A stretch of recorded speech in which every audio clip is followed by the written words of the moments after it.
y'all like a glutton for punishment, huh? Cause y'all got some of the worst tax. Like, and the space. Have you exactly. seen? Oh my God! It's like they got less than a matchbox. Hey, look, sis, my rent's $3K, and I have a big apartment. I'm not gonna front. I have a 3-bedroom. It's actually kind of big compared to other apartments in New York. But my rent is $3,000 a month. That's a month. Hey, look, let me ask y'all this though. Well, why ain't niggas left America at all? We done been through the worst shit.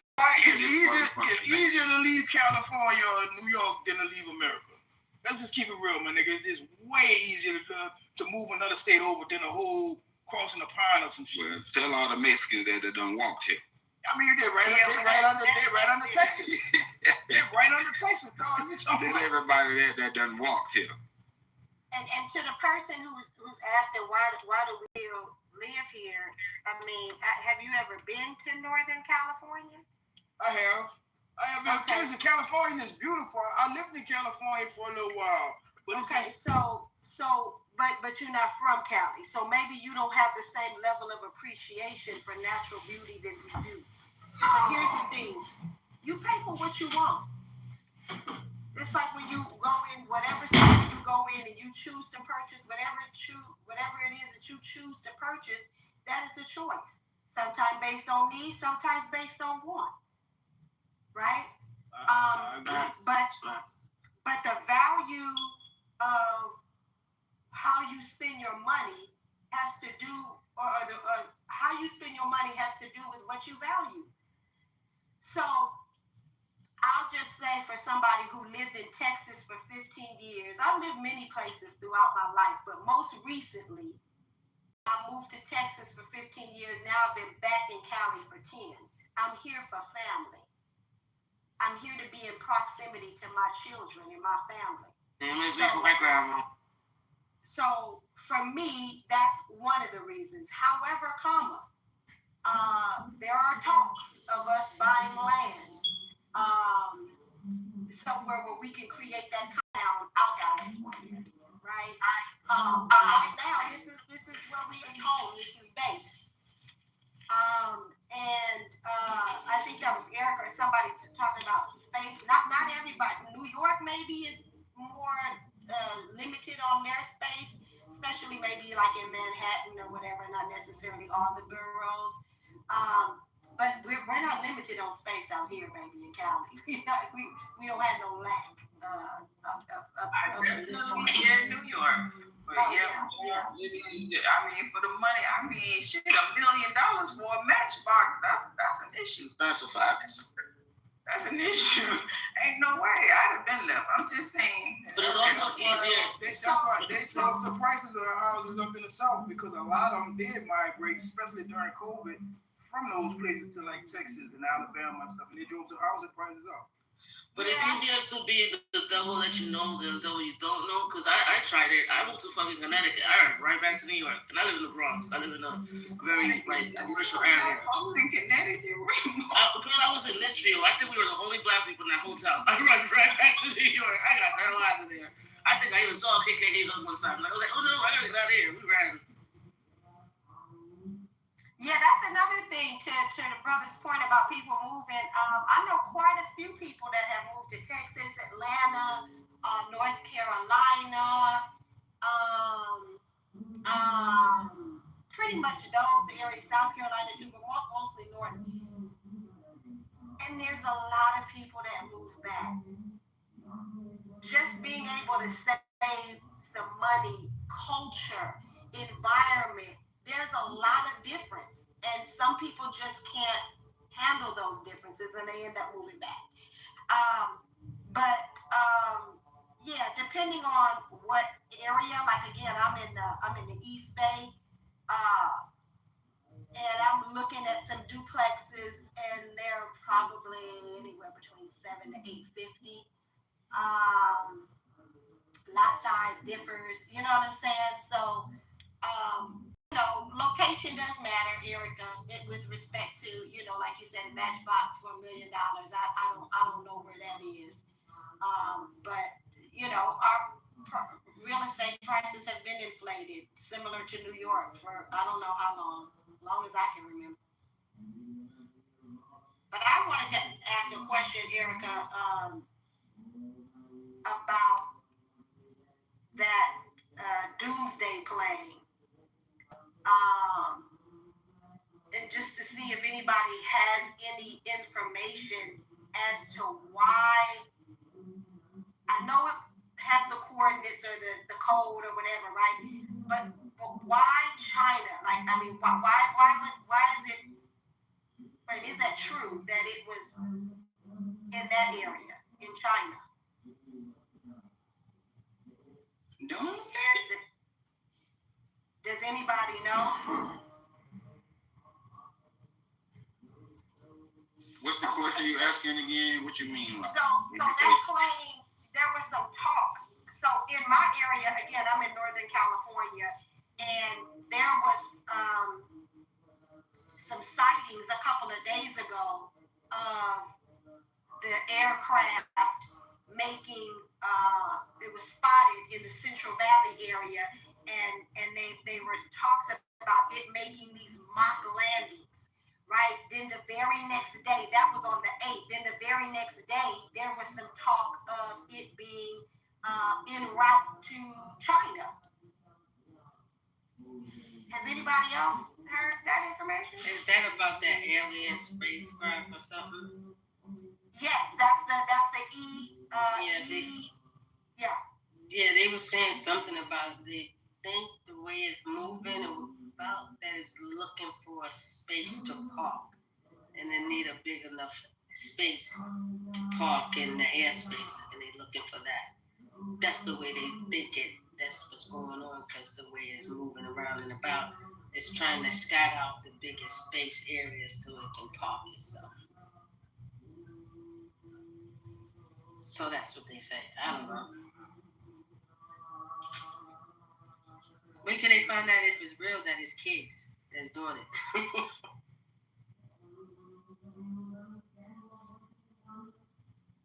But it's specifically to direct nuclear forces. Like, it's not just a regular thing. I just didn't know why it was in China's airspace. That was the part that confused me a little bit. If nobody knows, then it's cool.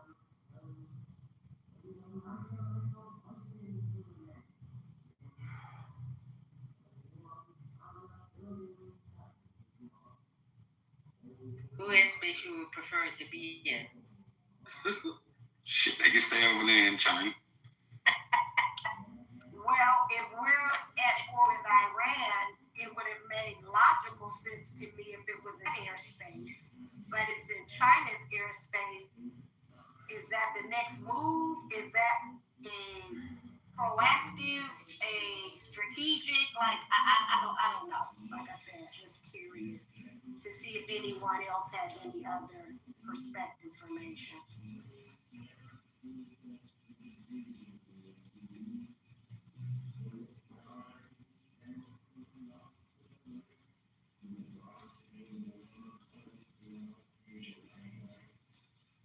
What up, bus spots?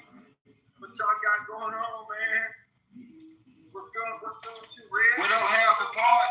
What's up, Eugene? What's up? What up, T-Bot? What's up, Miss Anita? Topo. I'm proud of you, Ed. Topo is the Have a part, what it do? Hey, man, I'm sitting back looking at it. Just got out of news, the Channel 6, Channel 27 news in it. Finally got my big market rolling, man. It's gonna be shit. It's about that money now. I done went broke. Get this damn thing off the ground. So I'm gonna put my cash app up top. Y'all, bus box people, y'all put some money in my account. I'm broke now, and yeah, I need some help. I need some help, family. Yeah. But that's what I've been up to. What you been up to, Red? Total, what you got going on? Hey, good morning. I ain't ready to tell you yet. I ain't ready. Are you gonna be moving? Where you moving to? You done got the house built now? You done got the Not yet. I'm still working on. I'm in beta. I think they call it beta. beta?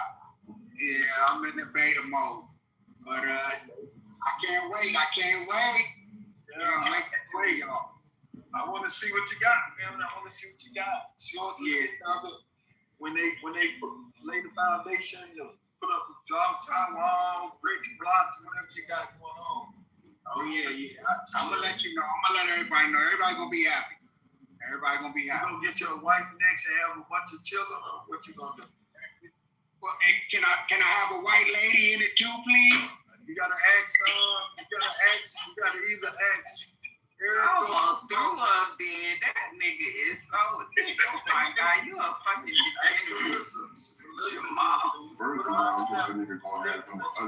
They get irritated when I start. Can I have a white one, please?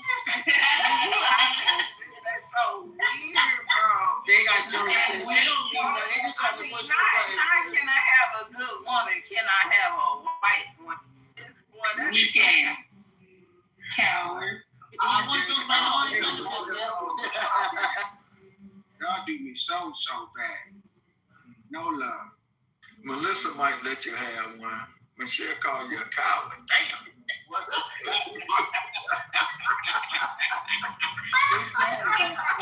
There's rough out here in these streets, man. These clubhouse streets, man. He just wants those white minority benefits. That's what he want. Or he want to look good in front of everybody. You know, Smokey Robinson back in the day, guys, when Smokey Robinson, no, not Smokey Robinson. What's the boy name? What's the boy name? No, the one that owned Motown. Quincy. Oh, Russell Robinson. Y'all remember when he did that interview and they asked him about marrying outside of his race? What he said? Y'all remember? Talking about Barry Gordy. Barry Gordy, Quincy Jones, whoever married the white girl. Matter of fact, he's married. He is married. Quincy Jones. That was Tupac was dating his daughter. Well, he used to be married to Diana Ross, I think, too. One of the girls. He had a baby by or something. It might be Quincy. Yeah, it is Quincy. Now you're talking about Barry Gordy. Barry Gordy got a baby by Diana Ross. Well, okay, so anyway, the story is when they was interviewing this boy said the reason why he started dating white women and decided to marry one because back then that was the populace among black men. Having a white girl, Jamal, that gave you status.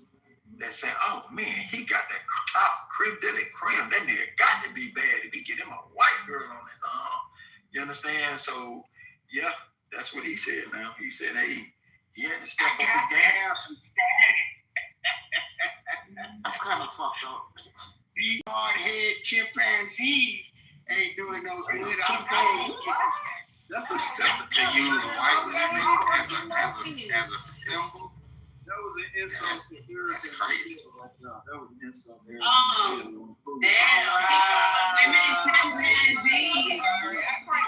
Yeah, because I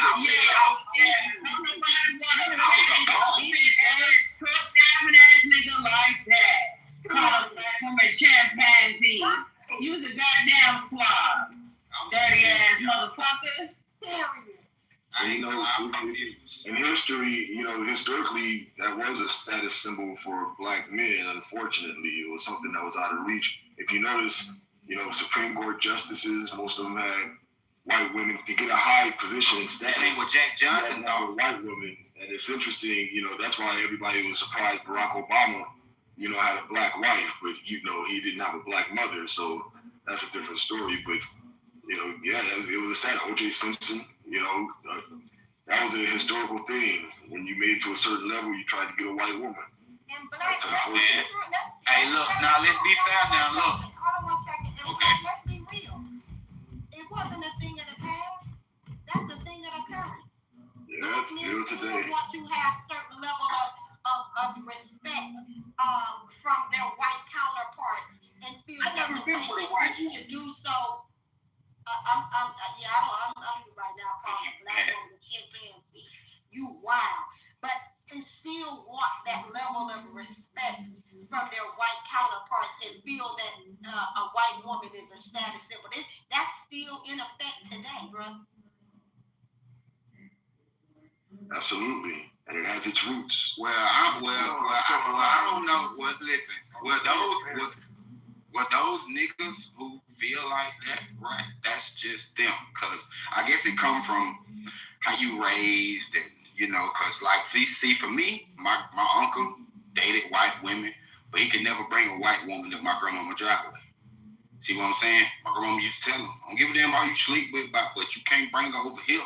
Cause my grandmama comes from cleaning up behind white folks for 20 years. See what I'm saying? Or when she was a little girl. So us bringing white folk home was a no-no. And then see, like for me, I ain't never slept with a white girl. I remember I told y'all I tried. My shit didn't work. And I took that as a sign to never try again. So my biology won't even let me, you see what I'm saying, touch no white pussy, right? But for some men, like you are right, Black, they did feel like having a white woman would put them at a higher status and it could open them up certain doors because of who is on their arm, who they with. So I get that. But then on the other hand, you had niggas like Jack Johnson that felt like, nigga, I'm rich, I'm gonna fuck these white women, and I'm gonna beat up on these white men, they can do about it. That's what Jack Johnson said. Jack Johnson said, I'm gonna beat up white men and I'm gonna fuck they women because they can't do shit about it. Yeah, and that's the same law they used to take over Buffett now, boy. They put that boy to weight. Yeah. They fucked my nigga up, man. They created laws behind my nigga. We can't even speed because of him. We can't even speed because of that nigga. So they still won in the end. Look at that. That shit crazy. 500 one way, 500 back, nigga, because he say he speeding back, nigga. He ain't slowing down. They had to create laws around this nigga. Because listen, he was the first nigga that was transporting white women from one state to another one, fucking them. Like, like moving prostitutes or women, white women, whoever, from one state to another, fucking them. They had to create laws behind this shit that this nigga was doing because he was, if he had been doing this shit with black women, they'd have never gave a fuck. It was white women involved, and then it's not like he making them do it. These women are lusting after this strong nigga. Listen to what I'm telling you, bro. These white women was lusting after this man. Do you know the history and the story of Jack Johnson? Yeah, he got hit with the Man's. He got hit with the Man's Act. It's like he was the P. Diddy of his time. What are you talking about? That's what I just meant. I just said he was transporting white people across state lines. He was transporting black men. He was like R. Kelly back then. Right, that's the difference. Oh yeah, he was. Niggas and bitches. Like, it's crazy. Yeah, so but Jack Johnson, he the reason why some of these laws still exist today because of the shit that he was doing that they didn't want him to do that he was doing with white women. See, that's why I said if he had been doing that shit with black women, they'd have never gave a fuck. Because he got all these goddamn white women. Listen, they made the movie King Kong about this nigga. That's what the movie King Kong was about. Jack Johnson. Well, I never knew that. That's interesting. Yeah, the King Kong. Go back and look at the origin of who they created King. It was around Jack Johnson. The whole white girl, the Kermit, all that shit, the symbolism of him fucking with them white women. Yeah, that's crazy. Wow, I'm doing it right now. Thank you. All right. That's what Dave Chappelle was talking about in his recent stand-up at the end. Yeah, I remember. When he did that, we had a Chappelle show. Like he did this shit. What's up? You know what's crazy? They took that same shit and put it on your boy LeBron James and put him on the cover of Sports Illustrated looking like King Kong holding on to that fucking white woman. Yep. I was just about to bring that up. Because wasn't she the owner of the Lakers? The white lady that was on there with him? No, you're talking about something else. No, I didn't see. I'm confused. No, he was on the cover of Sports Illustrated way back when it's like his third year on the league, third year on the league. What you're talking about happened like last year when he was on the sideline and Jeannie Buss and the lady that was married to Kurt Rambis was all over, hanging all over and shit. That's what he had. Because the original King Kong came out, what, 1932? In the 30s? The original King Kong came out in like the 30s. They did King Kong wrong. They didn't do King. They ain't show King Kong no love. Yeah, He's around See, I 30s. Yeah, I fuck with Jack Johnson. That's why I was like, he was our first international, like, famous pimp. Like, he was doing this thing and the government hated him for it and created all this bullshit to start what he was doing. Yeah. So he was getting money from them white women? You called him a pimp? No, he was a trick. He was trick daddy, but he was still getting pussy up. Yeah. See, but at that time, they was mad because he was fucking all the hoes. Right. I was just about to say, at that time, what he was doing was unheard of. And then, like I said, he was bragging about it. He was literally saying, I'm going to beat up these white men and then I'm going to fuck their women. Right? He was saying that. That's exactly because go back and look. None of them crackers at that time could beat Jack Johnson. He was knocking all their ass out. So he wasn't wrong about what he was saying.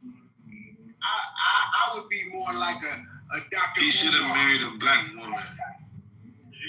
I don't know if he did marry a black woman. I just know he was fucking a lot of white women. Somebody said Umar. But I think he was doing that shit to be spiteful though. That part. He definitely was. That part. To be spiteful, like I'm whooping these white man asses and I'm fucking their women and they can't do shit about it. That's the mentality. They found a loophole in the law and got his ass. They made a law for him. They created a law for that. They couldn't stop what he was doing. He was making their ass look crazy. This big black nigga whooping these white men ass and then he gonna go fuck my daughter. That's crazy. And at that time a white man being humiliated, you know what I'm saying, and nationally like that, they can't listen, bro. For white men to lose like that or to be nationally humiliated like that, they can't have that type of shit. Where like that's why they always try to create these great white hopes of fighters and heroes and try to, make the playing field even for them so that these niggas can be world champs and all of that. But if you put them in a ring, pound for pound, brawn for brawn, with these niggas, white men will never win. Well, they never beat Mike Tyson. No. Nah, I'm just fucking with shit. That's why I had to laugh. That's what I'm saying, bro. But listen, through history, look at this. What has always beaten another nigga? A nigga. It's gonna take a nigga to beat another nigga. You ain't never named one of these crackers ever knock one of these niggas out. What's that white boy beat Deontay Wilder? Where he from? She got a point. He put the work. He had his number. That's a stupid. I'm not saying he can beat nobody. He must be like, right, that's what I'm saying. He that nigga Eurasian. He whooped his ass, but we... He beat Joe Lewis's ass. Who did? Rocky Marciano whipped Joe Lewis's ass. That is a fact. Come on, man. Y'all niggas ain't... Hey, bro, listen. Wait a minute. What the fuck is wrong? That y'all niggas don't remember coming to America barbershop scene when they was talking about the white balls and the nigga said he whipped Joe Lewis's ass. They was talking about He was Italian, so Kentucky. They talking about the real Rocky. They about the real Rocky. And I seen the picture. That's what I said, talking about Rocky Marciano. Yeah, I seen him. The real Italian nigga, yeah. I think they call him the Italian Bull or some shit like that, or some nickname they gave that nigga. But I know exactly what you're talking about. But again, he was Italian. I ain't never. He had a black Tennessee, so. I ain't never know he whooped the nigga ass. I thought they always set up and rigged his fights because most of his fights were mafia control. So I ain't never think that. Nigga, sports period. That's sports period. I didn't never think that most of those fights. You know what I mean? Like these niggas in here fighting for real. Other than one of them got to throw the fight so these niggas could win. And just because remember he was in a him being Italian anyway, all of his handlers and everybody that control everything he got going on is mob connected, especially at that time. Got a point, Red. You got a point. So that means all sports red? That what you said? Yeah. Because the mob got it all sports. Because see, listen, the mob niggas playing poker and shit. Right. See, the mob, the NFL, NBA, all of these niggas have this whole betting shit within the organization of football and sports itself.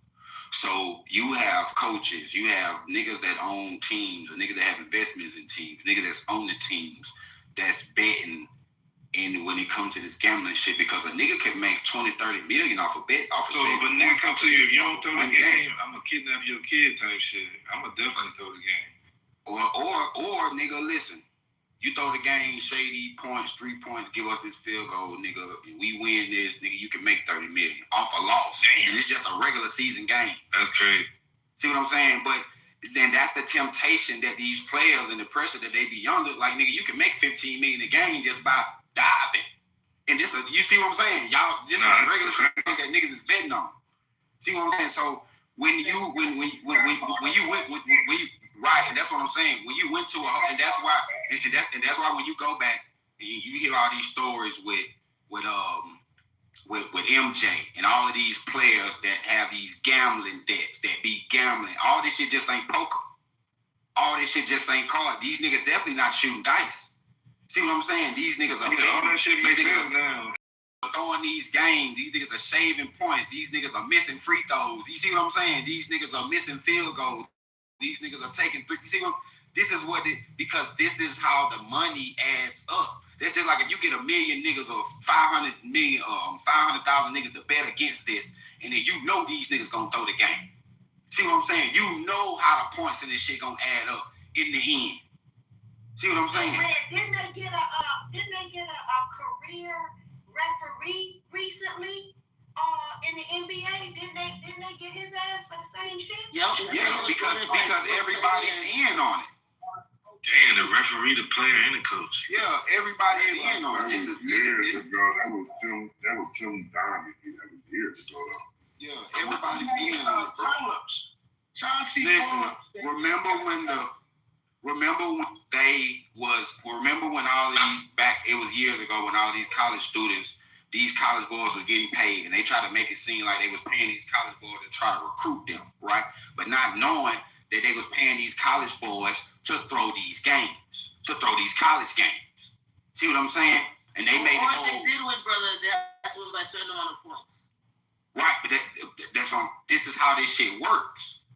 See what I'm saying? We lose a certain amount of points. So a nigga throw a field goal in the third half and this and that. How shit go? You see, they playing all this shit out because there's millions of dollars each game. Millions of dollars that's involved. Just like we know, just on a smaller scale with the $10 little shit that we bet at work, right? The little draw shit that, you know, people have, the little $10 file shit you sign up every Sunday, right? You can make 50,000 or 20,000 or 10,000 if you win on that shit. And that's just some small scale shit. See what I'm saying? Now think about when you put 10,000 in, right? If you bet 20,000 in, and if you hit, nigga, you get damn near 2.3 million. This is how they betting. See what I'm saying? We need to get into this shit, yo. So that's why, like, in the government, when they charge these niggas and they indict these niggas and do all that, the only reason why they going to jail is because the government, again, is not getting a part of everything that's going on. See what I'm saying? That's why when you have these gambling rings and shit that's generate millions of dollars, these niggas going to jail. You know why? Because these niggas ain't paying nobody. See what I'm saying? That's how you stay safe. When you see niggas going to jail for shit like that, it's because they ain't paying nobody. They got sloppy. It's not going to stop because they went to jail. See what I'm saying? They just got to tighten up what the fuck they've been doing. But it's not going to stop because sports going to stop. Hey, Red, and I wasn't talking about that happened a long time ago with the ref. I was talking about what happened with, Tommy Vance, Christian Moral.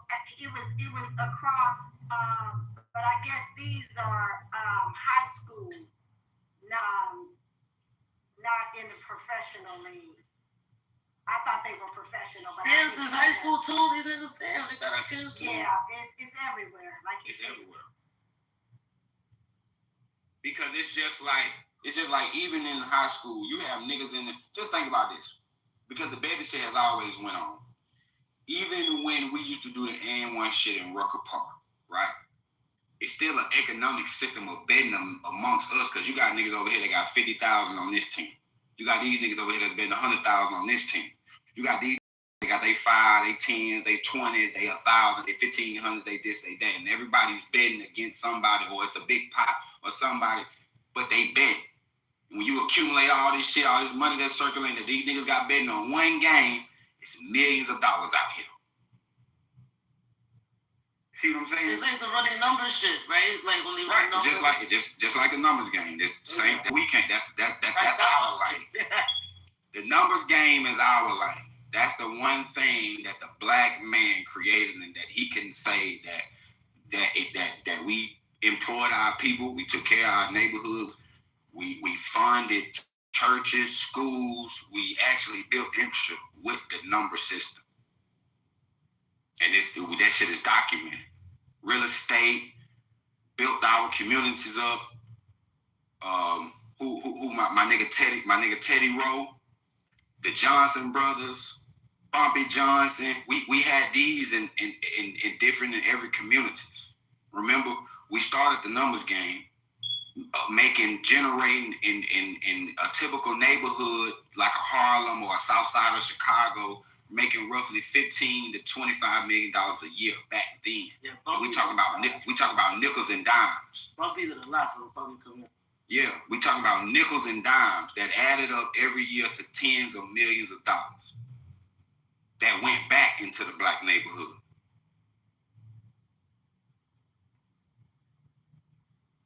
And that was just us generating money, doing some shit about entertainment for ourselves. That ain't had no outside sources. That was our pennies and dimes and monies that was in our communities that we betted on numbers, that generated money, that put people to work. That money, if you needed your light bill paid, or your son, something happened to one of your family members needed money for a burial, need the child to school, hey, we got you. That's what and remember, this is what straight or made our banks. This is how our banks were created. With our number system, we had to have banks. That's the same thing they do with the lottery now. But the lottery came from, listen, they got it from us. The mob stole it from us. The government took it from the mob. Simple as that. And that supposedly goes straight to education. Supposedly. Yeah. And charity. Supposedly. Heavy on the supposedly. So that's just a little history of like how much we contribute to this whole infrastructure. From just trying to do something for ourselves because the Italian and the Jews and the Irish wouldn't let us into bootlegging, wouldn't let us into all the other shit. So we had to create the numbers games in order to make money and create something and have something for our own. That shit came out of us, out of thin air. They still price us. Everything we do ends up being credible. Whatever they do becomes a standard. Yep. Just like how they demonize all of the Wally moonshine. But these elixirs that we were making in Tennessee, in the hills of the Carolinas, Georgia, right? In on the rivers of the Mississippi Bank in Louisiana, these elixirs and oceans and this shit that we was making. This is what they banned during Prohibition. Nothing to do with white men drinking beer and beating on their goddamn women and all of that. They wanted y'all niggas to stop making those elixirs and that shit that they couldn't control, that you niggas were making no damn heels. And they did right. They demonized y'all niggas for making it and said that it was illegal, right? That's why they call them illegal substance and alcohol, because it don't matter how, whatever, if you make it in a bucket, if you didn't make that shit how they deemed that you should make it, that shit was illegal.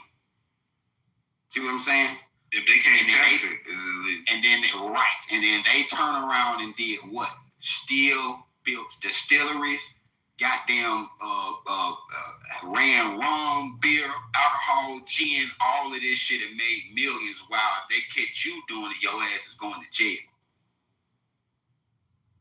The same is true for counterfeiting, right? The Federal Reserve counterfeit money, but if you print money, then they your ass going to jail. Get you going to jail, right? And get this, okay? I don't know if you ever tried to copy money on the copier machine. Well, a copier machine won't even copy money. Because the money has metals in it. Hey, can I ask a quick question of the brother that was talking about the Federal Reserve counterfeit money? Can you expound on that? What you're saying that they put counterfeit notes out in distribution? I mean, in population? No. Let me be a little bit more technical about what it says. It's fractional reserve banking, and it's more or less the commercial banks that actually can make money out of thin air. So the way it works is that if you deposit $10, they can loan out $9 on a fractional reserve, basically. So they're making money out of, so to speak. So to them, that's all legal. But if we try to make money or to try to, like Sinclair, I'm going to use him as an example. He was here in California during the Depression, and he wanted to put people to work working in the old garages of Hollywood. Hollywood had a lot of vacant studios back then during the Depression. So he wanted to house people and pay them with script that he created in order to pay people, and they could use that script to buy, eggs and stuff from the commissary and from the stores around there. But the government checked. And another one is the Mormons. They tried to make their own money, and they shut them down. So the point that I was trying to make is that the government is the only one that, the banking system actually is not the government, is the only one that can create money from thin air or print their own money. So they're actually allowed to print money. So anything that we try to do to help ourselves or to create a means of exchange between ourselves, if we're not paying taxes on that money, and that's the biggest problem. Everything that we do, they want a piece of it. But I thought taxes was illegal though. There it is, okay? They want a piece of all the money where it comes from. Because okay, so I could be wrong, I could be mistaken, but did Trump get rid of like the IRS and it's called something else now? It's not called the Internal Revenue Service, it's called the External Revenue. Shit. Because I thought he removed it. I don't think he changed it either. Yeah, I ain't really feeling Trump right. Yeah. So it might be illegal, but think about this, right? That if you were, well, I don't know, I never lived in New York, but from my understanding, when that thug walked through your door and you didn't give him that money at a certain time, then he would come back and then bomb your place. That's the same thing the IRS is doing. If you don't pay them your money, then you go into jail. That's right. Yeah. That's how they got Al Capone ass. Sent to jail for 11 years for tax evasion. And here's if they can't get your and here's the thing. I have been filed since 2022. I live in California where we have state taxes. I get a letter say if I don't file that based on their estimation, which doesn't include any deductions or anything like that I owe them $2,500. So I filed, and they owe me $2,500. Right. So it's not gonna get a check. But guess what? I ain't heard from the feds at all. Cause see, I know they owe me all these years. So you know what I mean? It's just crazy how people think that, oh, I don't have to. If you work a job, if you earn any money that is reported to them, whether it's W-2 or 1099, they're taking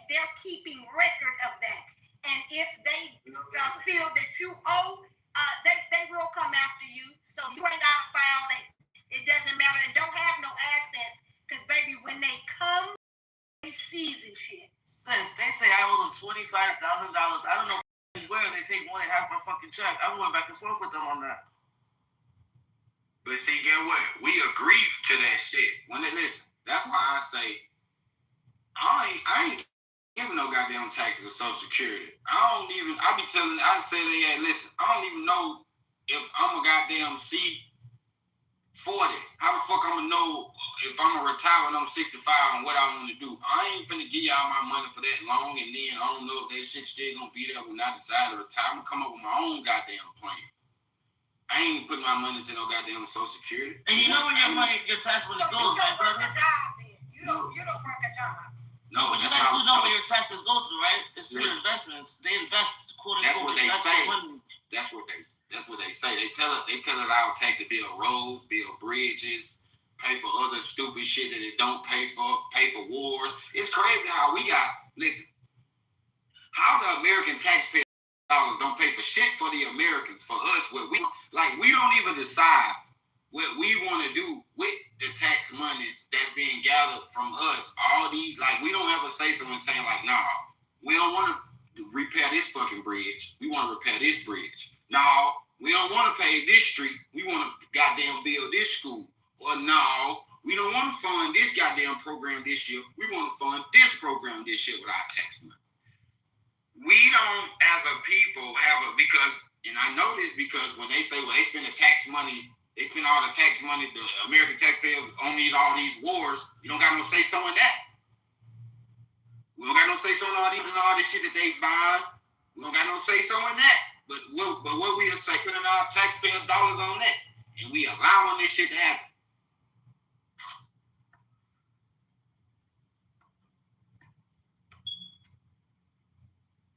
That's all I'm saying. That's why I'm like, shit, I file exempt. They ain't getting shit from me. That's why I be saying, y'all be thinking I be being funny, but when y'all be like, well, the American taxpayer dollars, this and I be like, well, shit, I ain't paying that shit. That's why I be saying what I be saying. I want all my money now.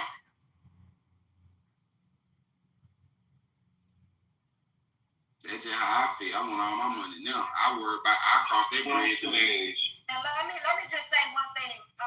Filing exempt has to do with federal taxes, but it does not exclude IRS contribution. I'm sorry, Social Security contribution. If you work for an employer, they don't have the legal position to stop you from participating. They're going to take that money off the top, either that or you don't want a job. If you were to say, I don't want nothing taken out of the check, they would tell you they don't have the legal right to do so. And so, again, the only position that you can take with regard to exemptions is a federal exemption. But again, that has Social Security is separate. Yeah, I know. Exemption. But I did try to keep as much money as I can. Yeah. So any federal exemption that you take, make sure you consult a tax expert on that, because you just don't want to get later on, depending on your financial situation, later on get audited and have them come back and say, oh yeah, you owe X amount of money. And put interest on that. If you owe them $30 from 3 years ago, that shit gonna be $3,000 now. They gonna put interest on that month over month. That shit gonna compound on your ass. How about that? I got audited one time. I paid my taxes, and they audited me, and they said that I had $67,000 that I had to pay back. That apparently they claimed that wasn't accounted for. How you come up with that number? Because they said it was unaccounted for, and they were exemptions taken that wasn't applicable to the prior year. And I had been going to this tax preparer to do my taxes, and I should have known better. And that taught me a lesson. I paid it, but it taught me a lesson. and that is hire an attorney, hire a tax attorney. You can only go so far with a tax preparer. Tax preparers, they're not as sophisticated in understanding LLCs, and if you have multiple LLCs, and also when it comes to the LLC paying you under the 4% or less than 5% of your capped earnings, and then also dealing with I forgot the name. I can't remember the name of it right now. It just slipped my brain. But it just taught me a lesson. Because they can't. The next year after that, they came back and said I owed $147,000 from the previous year before the previous year. So it just taught me a lesson. Like, it fucked me up. Because the woman I was using, I don't know why I used this lady. She was so sweet and nice. She's a black woman. She had worked at H&R Block for like 30 years, and she had ventured out on her own. And she made all these broad claims of what she could do and how she could save me money. And she talked a good game. And so I let her do my taxes for like 4 years. And she fucked me over big time. So it just taught me a lesson. Hire a tax attorney. I ended up going to one of the best tax attorneys that you could go to in the world, basically. He's a tax attorney for a lot of famous people. But I went to him, and he's been my tax attorney since then. He's been my tax attorney now for 24 years. You know the one thing. Now, first of all, with all those assets and different business structures and what you just mentioned, I agree with you 100%. But most people who again are W-2 employees, Block. Let's go on in out of H&R Block. Well, let me say something about H&R Block. A lot of those people that work there are ex-revenue agents. A revenue agent is a person. I used to work for the IRS. I worked in that division. I wasn't a revenue agent, but I worked with revenue agents. But anywho, they're ex-revenue agents. Now, does that mean that they're not good? No. It means that they know a lot of the lay of the land. So getting a good tax preparer, one who is familiar with, the laws and the different changes that can happen year over year. You need a good tax preparer for sure. And I always say keep you at least 2 on deck, okay? But a tax attorney, to your point, is the echelon. That's the highest point you could go. I had to, because I got screwed over, and he had to amend previous year. He had to go in and amend. I said 24 years, not 24 years, because I got him in 2009. But he had to go in and amend previous year because she had screwed me over because she didn't know what she was doing. But it taught me a lesson. You got some money, Creed. If you move, Creed, you got. Let me find out. Let me get $250 or something, Creed. Yeah, he had to literally go in and amend previous year because of what he had done.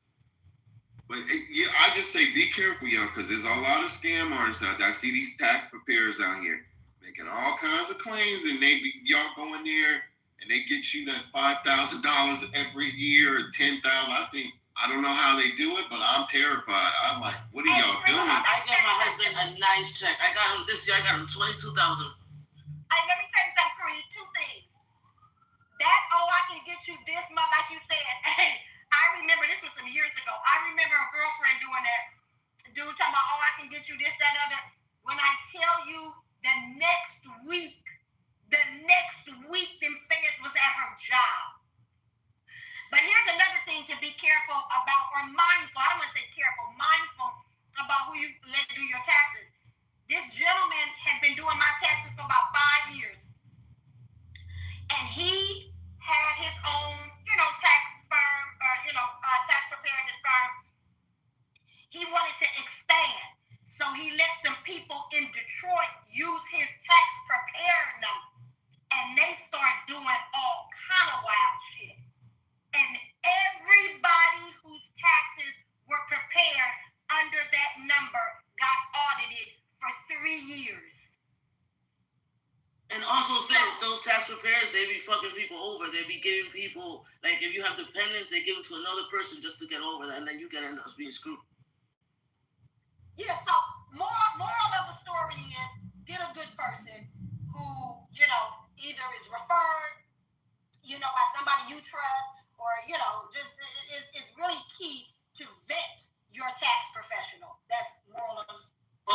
laws. Just literally Google what are the new tax laws that I can get? What can I get reimbursed for?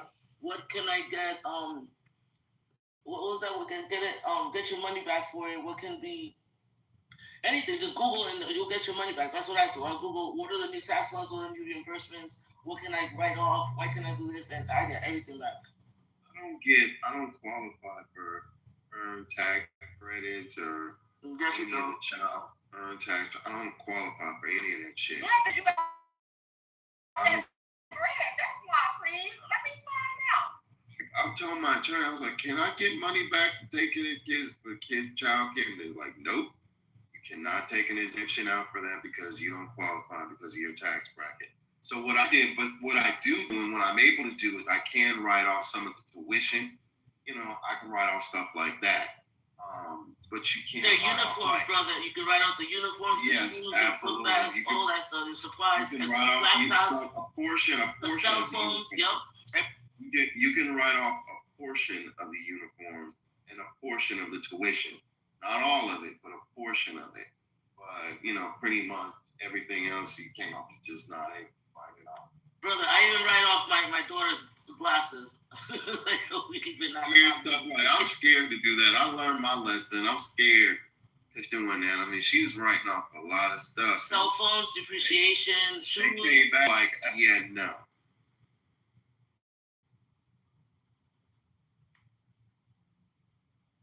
And Chris, I had asked this question.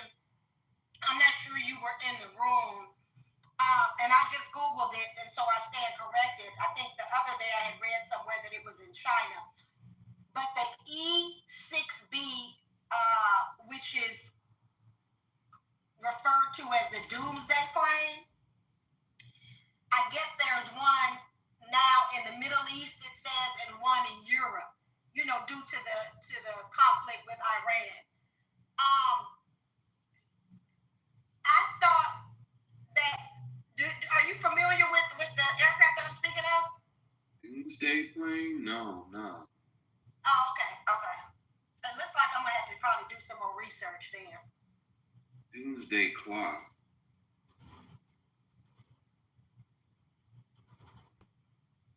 It's a plane that carries the codes for a nuclear war. Basically, that's Air Force One. Basically, that's Air Force One, but they do have one that is basically the command center for. Yes. Yeah, I don't know the signature, but we saw it during. We saw it during 9/11. They took Bush up and flew him around for quite a while, and took Cheney up in a different one. Yeah. To my understanding, they have a new one, and I forgot what they call it. But yeah, she's talking about it's a doomsday plane, but it's basically to keep Trump and the high officials. No, we're not talking about the same thing, brother. This isn't transporting people. This plane, it's transporting people. Yeah, it releases the nuclear bombs. It's one of the many avenues that they use it. It's a big ass gray plane. And it's a plane, correct? Yes, the big old gray plane, and it shoots out their bombs, and the bombs go to a particular area where they want to target. Yeah, disgusting.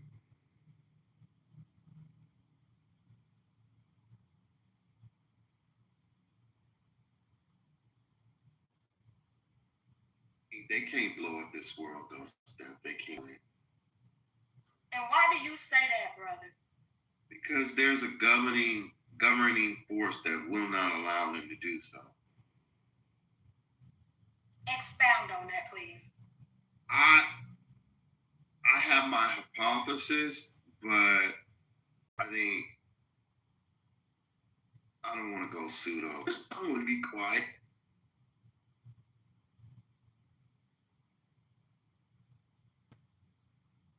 Go with it, Creed. Say this. All right. So there's military personnel that worked at the nuclear sites that have literally said that they observed UAP. Now, these are officials, though. These aren't conspiracy theory. These are literally officials that worked at nuclear sites that reported that there were UAPs that they observed on radar that jammed the actual equipment that's responsible for launching nuclear weapons.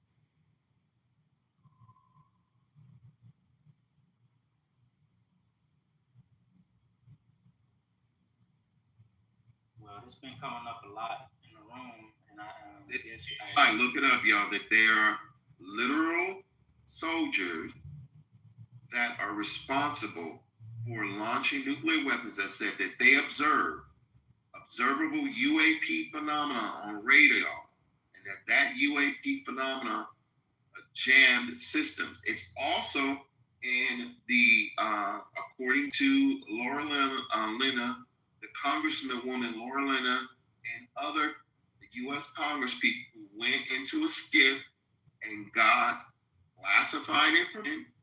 Those U.S. Congress people who are currently in the power and office said out of their own mouths that they were briefed that they couldn't say the name of the soldiers, the name of the department that briefed them, any of that stuff. But what they could confirm was that there were high-ranking officials who observed UAP phenomena that jammed the equipment that's responsible for dropping nuclear weapons. This is current U.S. Congress people currently sitting in U.S. Congress today who confirm this.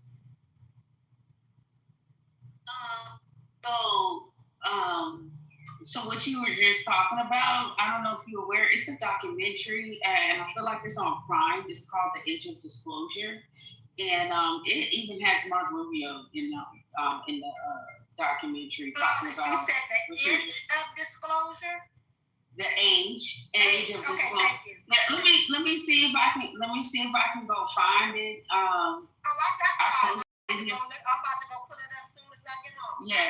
Yeah, it's the Age of Disclosure, and it's a bunch of ex-agents and from the military, and they're all talking about their experience. I think I played it in here the other morning, I believe, but they said the exact same thing you said about those nuclear weapons. When they turned them on, when we turn them on, they turn them off. Yeah, it cause system malfunctions and stuff. But I'm also hearing that they're actually observing or hanging out near Iran right now. So I don't know. I think this is very interesting. If you Google it, it says that it has been deployed. Navy E-6B, which is referred to as a doomsday plane, has been deployed to the Middle East and European deployment. Yeah, I think it was today or yesterday, because I could have sworn I seen that yesterday. It was yesterday, yes. Yeah. Mm-hmm. Yeah, it's a lot going on. Yeah. What's up? What's up, Flawless? Hey, I was wondering, got a little bit of updated information. I'm not gonna confirm anything because it's a bit mind-boggling right now. I'm getting word that Iran took out a nice port match. They say he didn't. They say that they got the location of some Mossad agents. And they said BB was with him. Now I'm not confirming this. I don't know 100% either way. I seen it too. I seen it too. I just ain't said nothing yet. They're saying he gone. Iran is saying that they got BB.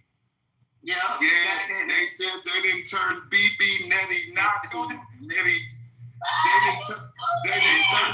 They didn't turn him into foo-foo salad. Now listen.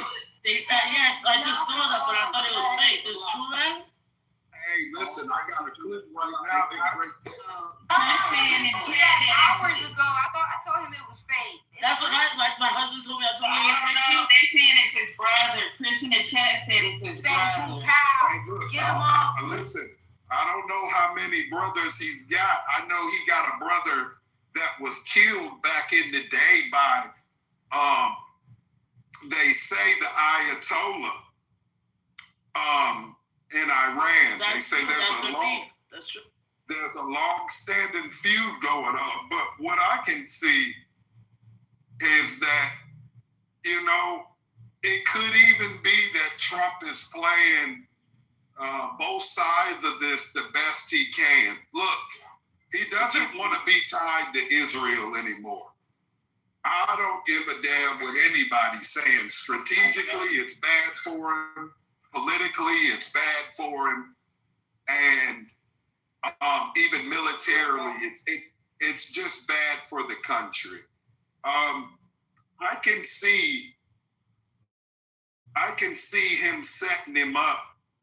And if he was a smart man, he should be thinking as such. Because, you know, it's been more than alleged that Israel to bring down America from the inside out. And I no, we can't ignore this shit anymore.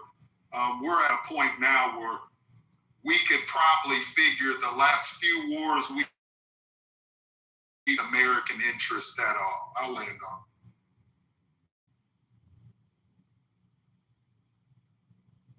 That's their beef. They're using us as the big you know when you get into a fight in school and you got your older cousin who everybody's scared of? That's what they're doing with us.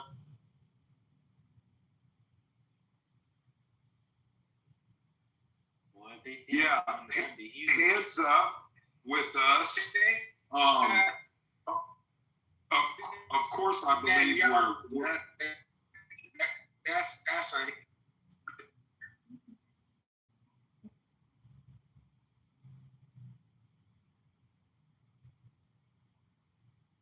Yeah, Jamal, I don't know if you're in the Matrix or not, but I'm going to say this real quick. Listen, something bigger is going on in Iran with Iran. Way bigger than we're being told. And this is a positioning of power. And if we're looking to stay number one, we can't stay number one attached to Israel. We're going to fall if we keep this mental health patient attached to our democracy. We can't align with people that behind the scenes, by the biggest majority of what I can see in their parliament and their hierarchy, these are Satanists. And they run around the world and they keep a mindset of such. They'll bomb you saying they're the chosen people, yet they follow nothing and none of Christ's teachings. That is an oxymoron, and these things should be dissected. There's nothing chosen about these people. Just remember this, that the devil chooses people too. Go ahead, Flawless. It's a young somebody. Look at your chat. Who is Sasan? Sasan. Is he on stage? Sasan. He said he Iranian. Hello, everybody. I say hello to everybody with respect. Yes, I am Iranian. Hey, how you doing? Thank you very much. It's such a pleasure to meet you guys. Very friendly people from United States of America. We love you. Where are you located? I'm Iranian. I'm Iranian. I actually live in Europe for about 10 years. But I'm from Iran, Shiraz city. They have hit the airport in my city several times for the last week.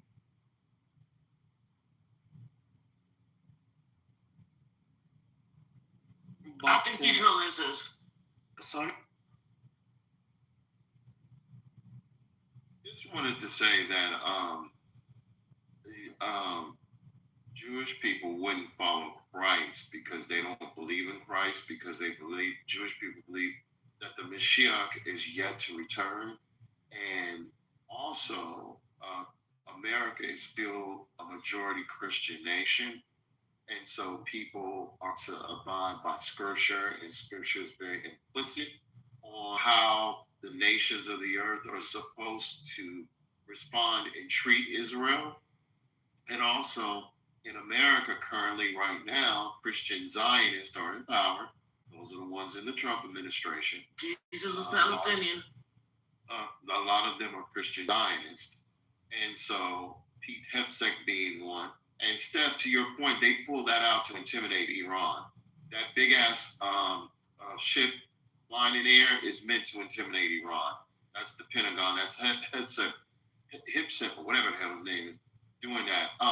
But yeah, so, you know, the head of the Pentagon right now and the ambassador to Israel, United States ambassador to Israel, both of them are Christian Zionists, but they aren't the only ones. There are many other Christian Zionists in the high level of government currently right now under the Trump administration.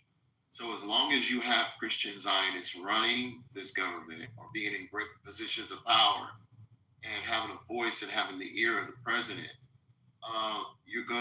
America is going to remain loyal to Israel. That's just the reality.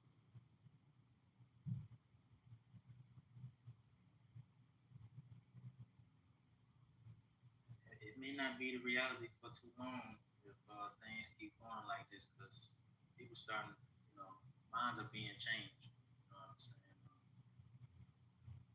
That's going to be the reality, period, because Christians in this country, which are the majority, are the silent majority, and it's implicitly clear, according to Scripture, how Christians are to respond to the nation of Israel and how Christians are to treat the nation of Israel.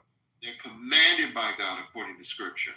Also, again, when you have Christian Zionists that currently are in power, they're going to remain 100% aligned with the will and wishes of Israel. They're Christian Zionists. And they believe in order for prophecy to take place, that the second temple has to be restored or rebuilt. Or some argue the third temple has to be built. And so that's paramount to to prophecy. So for them, they want the temple to be rebuilt because they want Christ's return. So Christian Zionists are going to remain loyal to Israel. So that's not going to change. They already got the material out there, right? You hear me? You talking about the temple? Yeah, they do. They big on those bunkers. They've been wanting to do it for I would say for a few years now. They at one time they had the red heifer. It's even been speculated that they did the red heifer ritual and just didn't say nothing. I'm not sure if it's true, but I did want to say this. I wouldn't say it so emphatically about the Christian Zionists. You know what I'm saying? Minds can be changed. You know what I'm saying? And, I wanted to ask you, Malek, do you believe that the Ashkenazi tribe are the people of God? Do you believe they're the chosen people? Change. There's 300+ million people in this country.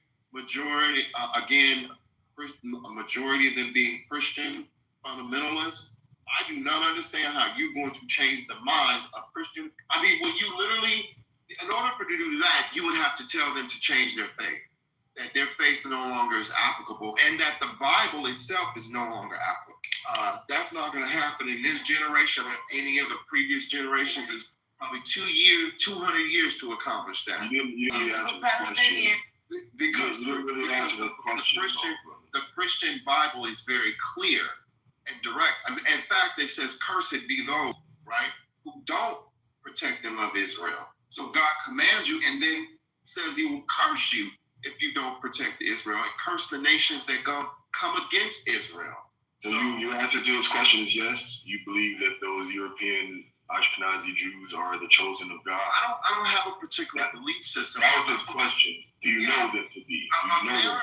America believes it. Do you know them to be? You say you the don't world believe believes it. And Do so you? as long as Not the world. I'm not going to go into my personal opinion or belief system. I'm just telling you that the world believes it. Americans believe that Israel is the chosen nation and that they are the chosen people of God. And they're commanded, when they open up that Bible, they are commanded. And in fact, it says in Revelations, right, in the end times, that the wicked and the nations of the world will come against Israel. So when you look at prophecy in Scripture, it says to even come against Israel, put you on the side of Satan, put you on the side of the Antichrist. Great. Can we get another person's opinion? Is that possible? Yeah, I mean, I was just gonna say this, and then other people can go. But I know why he don't want to answer it. You know what I'm saying? But like I said, somebody mentioned it earlier. That's why they had to get Charlie Kirk out of there, because he has the target audience that Bibi Netanyahu said, the propaganda war and all this stuff. That's what the propaganda war that they're fighting is aimed towards the crowd that Charlie Kirk had. And I do think that minds can be changed. People's understanding and perspective on the Bible can be changed because there has been a lot of misinformation put out that has, and a lot of money put behind that mindset that those evangelical mostly white Christians have. There's a lot of money and a lot of manipulation behind that. So, as people's eyes become more awake and more aware, minds will begin to change. You know what I'm saying? And I do personally believe that you talked about Satan. You're basically a Satanist if you don't believe that. But I think they worshiping Satan. I think they dealing with Satan. I'm talking specifically about the Ashkenazi tribe. These Zionists, especially these Talmudists, the Talmudic philosophy is satanic. So, as people begin to see things like the Palestinian genocide, people will begin to wake up and question things. And I think that's a good thing. And like I said earlier, I don't want to live in a greater Israel-led world. You know what I'm saying? I'm cool with America rocking out. You know what I'm saying? And there's some more things behind that. But, yeah, I landed. Jesus Palestinian. I'd like to say this. We're in a time where deception is fading quickly. And so we know the rhetoric and we know, but to say 200 years from now, this is still going to be business as usual, let me tell you, I will say my personal belief is this, opinion I should say. And so the reality is, here's my thought. As the world is waking up to the BS, and there's a whole growing understanding of who are the real children of Israel. And as there's a growing understanding of who they definitely are not. And so that's going to lose a lot of momentum and speed and weight, beyond a shadow of a doubt, as the hours continue to unfold. So again, we have to understand, when we're hearing from people that have fake profile pictures and fake names, you have to understand it may have some other agenda behind what the energy they just put these talking points into the atmosphere. So just know the truth is being established more and more. And so, there's different understandings about the rhetoric that we've all been taught in the Jewish world and the Christian world. And then that there's three different major ones have different understandings of how the story plays out. Then there's a whole different spiritual understanding about it and stuff like that. So where this Temple Mount's going to be, and there's a whole way to understand how God is going to put his people in place. It's interpretation, a different interpretation according to Scripture. And even when you talk about a different understanding, that would only fulfill most Christians on planet Earth's belief system, that in Scripture it says in Revelations, in the last days, many nations will turn against Israel, right? And it says that even those who profess Christ will turn against Israel. But look up, because your redemption draweth nigh. So even when you talk about that would only affirm Christians on planet Earth and in the United States that, yes, here's prophecy being fulfilled, because we see the nations of the world even more becoming hostile towards Jewish people. Again, in order for Christ to return, Israel plays an essential role. And people keep talking about Ashkenazi Jews. I'll give you this, because I don't typically get into these arguments because people try to make everything personal to win their argument or their perspective. But the largest population in Israel are not Ashkenazi Jews. They're Mizrahim Jews, right? They're Mizrahim people, which are largely from the Middle East and Russia, right? They're the ones that left the Middle East and went over to Russia to seek solace, and then eventually went back into the Middle East, and then eventually came back. So most of them look like they're Palestinian. If you've ever been to Israel, I've been to Israel at least probably 8 times. You will walk around, and a lot of times you can't tell the difference between them and when you go to places like Palestine, when you go to, I forgot the name of the city in Palestine, the other largest city, not Gaza. They all look alike. You can't tell the difference between the two. So those are majority of the people walking around in Israel that you see are Mizrahim, are Arab Jews. That's the majority of the population. The Barbra Streisands and all them, the Steven Spielbergs, they actually sit in a minority in terms of population in Israel. Yeah, let me just say real quickly, response. See, when his whole world is revolving around that land back there. 400 years, ain't nobody over there got no 400 years of a slave and things. So you know who is hated by the world, who is despised by the world, who the world is all around, is these so-called Negroes in North America. Everybody and their mama. So when you look up, and when those that understand is looking up, there's a whole mother plane and a whole mothership. They got some real live folks on it that can check all of this whenever they want to. Again, it's about an exegesis and an understanding. So he's really good at spitting out a certain understanding of whatever all that is, but we all know. Judge a tree by the fruit it bears. You know them people are not the chosen of God by actions. Come on now, quit playing with your own emotions and accept there's a better understanding of all of that.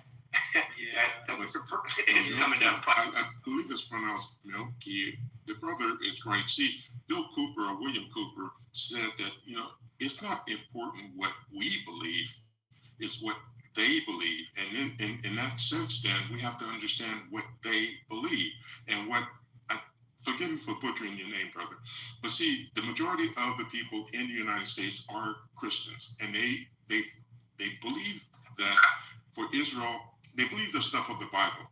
And I've mentioned this on a number of occasions, is that if you if you can get your opponent or your enemy to fall for the psychological effect, then you have won without even firing a shot. And this is what happened, is because they believe this, so they have submitted themselves to it.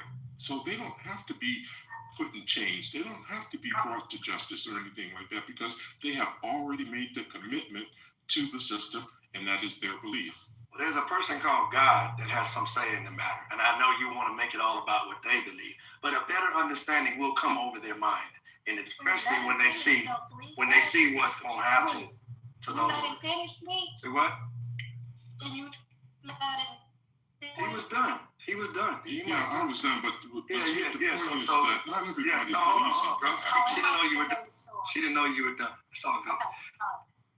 It's all good. And so, so again, it goes back to understanding. So, people. There's no. Well, it goes back to the understanding that everybody has their own point of view, and there's no point for us to be sitting up and somebody else. Ambassador. Well, let's see. Okay, thank you. Well, let's just say this. Everybody has their own point of view. There's no point to go back and forth to say who's right and who's wrong and my way is the right way. It don't matter. Just you have your own opinion, and we don't have to keep regurgitating that to push it down each other's throat. You know what I'm saying? So y'all chill out, man. Go back to CNN, Iran war, Epstein files, all that shit. What's really going on? Whew. I'm in the yard, y'all. I'm gonna have a good garden this year. Bye-bye. I love you, sis. So CNN, 140 U.S. service members wounded in Iran war. Pentagon says about. I wanted to know if we had an update on if they got Bibi Netanyahu or his brother. Like, I guess I'm gonna have to go look it up. But I want to know, because if they hit him or his brother, that's a big deal, and you know what I'm saying. That's gonna ratchet things up. Well, the news is The news is they haven't seen, he hasn't made an announcement in 4 days. I guess apparently he makes daily announcements, and his latest announcement was written. He makes daily video announcements, I guess. So they're reporting that he hasn't been seen in 4 days. You know, based on how they celebrated Khomeini not being here anymore, if he was no longer here amongst us anymore, I believe they try to hide that as long as they can, because that would do a whole. I believe that too. Yeah, that would change the whole energy in the Middle East and on this planet, just like that. So we'll just see how the actual facts play out. Don't want to speculate too much.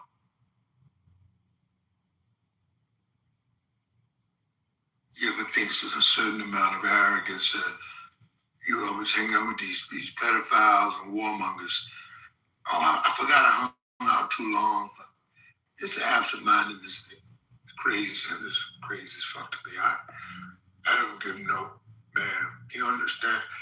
I mean, if you got a size 9, I'm willing to shave off 3 inches off the back of my heel and make sure somebody keep a size 12 foot up his ass till we boot him the fuck out of here, because he's nothing but a nightmare, and he just keep making some loophole, some excuse for a guy that got poor management skills, poor people skills.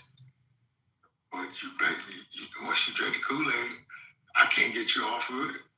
It's worse than dope, man. The stuff people on that really like this guy, support this kind of guy. They would drink, if you told them to drink poison, they drink poison right in front of my face. I said, don't drink that, that's poison. Don't drink. No. Man, the commander in chief of the United States said to drink it, so I'm drinking up, man. Love it or leave it. Just loving on next to nothing. Just romancing the fucking Stone Land. Who said that? As the Stone said it, then Gladys Knight said it. Obviously, y'all could hear from them, so I don't stand an Ice Cube chance in hell of getting through your diehards, but people that's got common sense, that are inclined towards common sense, they see things as they actually are. And that's what I'm really banking on, that the righteous people will continue to see things as they actually are, and they will check them in the midst of a peculiar band of iniquity at this hour. And that's why I say my every day. My. Oh, Teddy Bear put it with one of them songs, that life is a song worth singing, yeah. Oh, mama. Oh, my. And it's pretty too. My dear almighty love, and they got another hit, you gotta go find it. But I know what it is. You gotta go do your research. Still say my. You know, Ambassador, I'm convinced that part of the whole story is God wants us to step our game up. And so he's going to do a lot, God, of course. But there's an element of, if my people who are called by my name will humble themselves and pray and seek my face, you know, and turn from their wicked ways. You see what I'm saying? Then there's going to be a hint. Okay. Oh, no. Hallelujah. I believe that change is coming. A lot of our people are. The point is that yes, that scripture is very much in the Bible. However, when it comes to the state of Israel, it's what people understand. So when you say to people, "Oh, well, you're going to get a different understanding that says that doesn't center Israel," then that is going to tell every Christian that, then that means you're telling me that I'm going to be deceived by the Antichrist, because according to Revelations, the people that are deceived to believe that Israel is the enemy are going to be deceived by the Antichrist. And in the Bible, it even goes as far as saying that if possible, the very elect would be deceived. But what is the very elect? Well, according to Scripture, the very elect would be Moses, Abraham, and etc. Those who are the prophets of God, those who walk with Christ, that knew Christ himself, that they would be deceived as well if it were given the opportunity. This is how convincing the Antichrist is. So if you say that to the average Christian, now, in terms of, he brought up Charlie Kirk. Well, Charlie Kirk was, in a way, beginning to question and dissenter Israel. But guess what? He was moving closer and closer to Catholicism. If you remember, Candace Owens said, hey, I was telling Charlie Kirk, you're almost there. Take one step and you're a Catholic. Well, what Catholicism do? Catholicism decenters the state of Israel or Israel. And why does it do that? Because according to many Catholics, that the body of Christ is the new Israel. They're the new Israel.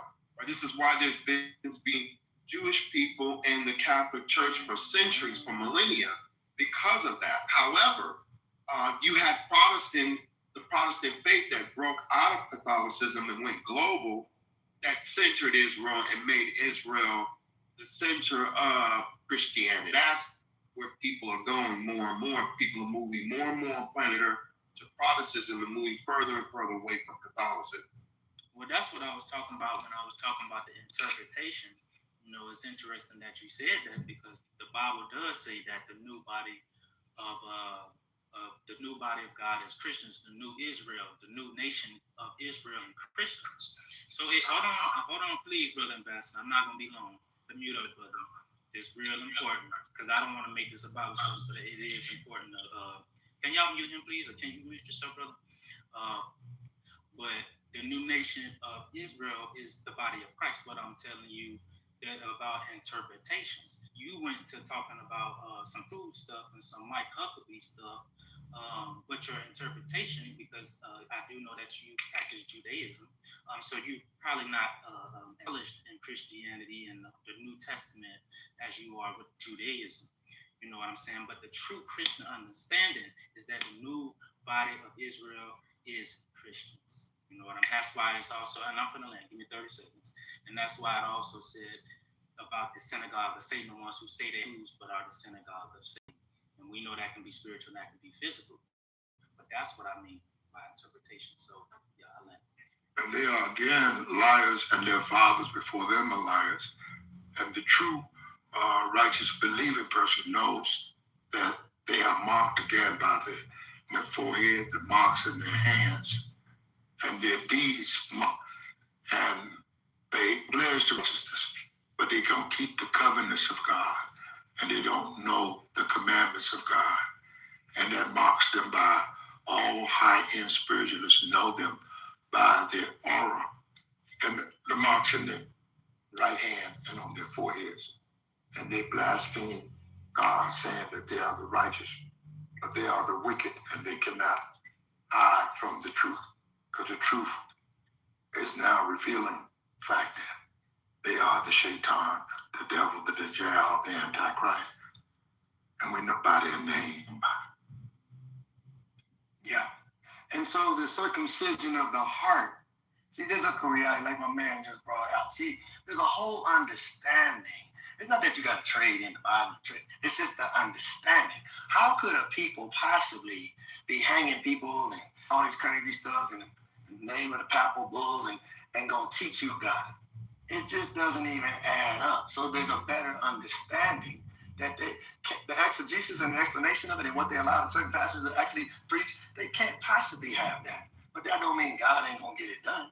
And that don't mean that he's not giving everybody a chance to work it out and to see, look for yourself. And the planet is coming to agree, these people are definitely not the chosen of God. And so that understanding of those words is the key.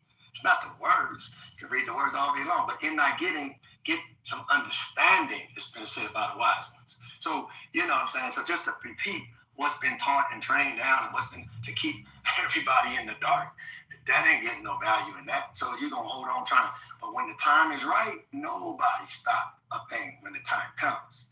And so it's understood. Nobody knows when that time is, but you can tell by watching the signs and you see, and the actions of individuals. You can't candy coat that. It's very clear. It's talking about the sex under 3 years old, it's okay. And come on, man, way off, and it ain't hard to tell. Hide and list and all kind of stuff. All roads lead back to the same understanding, to the same people, and to the same place. And so we just have to see this thing continue to play out. Folks want to be free, man, and for a long time coming. My. Can I say something real quick, y'all? So, I hear the conversation, and I'm just compelled to say that no matter whether or not they build that motherfucker or not, That shit don't roll over us. That shit don't mean a goddamn thing to us. Okay? Because it's that they need us, so we need them. They need us. So if y'all don't give that shit your energy, that shit not gonna work. Fuck whatever come out of that motherfucker. Okay? I would love to agree with you, Flawless. My disagreement is that some of us know that like prophecy, like as much as we don't like take it for what it is, like there's some people that have been like keeping up with prophecy, and we do have to high key accept that it had been written and some of the prophecies have already been fulfilled, and we're walking down the aisle right now. And one thing that I do want to share with the people who have been keeping up with the signs of the times, and some of us who are so close to God that he give it to you in dreams. Like you probably already seen this years ago. He probably gave you the plan too on how you're supposed to prepare when the time comes to put your people in position. I'm very confident that there are people in this room right now that has dreams about, the planes over the top, and you're walking through the trenches. You're taking everybody with you up into a safe space. This type of room that we have to reinforce that, what you are seeing, what you know is not just somebody who is a fanatic and want you to do what they want you to do and bring Armageddon. Yet, in the same way that you have what's it called, deja vu, it's the same way that your dreams work. So, same way I had the dreams, I'm very confident that there are some people in this room right now that had the dreams about prepared and being the one that had the answers when the sky does fall. Okay. Well, I'm just gonna say this. If you want to be there for Israel as they build their temple, that's on you. Just because it's their prophecy that they wrote out, that don't mean it applies to you. But if you want it to apply to your life, feel free. Go right on ahead and ride that train right on down there. But we don't have to accept that prophecy because we have our own motherfucking prophecy and we don't need theirs. But if you want to lay up into their prophecy, go ahead. Go right on ahead. That's on you. But don't try to convince us that we have to accept their prophecy. And Flawless, I think what you said was very important because Revelations is not to say that it's said and done that everybody who sees it is going to have to perish with it. Yet, knowing prophecy to it is that, nigga, I'm not about to go to a stupid ass. You know what I'm saying? Like, you're able to navigate into a place, even if the world goes to hell and Iran decides that, all right, I thought we ain't had the bombs, but bitch, we've been doing this shit the whole time. You know what I'm saying? If they make that decision, and I'm not saying that Russia's going to help them with that or China or anything, I'm not saying that. But what I'm saying is that in the case that any of this comes into pass, it's not that we wanted it to happen, yet that we were prepared and we were working while we were waiting. I honestly feel like that's the crux of what makes the difference between a follower and who is going to get swept by the wayside. Because the only thing I know is I'm learning this computer science stuff because I got to know this. All this shit go to hell. I got to be able to tell my youngest something. I got to be able to tell my women something. I got to be able to tell my whole community what we supposed to be doing next. And I feel like that should be our focus rather than thinking we're subscribing to their decision and really dealing with the worst case scenario. And in reality, we were already meant to do that anyways, lead the world unto salvation. As a Haitian man, I know that was my duty. You feel me? So I'm able to accept that, and I feel that we should be okay with that too. Even if the world goes to hell, that we were equipped as the sons of God, that we would have the tools to revive our people and bring them unto glory after death and destruction has already wreaked havoc. Yeah, part of that coming out with great substance that we coming out after the 1619, the 400 years later. Part of this coming out with great substance is we understand what not to do now. First-hand experience. We've been through this, and so we have clear understanding of what not to be on the planet. We've been living amongst it. We've been seeing it. And so you render unto Theodore Herzl what belongs to him. But God said, God's gonna place his people in their land. He said that. So the idea that they shopping for a place to go to Ghana. Powerful than Hold on, bro. I'm almost done. I appreciate the passion. I appreciate your passion. But I'm almost done. And so yeah, but you're so quick on the mic. Nobody can get in before you. Hold on, man. It's okay. Come on.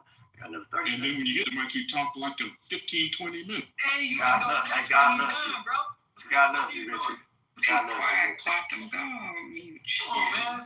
Go ahead and finish on sweet. Okay, cool. And so, if I can remember. And so no, I got it. No, it's right here. It's right here. I think it took me a second. So the reality again about, like I was saying, the momentum of what the idea of us as, and the planet knows we are that bottom rail that God said He's gonna take to the top. Without a doubt. It's a smooth takeover. God do what He want to do. So again, Theodore Herzl, hey man, you did your thing. You thought that was what it was, and you damn through them in Palestine. Sweet, you don't be saying that, bro. Wait. You just gotta know how to listen. It's not maybe for you, it's for those in the audience. Understand that? I want to hear you. No, you can't speak for them, Erica. Hey, go on you. Oh my goodness. I'll get back to y'all later. Pink. That boy got in trouble. That boy went to timeout, ain't he? They hated Jesus. They hated Jesus. Don't worry about it. No, see, this is clearly an example of ostracizing. Everybody has to. I'm just making an analogy. Everybody got their own personal view, but see, when you come in here and see, I'm very blessed because I'm not using an Android phone. I have a mute button. A lot of times I'll be on mute, and you guys be going off on each other. But see, the point that I'm trying to say to you is that everybody has their own perspective. I'm a very avid fan of the 5 blind men and the elephant. They have perspectives. So yes, you might believe in God, but there are many peoples on this planet that do not. Okay, and then if God is all magnificent and all powerful and everything, don't you think that He could do all of this on His own? Don't you think that He can impregnate people's mind and force them to do things like a puppet? If He's all that powerful, then none of this stuff is anything to worry because it's all in His hands, as my mother would always say. So we don't even have to do anything. All we got to do is just play with our little toys and no, you know what keep playing with your little toys, man. Robert is that. Let me get this. You know what he said? What you said, brother Robert? That's interesting. Is that some people don't believe in God. The irony is that I want to say the majority of the people who live in Israel are atheists. They either atheists or they're what's the other word? So now you're going to demonize them for that? Yeah. No, God don't demonize for that. It's hard to say you're the people of God if you don't believe in God. It's weird. How you gonna be the children of God and don't believe in God? Make that make sense, bro.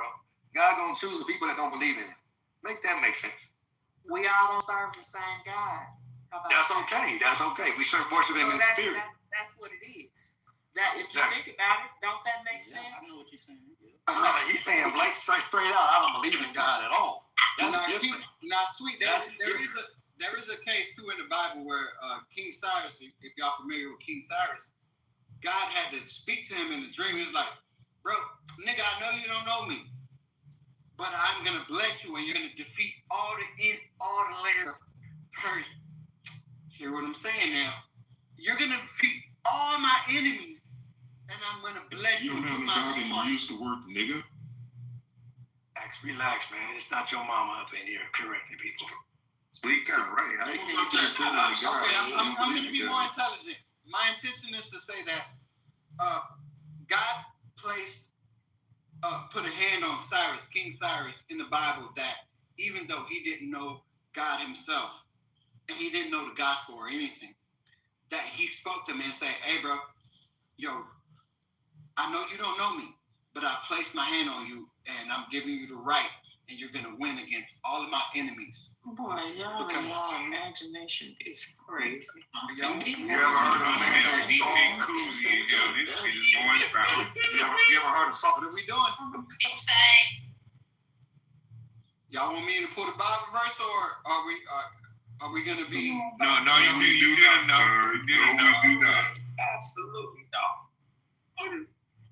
What I'm trying to convey Here's what I'm going to say. Read. No, don't read. Don't read in the group. Do not sign no read. I ain't gonna. Come on, Mama. Come on, Mama. You're supposed to help the sons of God. You know. You're supposed to be a strong hand for the sons of God. I am helping the sons of God. Stop being delusional. You're delusional, brother. No, he's gonna use King Cyrus. Okay, yeah, okay. Well, King Cyrus right now. We don't want to hear you. No, you don't want to hear. Can we stay in reality? Mama, you don't want to hear it. No, we want to stay in reality. I don't want to hear it either, fam. I don't want to hear it either. All right, there you go. Thank you. All right, we're gonna move on now. I think Otis is arrogant too. Why he calling him mom? That's weird. Right. You talking about having I'm sorry. He didn't say daddy for balance. As long as it ain't wonder why you calling me. So let's move on to you. Hey, did we figure out if Yahoo still alive?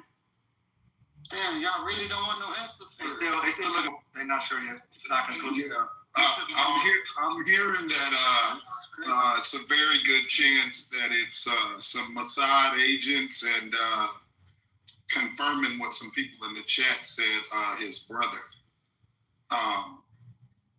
Yeah, these are trying times we're living in.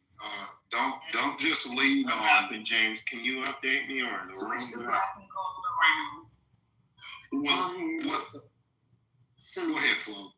I like it. Oh, my bad. Lean not On your own damn childish understanding. Man, we took Yahoo out of there, man. Yeah, so lean not. It's wrong because I haven't been looking at the news. What's going on, y'all? Bro, they did not kill that. Go ahead, James. what they're saying is, and listen, I hate when we do this, because we say what is and what isn't, and you've done no research into any of it to know what is reality and what is not. Right now, we're pretty much, in a sense, we're just speculating and reading the tea leaves.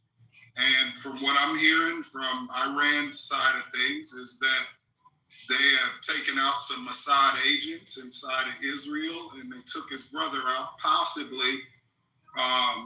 Even he was there. Now that part, I'm not so fond of believing, because I know that any leader of a country like that is going to be inside of some deep underground military base in a bunker that is so far below the ground that a bunker buster couldn't reach it.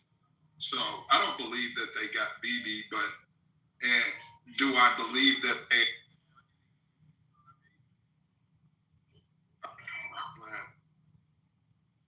Do I believe they're targeting? But even if they did get them, do you really think they're gonna let people know? Like, I think they will hide that just to say things. Well, hold on. This is the main thing about the war propaganda machine. No side's gonna. You're not gonna hear the real numbers on what happened on the American side until this isn't mainstream news anymore, and from the Iran side, we'll probably truly never know how many civilians, military personnel, etc., have been caught up in this firefight. I'll land on this. Most of what's happening right now is not being done towards the military, any of these countries or nations. These are civilians that are under fire right now. You don't get to decide where a bomb lands at. You don't get to decide what country deems a target of interest, right? Even give an example of that little girls' school that was blown up. I would like to believe that these guys don't look at the world in microscope that will terrorize you into submission and blow up an all-girls school. But I'm learning about this war machine, and there are no rules. So I'll land on it. There never been no rules. It's unconfirmed. It's unconfirmed. No, it's unconfirmed. And they said that that has been, it said unconfirmed by Israel, and he said the local authorities in Jerusalem said that there were no strikes and no hits that happened. It's reported that the video that they're using came from a 2024 video where they bombed Ben Gvir by accident, and that's what that video was from. That's what I'm reporting. They stooping real low. They doing that. Come on, man. They do that all the time. Oh, that's crazy. Man, what's the over-under on the end of it, man? What's up? We're talking about the school bomb? The school bomb? Impossible. I see videos. That's crazy. Yeah, it's damn near. No. It's damn near impossible to get through the Iron Dome. I mean, it's not too many nations that can get through the Iron Dome. Did you know, like, the school bomb, the school video that they actually showed? It basically shows that we basically did bomb the school of the children. There's like charades actually saying that it was the material was made from Denton, Ohio, inside the United States. The leftover residue that was supposedly that hit the school and killed those 160 children. It's basically it came from us. Make it pop. Are you American? They have basically a video they're basically showing and like all the charades that it looks in the school, and they found that the shards that it's left over, and it says it was made inside the United States in Dayton, Ohio. You can make it pop. You American?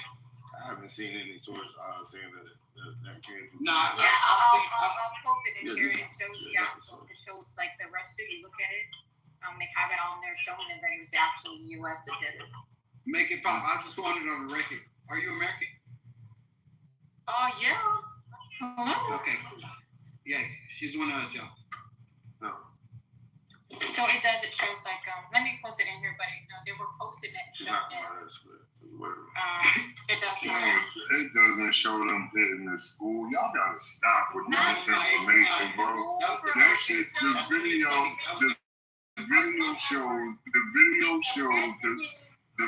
shows. Yo, you are not the point. You gotta let them correct you. Because I was leaning too. It's not the video showing the actual bomb. It's the residue that's left on the ground. So I'm not talking about the video. Yeah, but residue. But listen, but see, number one, this is what you tried to do. You tried to just come in there and say that the U.S. bombed that school. You said that you had video footage of it. Now you're saying because it was residue on the ground. But the video footage that they have is of the Tomahawk missile hitting the IRGC naval base, and the naval base is next door to the goddamn school. It does not show the school being hit at all. Residue on the ground. I heard you lie. He said they hit it. So the school never got hit? The school never got hit? The school got hit, but not on the video that she's saying that it was from U.S. No, that is not a video of the school getting hit. That's a video of the IRGC base getting hit. No, when she just came in, she said they recovered shards. Hold on, she said they recovered. Now she's saying they got debris and ashes. It shows the debris that you don't understand the fucking debris and the bomb. So they tested the debris. One second, real quick, because we can clear this up. Listen, just because they find out that it could be made in America, we're leaving one thing out, is that we give Israel damn near everything. We give them our monies, we give them our drones, our weapons. Bingo. We give them every fucking thing. Now, from what my information tells me, was that we did not participate in that strike that hit that military base or the school. This came directly from Israel, and what I'm hearing behind the scenes is that Trump has to stand tall with this, obviously being the leader, right?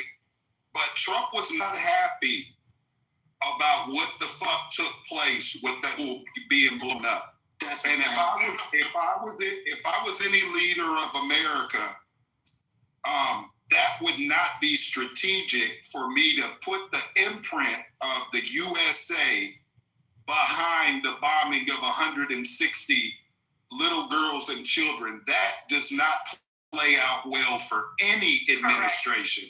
And from what I can see, listen, I'll land on this.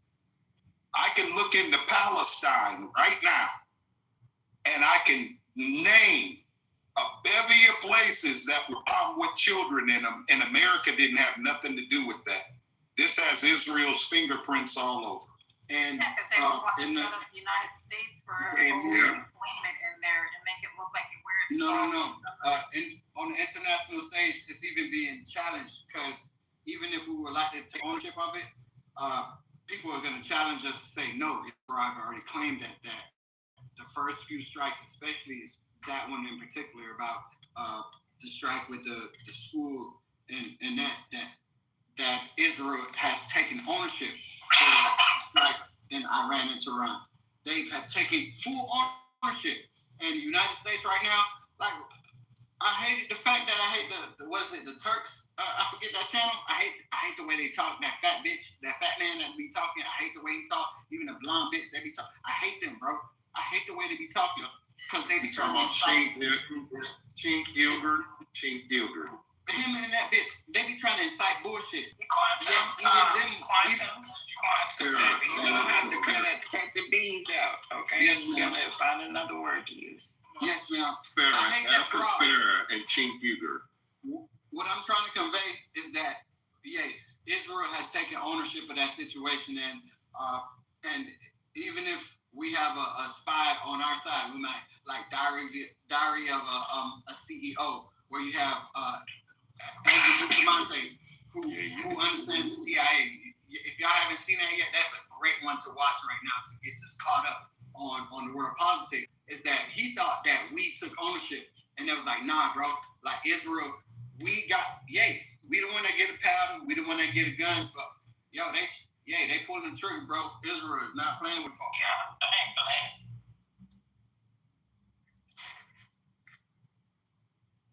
Bro, the art of deception is a real thing. We're going to wait. All the data is going to come out because it's all been tracked where it came from. I don't see no sign on it that said before it fell, this is coming from Israel or this is coming from America. The tomahawk's coming in, they're coming in. But all that matters is truth going to come out again. We speculate all day, watch movies. Actual facts are what they are.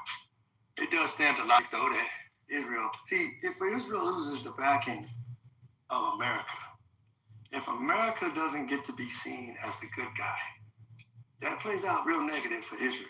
It's better for Israel to blame it on America. You see what I'm saying? I should say it the other way around. For them to take credit for it. Because that keeps America in a pure image. Because those babies, everybody know Israel ain't got no problem killing no babies. Like you said in Palestine, that ain't nothing new. Anybody tripping on that. Especially nigga babies. But come down to America does? You're saying when it comes has issue? No. What I'm saying, Israel has no problem. Well, no, here's my point. The international world watching matters about them babies, and that's just like everything. It matters. Ain't nobody putting out on Front Street. Yeah, we did that. Yeah, that's what Iran get. I'm asking you though. You said that Israel don't give a damn about babies, but does America? Of course, we know they don't. But what I'm saying on the international, how does it look? Okay. The optics don't look good when it's like you tomahawking a whole school of children, hundreds of little girls and shit. That ain't. Yeah, I think it's two different things with giving a damn about babies and I know America doesn't, but I don't think nobody gonna pick the state and say, hey, yeah, I did all that. That'd be crazy. That'd be suicide. Early assessment U.S. early assessors believe that the United States is responsible for the school, but nor Israel nor the United States has taken responsibility. But I dropped the links in the chat that early assessment, U.S. early assessment, they do believe that they were responsible. U.S. senators have called for an investigation, launched an investigation and a probe into the issue. Members of the Pentagon said that they believe upon video analysis that the bomb that was meant to hit the base next door, which it did, also hit the school and caused the school to be destroyed and the babies to be killed. So the United States early assessment shows that the United States was responsible. Israel gonna take Do y'all mind? Somebody okay, to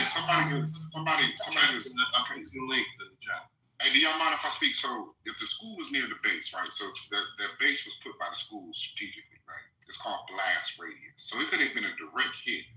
They got smart bombs where they can flag it, tag it, whatever, and that bomb goes straight to the location. That school is in the blast radius, so by default, the school gets blown up because it's in the blast radius. It will make a crater. A crater. It could be the size of 5 miles. It could be the size of 20 yards. It could be size of, you see what I'm saying? Depending on the size of the bomb that's going. Somebody who has been in a blast radius, meaning I wasn't in the initial explosion, but the ripple effect that comes from the explosion. I was in it. I've been there, right? So what I'm saying is that they may not have been trying to target the school. You see what I'm saying? They hit the base, and the school just happened to be in the blast radius. That's called collateral damage. Wait, so Hey, this wasn't a direct hit? This is That what I changes heard. everything. It wasn't a direct hit. Wait. This is what No, I it heard. directly hit the base. The school is in the blast radius. It gets blown up also. So I heard that, and you guys can correct me if I'm wrong, that our military, already had GPS coordinates on everything that they needed to hit. I heard that the place where the children were, that at one point in time was military, and they had outdated information. So that could be a reason why it was targeted and hit. I think it was still connected to the military. Is that true? Ma'am, that is a strong. That could definitely be true. So one of the reasons that cause a lot of casualties is outdated information, right? What you just said is possible. What I said is possible. You understand what I'm saying? When they're fighting in a city, there are citizens that are not enemy combatants that are going to be collateral damage, men, women, and kids.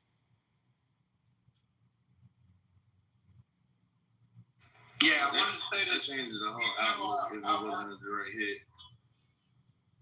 Even though I work with kids and I was the site coordinator at the YMCA with middle school kids, running a program and paying people to come take.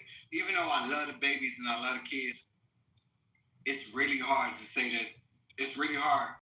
Y'all, like, if they killed those kids, we still got bigger shit to worry about, bro. I hate having to be and I love the babies, bro. And then I'm not trying to be desensitized about it because none of them are gonna cry a tear because they're still gonna kill more people. And we have so much to figure about what happens after the fact. I'm not saying we're wasting any of our energy or anything like that, but I will say that. I think a lot of people can agree with you there. It's not that we're insensitive. We just know that, reality, two things can be in the same phrase at the same time happening, like in this reality. We feel for what has happened, but we still have to stay focused on what is about to happen. Thank you. So everybody, the cities where the wars fought are the battle zone. There are people who can't evacuate on both sides. They can't evacuate, right? This is a reality of war. You understand? Now, if we send in ground troops, right? So when I went over there in 2009, they were called insurgents, later known as ISIS. They just started putting bombs on women and kids. They wasn't doing that in 2003 when I went over there. So any combatant in a combat zone might be a China. It might be. Now you see a kid, y'all have been in war. But the kid just picked up an AK-47. The kid has a bomb on their body. However they got there, but they got a bomb. They're walking towards you. You have to make a decision. You see what I'm saying? Now, collateral damage. They can't evacuate. They're gonna get hit. This is just reality. They're shooting missiles from a distance. Hit. the targets, and then there's going to be a blast radius. And that kind of changes everything. Hey, Pedro, let me finish. So all I'm saying is this, everybody. There's going to be unintended tragedies. This is war, okay? This is a conflict. When you go to war, if you've ever been to war, okay, you get a chance to see what mankind can do to mankind when civility is moved. Right. So, And I think what you just said, is it possible? I'm sorry, Pedro. I know you were next. If you don't mind. No, go ahead. Not, I'll wait for you. Go ahead. What he just said, it just reminded me too. Like they got over there, they wasn't. See, I'm talking about our soldiers, women and children with bombs, and actually fight fucking children. And you wonder why their mental state is so fucked up when they come back to America. It's stuff they're not even talking about. But go ahead, Pedro. Yeah, so is it possible that this wasn't a target at all? Like, is there any proof that they tried to target this as a strike? Because it sounds like what I'm saying is this could have been a strike on a building close in proximity, and the after could have took out the school. It could have been for a little further set. Outdated information. Outdated information gets a lot of motherfuckers killed on both sides, right? It could be a multitude of things. Now I say whoever just spoke, what I did. So when we had got attacked, right? This is a possibility if ground troops go into this country. You understand? So Overpass, he had a book bag on his head, over his head. He's about to throw a bomb on the convoy. And he got hit with a 60 cal and he exploded like a grape, like a water. But that was a kid. If the dude that shot the gun was fucked up, because he's like, man, you can hear it over the radio. I think that's a kid. Light him up. What's in his hand? Come to find out he had a bomb. If he hesitates because he sees a kid, a lot of us are dead. So I'm trying to explain to you all what have to endure in a combat zone. You are not in a zone, so you don't have to think like that. That could kill you. And if you hesitate, you could die or you killed. Yeah. Let me say something in this regard. Just like a YN, you gotta watch out for them. See, a lot of this stuff. Now, I'm not making a claim, yay or nay. Okay, maybe this was a propaganda ploy. Okay, look how we're talking about it. So it's very effective in that regards. Okay, now once misinformation or fake news or whatever take a hold, it takes a lot of energy to undo that misinformation, meaning that even though they might publish the truth later on, it doesn't have an effect or relieving the initial release of that information. So all I'm simply stating is that this could have been a pure propaganda attack or deployment in order to distract us from something greater. And that's all I have to say about this topic. Hey, Corey, question, Corey. Corey, you there? Yeah, real quick, Corey, leaning on your definite experience. When this came out, there was a denial on the U.S. part, and it was a blame on Iran. It was, excuse me, you think they didn't even bring up, it could be collateral damage. Like, hey, that you just said, why didn't they go that road instead of just immediately saying, no, Iran did it? They admitted that they did it today. They admitted. No. That question was for Corey about. I'm just trying to understand what his thoughts about why they didn't just come out and say, like you said in here, it made sense. Everybody understood it, like collateral damage happens. Why they didn't go that route? Like everybody would have understood, like, hey, the bombs came from miles away, missiles and whatever. And so, hey, shit, it kind of fragments, whatever, it did a thing. But they went and said it was Iran that did the whole thing. Yeah, well, I said they just said it about an hour or two ago. One of the Congress propaganda. Hold on. Who would you say, Jerome? You said, hold on. You said one of the congressmen. Speak on that. I don't know if he's from South Carolina. He has a real. He speaks with a funny list. Yeah, I saw that. I saw him too. Great. Yeah, he was on Fox. He said that he said it was definitely the U.S. that hit him, and they said that it wasn't intentional, and that they wanted the death of the girl. And he said, yeah, we should just say I'm sorry and keep him.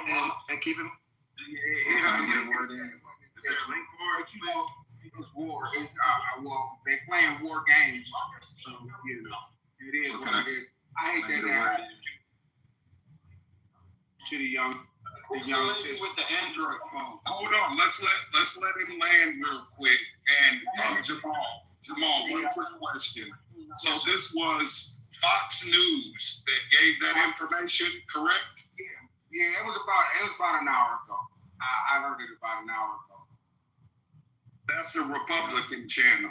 Okay, go ahead. It was on CNN too. Can I get a word in after? I forget his name. He talks with a lisp, and he got curly, kind of like Cindy Curly brown hair.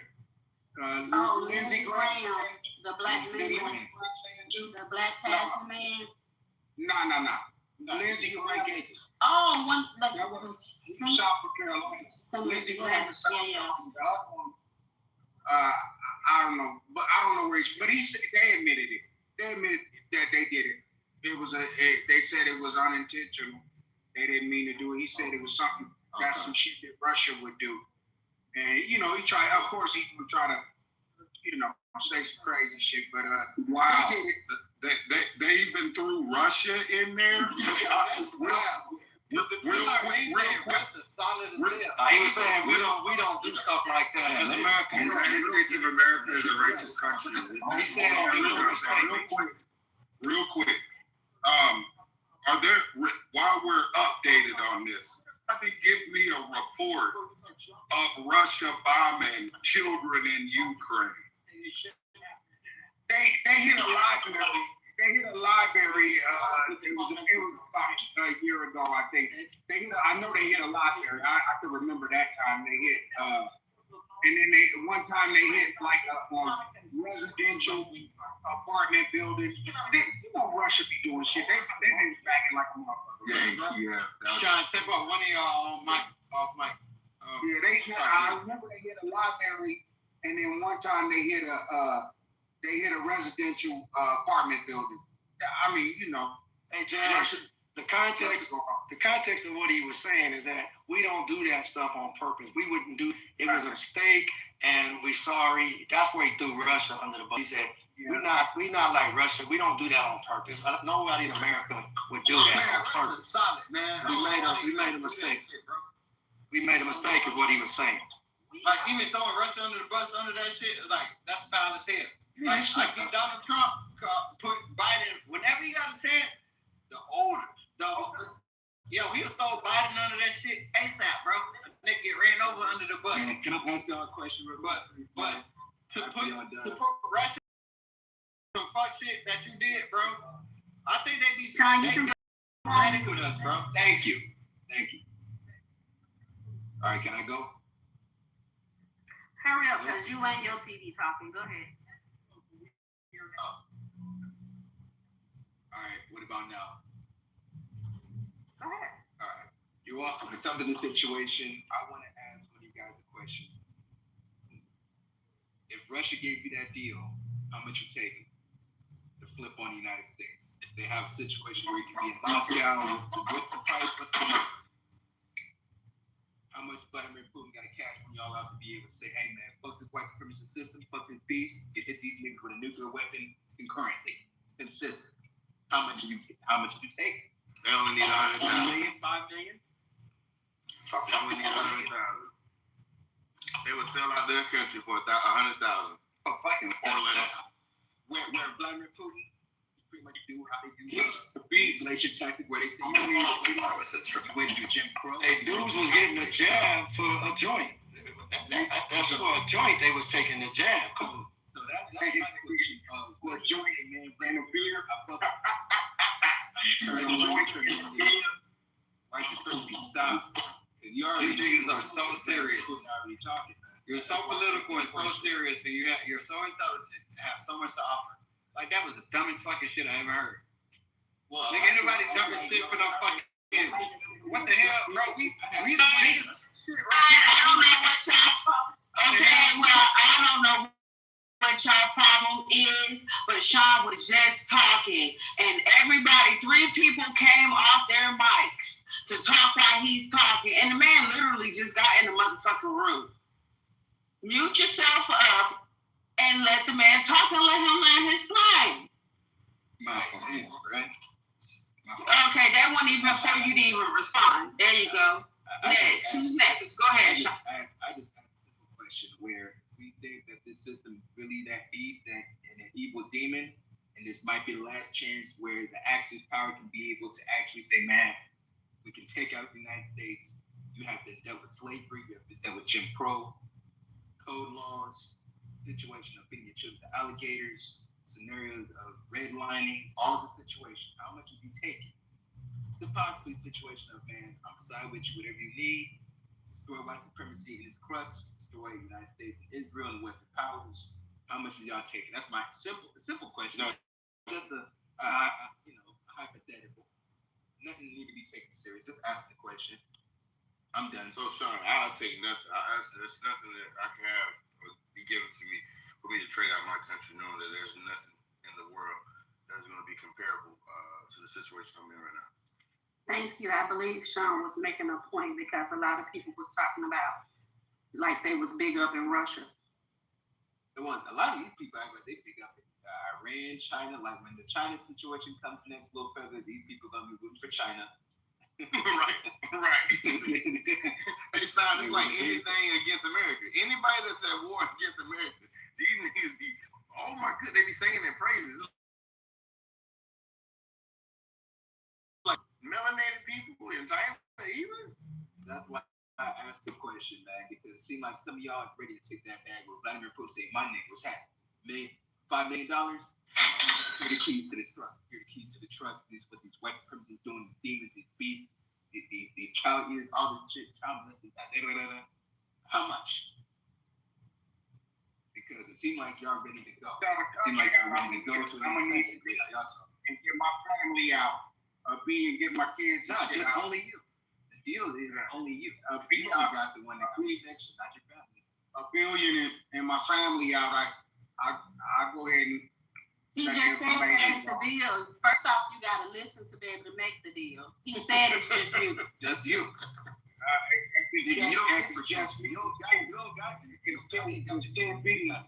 We don't even make the deal with you. We done already talked the paperwork because you don't fucking listen. Yeah, we done killed this nigga already. God, thank you for kicking me. He steady talking about them we carry kids, man. Move on. We talking about you. Yeah, we talking about you. See, listen, I think black people have this weird fixation that there's gonna be somebody that cares about them and their kids around the world. They ask about you. Are you willing to trade out your country, sir?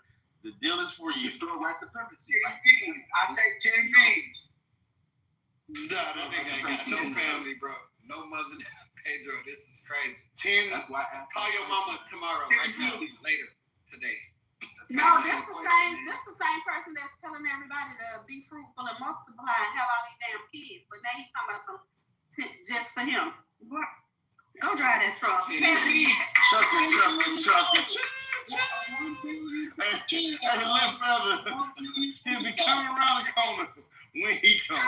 Then go to work. Go to work, man. I'll figure the rest out. That's why I asked that question. Because I'm not selling out the United States. Even though I have a grip and I have issues with the United States, I can't necessarily trust it. I have to go with the devil I know. And I don't know the Chinese or the Russian devil because the Chinese and the Russians don't even got social media that they can be able to voice their opinions out how we voice our opinions every 5 seconds over information. A lot of the times, the shit they talk about, nigga, you couldn't even go to Africa. Like, a lot of y'all niggas want to do this Pan-African shit, but you still coming there with American customs. Like, I saw one brother, he got locked up. He went to Nigeria. He was talking about Tinubu being a crack dealer in the 90s and him working a deal with the CIA inside the 90s under Bill Clinton, moving work through Nigeria. See, so he got pinned up, and now he got to be able to fight for his life in a different country where he can't even be able to talk to shit like he could in the United States. At least with us, we can talk as much cash shit, and none of us die. Hey, we still moving and grooving. We still raising our kids, living life, traveling. Ain't nobody got hemmed up for this situation. But you have billionaires like Jack Ma, worth $35 billion, got more power than most motherfuckers in the United States, let alone if they white or black. He get hemmed up with the government because he had an issue when it comes to wealth tax. And Xi Jinping said, "Nigga, we're gonna put you in this motherfucking cage. We're gonna see how you really like it when we take and impound your assets and your wealth." So that's why I asked that question: how much could Russians and the Chinese pay you? Where nigga, you went to white supremacy, nigga, you the white supremacist first. Who knows white supremacy more than black? Right. Hey, but wait, I'm sorry. You said somebody. You said something about the internet, social media. Somebody went right to showing you how dumb they are. They made AI. Yeah, you know how fucking crazy it is that you made AI, you made social media, you made all these platforms, and you can't even use it. You know how crazy it is for you to be the person making an iPhone, and you can't have the privilege of owning it and exploring all the features of it. You know how crazy it is for you to be a scientist in China, and you can't even warn people that a world fucking plague type of a situation is coming. What? You know how fucking crazy it is? Yeah, you know, bro, we have too many liberties here in America. Hey, yo, Sean, I wish you were here earlier for Melissa's one of her statements. Yo, hold on, I'm letting here. People in America don't realize the privileges that we have. And it's kind of fucking crazy. I know we got a lot of travesties going on. Yeah, I know we got a lot of fucking travesties. From Africa to here, we like travesties here. Yeah, Americans don't know. Yeah, and I'm on the land, right? So people are going to talk about all these different travesties that we have. But even through all that, y'all, we are a spoiled fucking society of people. That's black, white, Chinese, whoever you may think you are, right? There's nobody around the world with most of these liberties. That's to even call out our president is insane in Mexico. But did you see how that white chick left the United States with Canada? Now she's saying, why ain't I know Why ain't you know how? Yeah, right. Same setup that they gave illegals here. You want the same setup in Canada. Right. You want to be more expensive. I'm a little blown though, because Pedro, you were saying something, but as soon as you talk about like how Chinese people go warn them about, nigga, why they go warn? I was referencing Wuhan, China with the COVID. There was a scientist there. If you don't know that, you don't know. So you actually have a good response to what I'm actually about to tell you. Okay, relax. What I'm saying is that, bro, how we gonna look at a motherfucker and say, oh, they can't even warn each other about AI because, bro, they're the ones who are calling the shots, bro. They gonna warn each other about what they about to do, bro. DeepSeek. If you have been keeping up with DeepSeek is cheating the video chip. That's what they say. Bro, relax. DeepSeek is not DeepSeek is but the infrastructure. But they're still using the video chips, sir. They're not. They have developed their own infrastructure at this point. And I'm a computer science major, and I really feel like I shouldn't have to mention that. But I think that's important to know that this is part of my industry. So yeah, you telling us they can't even warn each other about AI, bro. They're the ones who are what do you call it? They're the ones who are aggressors, bro. They're about to warn each other about how they about to attack, not about who about to attack. Right now, we the ones who at the bottom end of the shit, bro. And especially with the shit that went down with what Claude and Anthropic about them not being used, Claude not being used for autonomous killing in the military. Like, we're having an issue homeland. Like, they're on a unified front, bro. But they found a replacement, big dog. Like, just because they refuse to do the contract, you got companies like Ondas, and you also got Kraken Robotics that are doing underwater drones. So actually, when you are finished talking, I would like to talk about that'd be solid, but you can't take away from the fact that China is not worried about who's about to come for them, bro. They're the aggressors, bro. But if they're the ones who are on space, then you can't be able to win your war. No matter how many robotics that you have, drone supports, minesweepers. What I'm trying to tell you, satellite, then you already lost. Okay, cool. Yeah, I do hear what you have to say, especially in a rebuttal to what I'm sharing.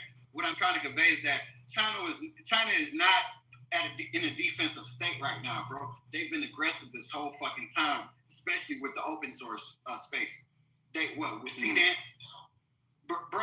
Like I'm keeping up with this shit. Like nigga, this my. I'm not saying you're wrong. I'm not saying that you right or I'm wrong. That's not what I'm saying. What I'm trying to convey to you is that we in America, we're the one on defense. So to hear someone say that, yo, they can't run each other out in the AI attack. They're the ones who are running the fucking play. What they got to worry about? They the ones that's building new chips and new architectures that because we put sanctions that for them not to have superconductors, semiconductors. And then we're all in discussion about them wanting to take over Taiwan. They probably won't even have to take over Taiwan after they're done, bro. That's how much work they doing, bro. They know how to take shit, fabricate it, create it in their way, sell it for cheap to other motherfuckers, and hold on to the good shit for themselves, bro. They did a great job for the last 40, 50, bro. They're doing awesome, bro. This shit is crazy. Mm-hmm. Like I said, if you can't be able to outspend America when it comes to defense, because the funny part about it is they already got technology to take out the damn robotics. They're using lasers right now. How they're sinking 3 naval ships every hour by the hour through satellite. Palantir, and you also have the other tech companies that's working alongside with them. Man, NVIDIA, AMD, and you also have Taiwan Semiconductors investing $165 billion in 5 new plants in Arizona, which I'm literally at right now, looking at the scenario of how much money is coming in. $400 billion Micron for the memory chip systems. And you also have deep sea mining and deep sea drone water that can put weapons on it. Like I said, China's going to make it look interesting, but China and Russia have already given their best technology to Iran. And Iran's naval has been destroyed 53% in the first week. Cap, I can't even believe you said that shit, bro. You should never repeat that again. Because you're going to give us security that niggas cannot sit on. They cannot go to. I'll repeat it again. They have 107 naval vessels that they have on the dock. 53% of that has already been taken out in the first week, just based off the satellite of Starlink and Palantir working together. And you also have Lockheed Martin running through with General Dynamics and also Northrop Grumman. I'm literally outside of Lockheed Martin. Yeah, I'm in Orlando, bro. I know it's we right here, bro. Yeah, so, Space Force right here. Okay, I don't want to overtalk you. You're right. Okay, I'm gonna take it. Yeah, and I did want to add something as far as chip manufacturing. I mean, although China is right next to Taiwan, they don't have any, government authority over Taiwan. And yeah, unfortunately, like Taiwan is a sovereign nation, and most of the chip making companies are American, one, if not have made deals to produce and limit produce in America, manufacture in America, but also limit the amount of the quantities that they're selling to other countries because of the deals that they're making with America. China doesn't produce like on their own without chip making companies. They don't produce that much. Like they only have one major company produce nearly as much as what Taiwan is producing, or all of the companies that are American companies combined. Like not even close. They need that cobalt. Yeah, but the thing is that for modern technology, especially modern warfare, you need chips. You need access to chips. Yeah, so I'm saying, and the chips are made out of cobalt. That's what I'm saying. They can't do it without them. I'm agreeing with you. The rare earth minerals scenario has been handled. Cobalt is in Africa, though. The Congo, yeah, that's why. And they cleared out Haiti out of that. Haiti was the last place. And that's why the United States has done a trade and security agreement with DRC with their problem in Rwanda against M52, M2, whatever troops that's harassing them in that area. Because of the rare earth minerals. China has 90% of it.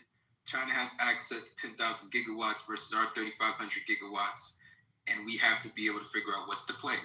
Cut their 2 largest oil suppliers and literally tokenize the situation of those assets of 500 billion barrels to be able to get the one up and also to protect the petrodollar. We kept saying about this yesterday where we was on the ball yesterday, but we forgot about our own talking point of how 40% of China's oil comes from Iran and Venezuela. Now that situation's being in the United States custody or blocked. That's why China said, can you please stop bombing Saudi Arabia, Iran? Because that's their third oil supplier, as well as Russia is, moving back and forth. So when it comes to that situation, they're going to take Taiwan. Taiwan's going to be very expensive. They have $500 billion in imports that didn't get sold last year because of the tariff block of 50-80% on a lot of their goods, 2,000% on a lot of goods. So with that situation there, 40% of your oil surge has been cut. Then you also have a scenario of Japan investing $1 trillion in defense. Well, 1 trillion Japanese dollars in their defense, equivalent of $200 billion in defense and weapons. South Korea, $100 billion in defense.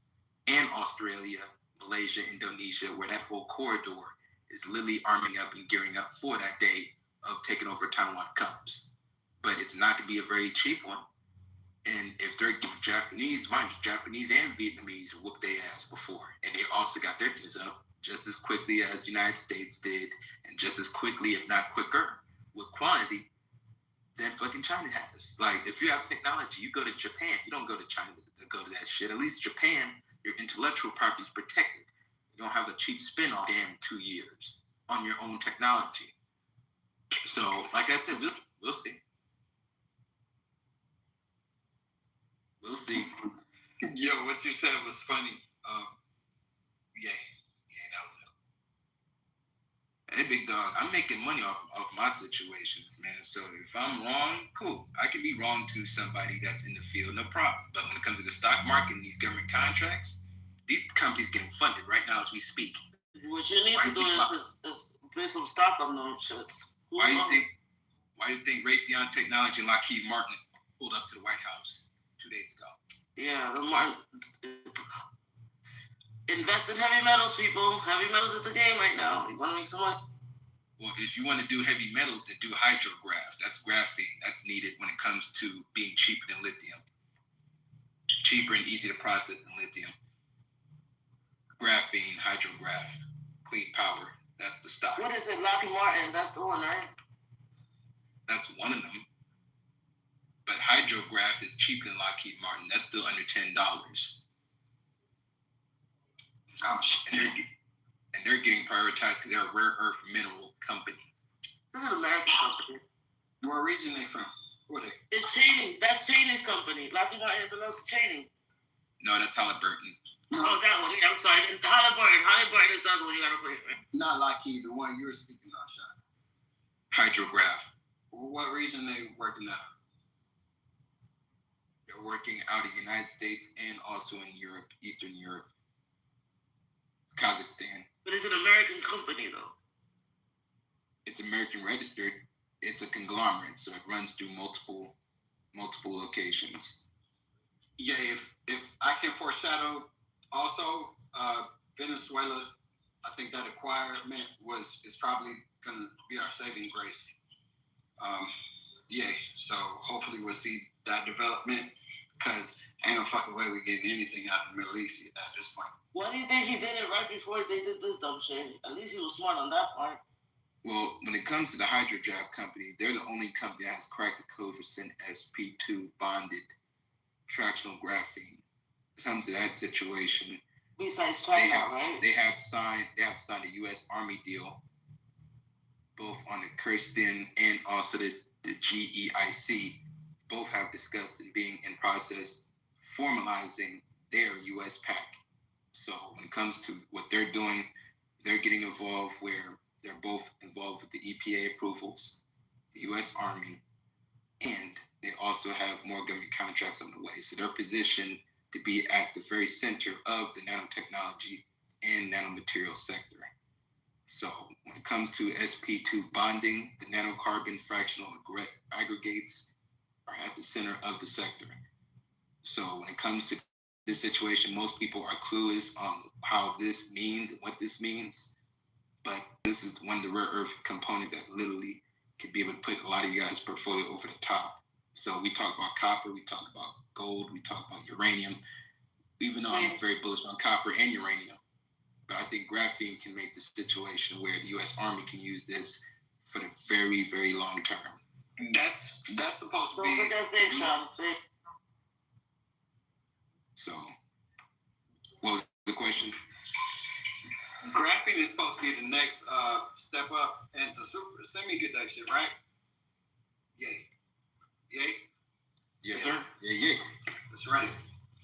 I'm a computer science major, and my programming teacher told me that Satisfactory is the best game to help develop an engineering mind. And I have this past month, I spent a lot of time with it, and I've been showing my young niggas the platform. And this is something that I can offer to that. If you can put a really good computer in front of you and install Steam and put Satisfactory on that computer, I've spent enough time with it myself to know that it is what it is. That is it. It shows them what the natural resource makes you go and find it. You do have to refine it too, and it allows you to build systems. And that's the mindset of engineering. Even though they say, yo, coding and programming is going to be out the window, AI going to take it from you. The ideal of why it's still important that we still code is that it's a particular mindset of being an engineer, and it's called Satisfactory, y'all. Put it in front of your young little brother, your young lady. They're gonna love it. It's like Roblox in a way, but it's very realistic, and there's the way up to get to nuclear power plants is a great experience. It's been a great journey for me.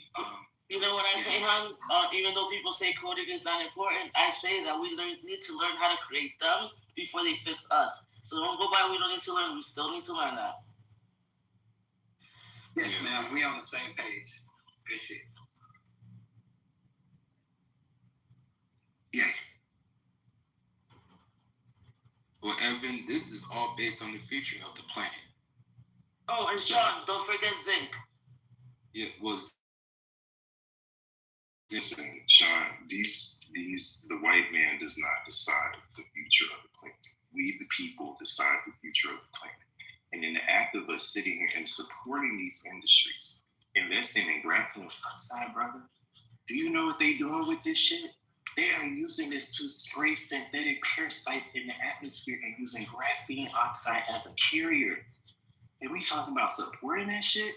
See, this is how all of their agendas are able to prosper in the way that they are. Because we're operating from a limited perspective and we're so blinded by the money and the 3D aspect of this reality that we would sit here and use energies, our spirit, to support the very that is being used to destroy us. Well, Brother Evan, at what point do we start to the fuck up? And that's why I asked we decide this shit by means of how we utilize our free will and our consent, and especially our money. But if we don't learn about it, brother, what does that leave us behind? Blindly ignorant. Blindly ignorant. What? Y'all sitting here trying to booty clap for the white man and playing to his illusion. What do you think that's going to get you? Talking about? Oh my God! You have no idea what he was saying. We're not talking about this booty clapping. We're talking about learning about what graphene oxide. All of these industries are being used to support the digitization of everything on this planet. They are using nanotechnology, quantum biosystems in the atmosphere, and using graphene oxide carrier. What that means is we do not need to be seeing this shit. But Evan, you are using nanotechnology right now. It doesn't matter, Sean. It doesn't matter. At what point do we take a stand and say bullshit needs to stop? Brother, now that doesn't make sense. It don't matter. See, this is what I'm saying. You niggas with this defeatist mindset get on my fucking nerves, yo. It does not matter. We decide. We decide our future. That's very emotional. We're using these devices. We can stop. Let them die. But we're not stopping using these devices. Sean, let them die. If you don't want to live in the future, what you mean? What you mean? With the man. Yeah, man. I mean, Jesus Christ. It's cash. No, I didn't get caught in the Matrix. That nigga got caught in the Matrix. Oh, Lord have mercy. I'm good. Yeah, I be working on my nerve. So, Brother Evan, like I said, when it comes to that situation, I'm literally just informing people of where the investments is going. To be honest, we're already taking advantage of blood diamonds. We are literally using our phone has all of the child labor from China, all the situations we say we're against. We also have. Oh, now what doesn't matter? Because you're using it? No, because if we're going with that mindset, then that means that we shouldn't. We should just let them do whatever they want because we're already deep in the bullshit. So just let them do whatever they want. Brother, you feel what I'm saying? We're already using all that disease. Plenty of people don't already got their vaccines. So why do anything about it? You know, we're being a hypocrite. We're just being a hypocrite. Right. You gotta be logically consistent, honey. Because this is used all logically consistent. The phones that we have, and all the stuff that we call everyday living, has been used on an exploitative manner. These companies. And what you need to understand, let me respond real quick. What you need to understand is if we let them cook, it's going to get even worse. Yes, because I'm not trying to actually get where I'm coming from. I'm just talking to the whole stage in the room. Because I'm just. Because he's still talking about it. You want a phone that children had to slave to make, and you on here upset about it, saying we need to make a change. But he not ready to change. Hold on. I see. This is what represents the root of the issue because what I'm talking about is that the further. You're the root of the issue too. If you on here criticizing people, who am I blaming? See, this is the thing. Y'all personalizing what I'm saying. Now you misconstruing it. Oh my God! You did not just fuck. Oh my God! Oh. Right. I never separated myself from it. See, this is a diverse conversation. You just sat here while Sean was talking. And you interrupted him to voice your opinion about what he's talking about. Interrupted, he addressed, I responded. But I didn't finish.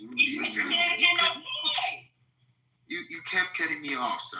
Like I said, Evan, it's okay that we disagree. You didn't address me, so I responded. I have no problem that we disagree. Just informing the room of what was going on when it comes to the government funding on budget to budget, from Department of Defense, Department of Treasury, Department of Education. I go over funding when it comes to the government. The companies that I've listed, when it comes to these people are literally using it when it comes to both the data center component and also going green. These people, the whole big society, the elites, Black would be the main ones talking about we need to go green. And this is a green energy company. And now we somehow have some kind of morality clause where we're so against it. But 4 years ago, you saying we had to go green. Now, when these green companies are now blowing up, and these companies are now starting to get traction, now we're against it. I mentioned uranium. I talk about uranium all the time. Titanium, tin, hell. Even Francis mentioned about zinc. Even Francis mentioned about zinc and cobalt. We're talking about rare earth minerals so we can at least position our families where we're not behind on the mark anymore. We're ahead of the curve because, one, we invested in companies. We didn't kill nobody. We just put money in the market. And if you have a problem with that, a lot of y'all work in corporate America, y'all got a 401k. You might as well call that 401k, that stock market account that you have as your retirement, is blood money too. At least the Native American, Indian, Indigenous, at least the Native American Indigenous, they stand on COVID. They don't even take $20 bills. They don't even take $20. They don't even take Andrew Jackson bills. If we're going to stand on something, no problem. But we are still making money off a slave phone. Our phones is literally that outside labor of offshoring, doing the work, doing 12 hours a day, slaving it, and we still get to use our iPhone. We use our big 72-inch screen TV. We have all the luxuries of the Western world. And we're now saying that we want to break up the Western homogeny while still using the tools and the components of the homogeny that we're supposed to be against. It's hypocritical. I think it's very hypocritical. I know we can have issues when it comes to our government, the way how certain things are done, of course. But to act like I even killed somebody just over telling somebody about some damn stock companies? Come on, man. Like I said, man, and the funniest thing about it is I just want to be able to help people to get financially informed, man. We can disagree all we want. But damn it, everything we do has some kind of dark twist behind it. We wouldn't listen to the news. We listen When to do we start to change that? We do all this shit. When do we start to change that? Is my question. No, you like people like start to change that. People like you stop being hypocrites. All right. No, you like And nobody is really offering a counter argument. Like that's what I'm saying. That's the point. Well, that is your argument, sir. I'm just telling people how to be informed. I'm helping people that are literally trying to find ways how to secure their financial future for their family. And I'm not even charging. I don't want to charge on this information. I thoroughly love learning about a new. And that's why he's going to be our secretary. That's why he's going to be our secretary of treasury. Because he do this shit just because he want to see niggas on top. Tell him, Sean. Like, come on, man. Like, how am I the enemy? I'm trying to get you paid. That's the back. You personalizing what I'm saying. I'm not going to use number of time. Y'all got to. I'm saying we got to start thinking more spending time. I got to chill on that, bro. Y'all tag team it, bro. Like, dude, I get it, you know. Well, let's be fair. Let Evan say whatever he got to say. No problem. Nobody come off mic to personalize it. No problem. Go ahead, Evan. Well, the point is not to take it personally because we're all complicit in the bullshit because we don't have no choice but to be. But that's what I'm saying, the fact that we are the people and that all of this bullshit, all of the war, the system that we know it, politics, the financial system, fractional reserve making, the straw man deception, all of this shit is being funded by our energies, the energies of our spirit. So what that means is that our input decides the output. So if we want a different output, we gotta start changing the input. Like that's it. You know what I'm saying? And there's all things that we can do individually and collectively to contribute to that process. But the number one thing is how we spend our money. That's what I'm saying. I don't think that's the truth, bro. I think you're right, because I think our problem at the base level is we do not have enough compute, man. These white boys have a gaming computer since they were little. And we might see little videos of them throwing their little Xbox in the pool and shit, but them boys had a big computer with a 50. You feel me? An NVIDIA. Come on, man. That's the type of stuff we need to be on. So I do respect where you're coming from with that. Could I get in there real quick this day? Go ahead. The brother who was just speaking, what was his name? Evan, yeah. Evan, I've been sitting here listening for a while, and I asked Sean that maybe last week sometime with respect to people's perspective on profiting off war, right? But when you speak about our power and our consciousness and our awareness and our ability to change the status quo, I honestly don't believe that we will arrive there in mass until mass destruction. Just driving along the freeway, imagine something terrible happening where, millions of people are impacted, or, hundreds of thousands, our people are impacted. I don't think it's until that time when we will begin to think differently. It's interesting, human nature. It's like people have a position until they're affected by said thing, and then people begin to look at things a little differently. So I just don't see us arising to that level of consciousness. I see us doing it more reactively, unfortunately, instead of proactive. And that might be our plight too, that we don't trust each other enough to say that, okay, if somebody said, hey, y'all, this is what we need to be doing. But at the same time, too, knowing that we're also distracted, I think we are the most distracted people in all of reality.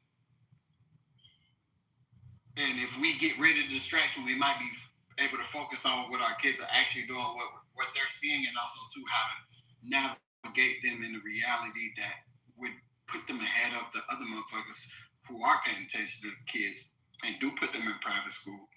No slack to nobody who don't do that. But these are the type of moves that they make when they know that, okay, I'm going to make sure my kid get the best of the best type shit. You know what I'm saying?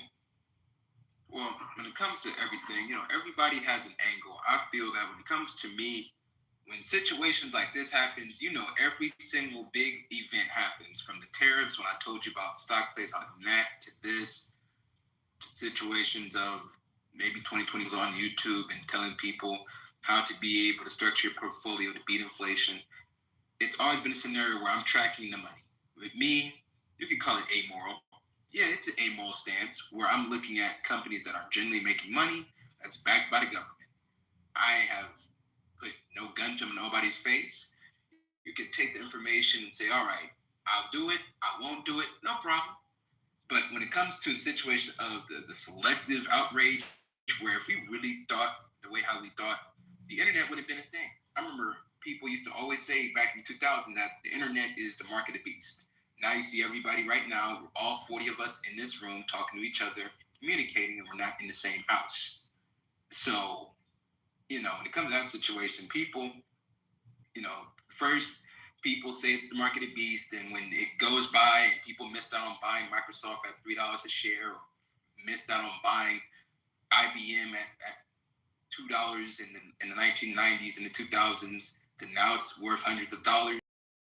Netflix, let me at least finish. That could at least took care of a lot of black people that was literally either struggling and working, just slaving and working, have no control and power, where I don't believe that people should suffer while everybody else is learning the information and the black community gets, I guess, the propaganda, the misinformation of what's going on, instead of being in the know of what is the transition. Because we all benefit from the transition. Internet, you got people saying, I don't fuck with AI. Now they're using ChatGPT on their daily Google searches like they used to do with Google and Microsoft. Where technology is evolving, people evolve with the technology. Only body that I know that thoroughly has a landline is baby boomers, where a lot of baby boomers say, man, I don't fuck with none of that social network shit. I don't fuck with none of that phone shit. It's what's fucking up your head. And I got baby boomer family and that say that, see what's wrong with y'all. Y'all on this goddamn social network fucking your brain up. Now you situation of, well, damn. Now you see where you can be like someone of I guess a programmed sheeple, shill, whatever you want to call it, because we're playing this morality game when we on the internet. Internet got all kind of smut, but we don't say, we find the good in the internet. See, that's because we get our information from the internet. See, we don't write everything off. And me just talking about, and to finish it off here, me just talking about mining companies, defense. These are not even gun companies. These are like satellite. Shit, your internet companies considered a defense stock because they're getting the government contract from the Department of Defense to use their satellite systems. So it's not even weapons. This shit is just mining companies and facilities. The same mining companies we need for everyday products that's being sold, And I think we play this weird game where we offshored it, where motherfuckers in the 90s gave China and Mexico all the damn work. And motherfuckers saying, well, they're doing slave labor. Well, motherfucker, you offshore black men still in them damn factories and plants in the South, doing business, making and eating and learning and living and working and doing their job. But no, we took the black man's job and gave it to the children in China. And then we cry about slave labor. Now we cry about situations, repercussions, and tribulations of that shit. But when people try to warn you back in the 90s, oh no, we gotta go global. Global? Okay. Nigga, why do we move our shit from there and buy their shit and get them rich when it could have been black Americans selling tech in the 2000s and the 2010s if we kept all our manufacturing in-house? Right. We gonna help, we gonna We gonna help and save you niggas while we fuck you niggas up with open borders and offshore the jobs and tax your damn property, your grandmama crib off the chain. Right.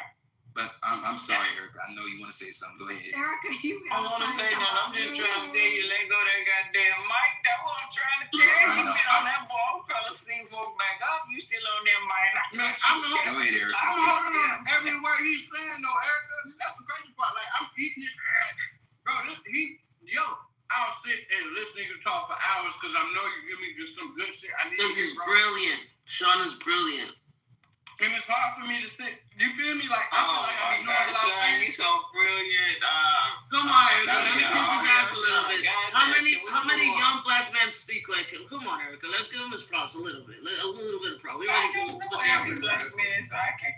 Come on, Erica. See, this one. Erica needs some stock plays. She won't say that I'm a genius. But if you allow me to finish, then you guys won't have to say what you're saying. Good. You said I don't know every black man, but you do come across as an intelligent black man. Thank you. Yes. Thank you. It's probably on paper too. That's the only nicest thing I can say on paper. It's probably on paper too. Cannot with y'all, folks, bro. Thank you. I just want to hear it.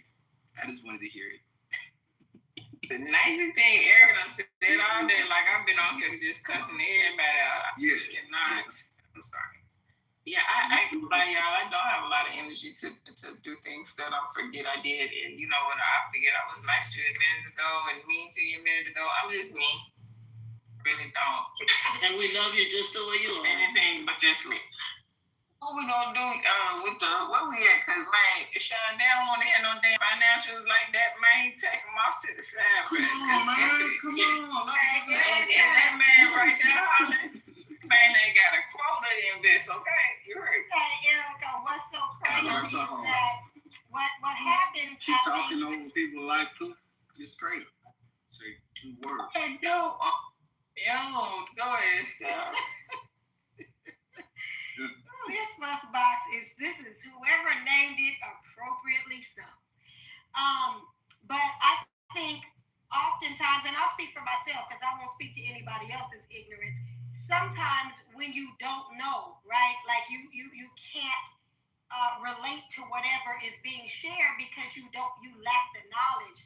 And this is why, and I said this to Sean before, or I asked him rather, if he had a group or if he does any type of training, because honestly, a lot of us lack the basic fundamentals. Yes, you may have all kind of brokerage accounts, 401 accounts, and all of that, but are you knowledgeable about what they're doing with your money in those particular funds? Are you knowledgeable about how your portfolio is invested and have enough knowledge to say, you know what, actually do the state of the world, right, or the state of the nation, or this particular industry, let me, make some strategic moves. That I think is where people lose interest because they lack the knowledge. Because this information is incredibly powerful, I think, if used right. Thank you. And it's more powerful if heard. Well, knowledge is only powerful if it's applied. I can tell you some very powerful information, but if you don't apply it, it's not powerful to you. I'm done speaking. Those who have ears, let them hear. Say Jesus is with his own mouth. I want to say one thing. I've Smacking noticed on the goddamn mic. Stop smacking on the mic, Johnson, coming out from my eating and shit. Yeah, I was going to say. This nigga got a hot plate and start talking. Oh, it's disgusting. Bro, y'all ain't gonna talk crazy about my brother. Hear me. Is my mic on at all? Can anybody hear me or y'all just ignoring me? We hear you. All right. So I just want to say real quick, in the generation that we have in the 30s, we got some real gifted young people. I've met a few of them. I've discussed different stuff with them and talked to different ones, and we do have some young gifted black. I think that one of the things we have to do is we got to kind of work with them and see where their creative stuff takes them. A lot of times the ideas that you might have as a Gen X person, I was in a room today and we were talking about it. You can give the idea to a Gen Z, and you can give the idea even to a millennial. and you're going to get a different take on things.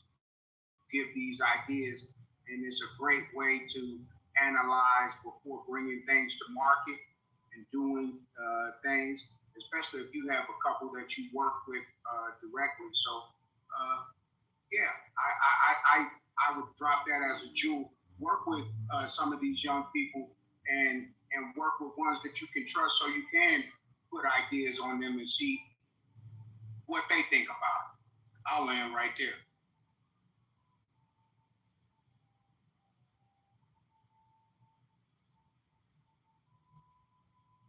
Man, y'all, I can tell there's a lot of people in the black community that don't like making money. And the funniest part of it is they used to sell dope back in the 90s. It's not that. I'm telling you, it's not that people don't like making money. Steph has it right. It ain't they don't want to make money. They don't want to tell you that they don't know what you're talking about. Well, why you finish with that point? That's my question. That is funny as hell. Because I didn't want to. Right? Damn. Let her talk, bro. No, you got it 100%. Mister, you got it. That's exactly. That's my sister, so relax and stop smacking. Okay. How about that? Somebody got themselves a plate eating. Damn, niggas smacking in everybody's ear and shit. It must be lunchtime. I'm making my ribs right now with some white rice. Must be dinner time. It's around 3. How the fuck y'all eating Dinner. dinner? It's 6:30 in New York. But yeah, man, that's crazy. But how do niggas not know how to make money, don't want to learn how to make money when these niggas so crack? Nigga, I don't know how to make fucking crack. These niggas did it on a fucking stove in the kitchen and made hundreds of thousands, not millions. Well, before you invest anything, you gotta have some money to invest. So ours is virtual money, Sean. Ours is not something they can touch. Y'all niggas have cooked up crack and shit and made millions and millions of dollars, boy. But now, since you motherfucker, the crack money done dried up, cartel ain't the plug no more for you. And you got home and this shit, you done served 15, 20 years in the joint and shit. Now, motherfucker trying to talk about some stocks and shit. Oh, nah, bro, that's profiteering. Pfizer took it. Pfizer took the crack name. Nigga, that's profiteering. That nigga that came home and shit, he got his old 2003 gear, you know, got his old Dwayne Wade jersey and shit, then came back home with his baggy ass Jabot jeans. Now the motherfucker, now nigga needs somebody like me and shit to help him with credit, help him with stocks. Nigga, what the fuck was he doing in prison for 180 months? Nigga, was he reading, nigga? Not too much, Sean. My bad. You know, a lot of them got railroaded so they can get that money. That's right. Tell the truth. Everybody was actually. I said they didn't know how to invest, and I think they. Damn it! You had all the ability to buy all them hood properties. Sean, they did. They bought housing, and then they got caught up in jail, and then they had to sell those houses because nobody was maintaining them, and they raised the taxes. I don't disagree. I watched them do it in D.C., you know. It went from the hood to houses selling for like $50,000 that are now $1 million homes. I saw it in the span of like 2 years. It happened so fast. Down around 14th and U was like, whoa, you won't believe how fast they took down houses and put houses up and raised the taxes on people. I mean, it was... I agree. I was working at a school, and the guys used to hang out on the porch and drink. There'd be like 4 or 5 of them sitting out there drinking. And then somebody, like 3 houses down, it was like a row of houses, you know, townhouses. And, you know, you get that first gentrifier that comes in, you know, and he moves in, and his boyfriend moves in with them, and they put a little garden out front, and they say hi to everybody, and nobody bothers them until 2 more move in, 1 on each side. And within 2 years, that long last holdout where the guys were out there drinking, I mean, they held out because they knew they owned that property. They didn't have to. That was theirs. But once they acquired that row, they had to move because what? Taxes. They couldn't afford the taxes. Right around the corner, another house. $1 million. Oh my gosh, I couldn't believe that one. Oh, I'm like, what? They did that in 6 months. And then down the street, another one. until you couldn't even recognize. In 2 years, I couldn't recognize the same place. 2 years. So it wasn't so much that we don't know about stocks. We know about stocks because we are the stocks. We were the stocks, and what do you get when you go to jail? You get stocks and bonds, right? So a lot of times we go invested in the things that are our own selves, meaning we don't realize that we put some money on this stock and that stock, and those stocks promote our demise. And that's why when we were on Wall Street in the beginning and they were just selling black people on Wall Street, that's we market, because we were the market. And as we got older, we realized they're not so obvious with it. Now, they move you downstairs in the basement where they get your stock and your bond number and sell you on the stock market. So that's why a lot of black people don't really invest like that, because if you look into it, you'll see a lot of those stocks are private prisons. All kind of different ways they defile. Of course, the blood diamonds. I heard somebody say a little while ago. I said that. Yeah, the blood gold, everything coming from Africa. That's why they're throwing bombs around over there right now. All these countries got their whole Israel. They got their whole wealth is built on it's built on resources that come from Africa. Africa ain't getting no likes. They can't show where stocks and bonds went. They can't show where the money went for all that digging into the ground. Now, a lot of them niggas is crooked though. Well, it's not. We gotta be real. It's not being crooked. It's a matter of trying to survive the same way everybody else that gets a little money wants to survive. It's no different than anybody else. That's like calling most Islamics terrorists. Just simply not true. Well, a lot of those niggas are not, but those politicians, just like in our community, which is a way smaller subset of a larger population, are crooks. Our politicians are just as much crooks, if not more so, than the other people. So only why I throw that up was because there's no victims. They knowingly have $1 billion, trillions of dollars of resources, and they say, man, we'll give you the rare earth minerals for security or for some weapons, and we can be able to make this transition work, and we can move on. An apolitical, amoral type scenario. When it comes to this situation, only why I brought up the stock aspect when it comes to the streets is because the people that I talk to, like a lot of these niggas like full of shit. So I ain't saying nobody in the room. I'm just talking about the same barbershop niggas where, like, nigga, you still sell pills and you giving me hell about stocks? Nigga, you still sell pills to kids. Nigga, you luckily I ain't snitched on your black ass. Motherfucker. Where, it pisses me off where motherfuckers act like flat out hypocrites. I have no problem with Masali said. I'm just listening to direct hypocrites that's trying to do this morality police shit on me because I'm a young brother making more money than them when they was my age. Then there's that. I don't think it has anything to do with your age. I think it's just the method. Some prefer to get rich off pills. Some prefer to get rich off diamonds. Some prefer to get everybody has their way to get to the top of the mountain. That's just how life is. Yeah, I agree. Your way is just the same on the backs of people, the same way. I don't care what. Not strong arm robbery, because these motherfuckers, the shit that they've gone through, I didn't have to mug nobody.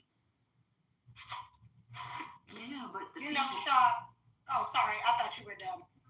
Go ahead. I'm never going to be done. I think that to your point of you mentioning, and a few other people have mentioned, this is an opportune time to change your economic position if, again, you move strategically.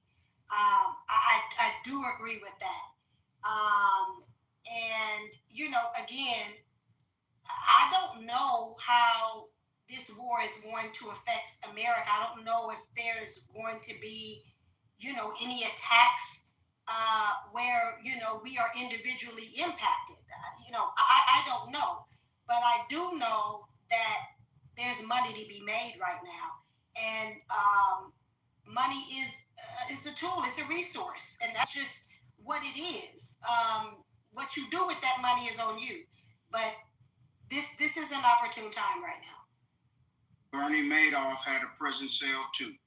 So it's all the same. Shit, I ain't ripping nobody off. Right. I mean, how does that relate?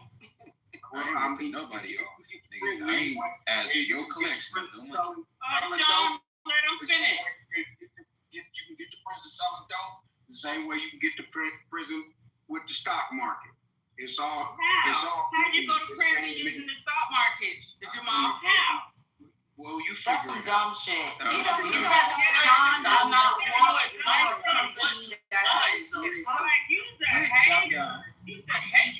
that's what I'm saying. I got to deal with the older niggas that hate on me, man. That's big.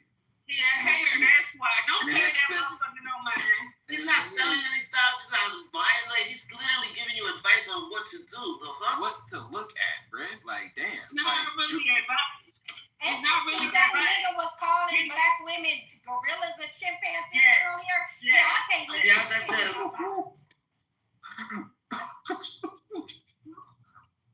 Mind you, he looks like one. Yeah. Regardless to that point, like that shit was wild as hell in a space full of black women. Like that shit was I was gonna fly.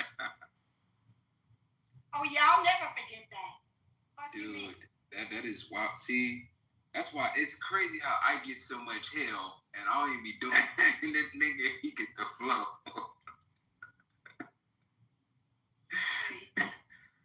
He just get the flow. Haters help you get strong. Back to the money though. Regardless to what your position is, regardless, I don't know of anyone that doesn't want to improve where they are currently. I don't know anybody that just says, no, I'm right here, I'm cool right here at the status quo. So you're doing quite well. And if that's the case, then I'm not talking to you.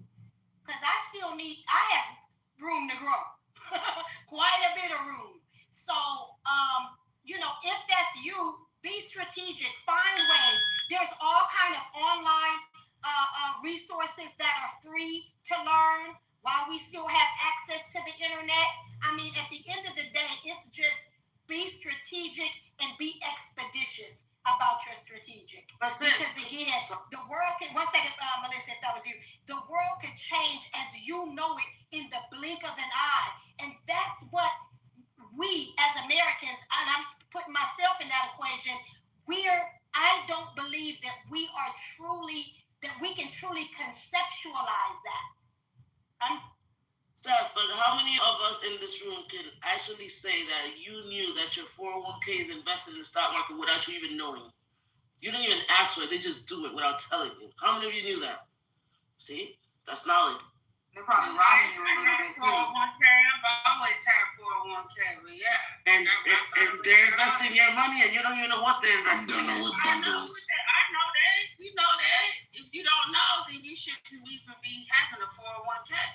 And the funniest thing about it is their 401k is a basket of bundles of all the companies that they say is immoral and irrational, but they're making their 401k go from $150,000 to about $800,000. You gonna say, man, fuck that system, fuck this situation. Matter of fact, I'm gonna rip up the money, man. Yep. Fuck And then Sean, tell them how they keep 25%. Right here last year, too. And then your boss or your companies, whatever you work with, they keep 25% of that shit. You don't even know it's your I don't money. work for anybody. No, I don't work for nobody. This is my own. If you do and you have a 401k, your company's right about that. Self-employed pension Yeah, plans. I don't know why your employer would keep any. I only invest when they're contributing to. Wait a minute, because they're supposed to match you. They're not supposed to get any. That's right. That's right. Yeah. If you take out early, Sean, correct me if I'm wrong. Well, that's if you take out different. early, That's not your employer. hold on. if you take out early, I think they keep 45 or 35%, and at the end they take it. That's not no. When it comes to large city pensions, those are large city pensions. I'm talking about the government. I'm talking about the government. Well, yeah, let's clear it up a little bit, Mama, because that's only when government money, when they have a situation of a $1 billion pension plan, that's supposed to make it stretch to keep these motherfuckers' retirement afloat while still tagged onto the market without raising taxes on the city. Correct. You don't want the city tax to go up because we're trying to keep pensions afloat. That's kind of how Chicago fucked up right now, because Mayor Mohawk and fat-ass Fred Flintstone that's running Illinois has went through the budgets, fucked up the money. Now they got to take fees, taxes on pension plans. Employer scenario, no ma'am. If you have a self-employed pension plan, Michelle owns her custody because it's literally in her own company, her own entity that she has set up and established her own. So when it comes to that aspect, we just got to be nuanced. We just got to be precise, well-versed, because the devil's always in the details. And it's always a situation where you don't know what you don't know. Because a lot of people's 401ks can have a bundle of energy stocks. The people say, well, they're polluting the world, they're destroying the world, what's the problem with society? Proletariat, all the communist buzzwords they throw on black people that ain't got, don't got nothing or don't want to strive for nothing. They sell us how to be broke forever while they get richer and richer selling communist bullshit, but they selling capitalism on the low because they still selling you t-shirts. That's how AOC made $20 million off of t-shirts. AOC is supposed to be the biggest socialist of the new era, new generation of age. She sells her constituents, that's the brokest district in New York City. Socialism, the rich, the millionaires, and the billionaires, while she a millionaire. And he went from millionaires to billionaires, so only she say billionaires because now he worth $100 million. So yeah, man, I think we're so socialism. I think a lot of most of our problems is because if we don't have the resources, we can't be able to get access to the best legal, health, technology, information, predominantly information to keep afloat, because I value information, not money. Don't you think there's dreams, though? They sell us this idea of this wealth by, I invested in the stock market and therefore I was able to hide this much money, and I was able to hide that much money. And I say that I'm worth $90 billion, and everybody believes me, but truthfully, I only got $40. But everybody thinks I'm worth this much, so I can go around and say, I'll take that boat, I'll take that yacht, I'll take that jet. And when we believe that they got it like that, but the reality is, they don't have it like that. They just tell each other that they got it like that. Well, a lot of the times, they set up management companies and firms where it's not reported. Wait, what's $1 billion dream? They cash for. What does $1 billion even look like? Assets, digital. Digital assets. No, you don't tell me that's not a dream. You can't touch it. It's not. It's fake money. That's fake money. It's fake money. They print as much as they want. Now they got this thing called Bitcoin. And they just go around.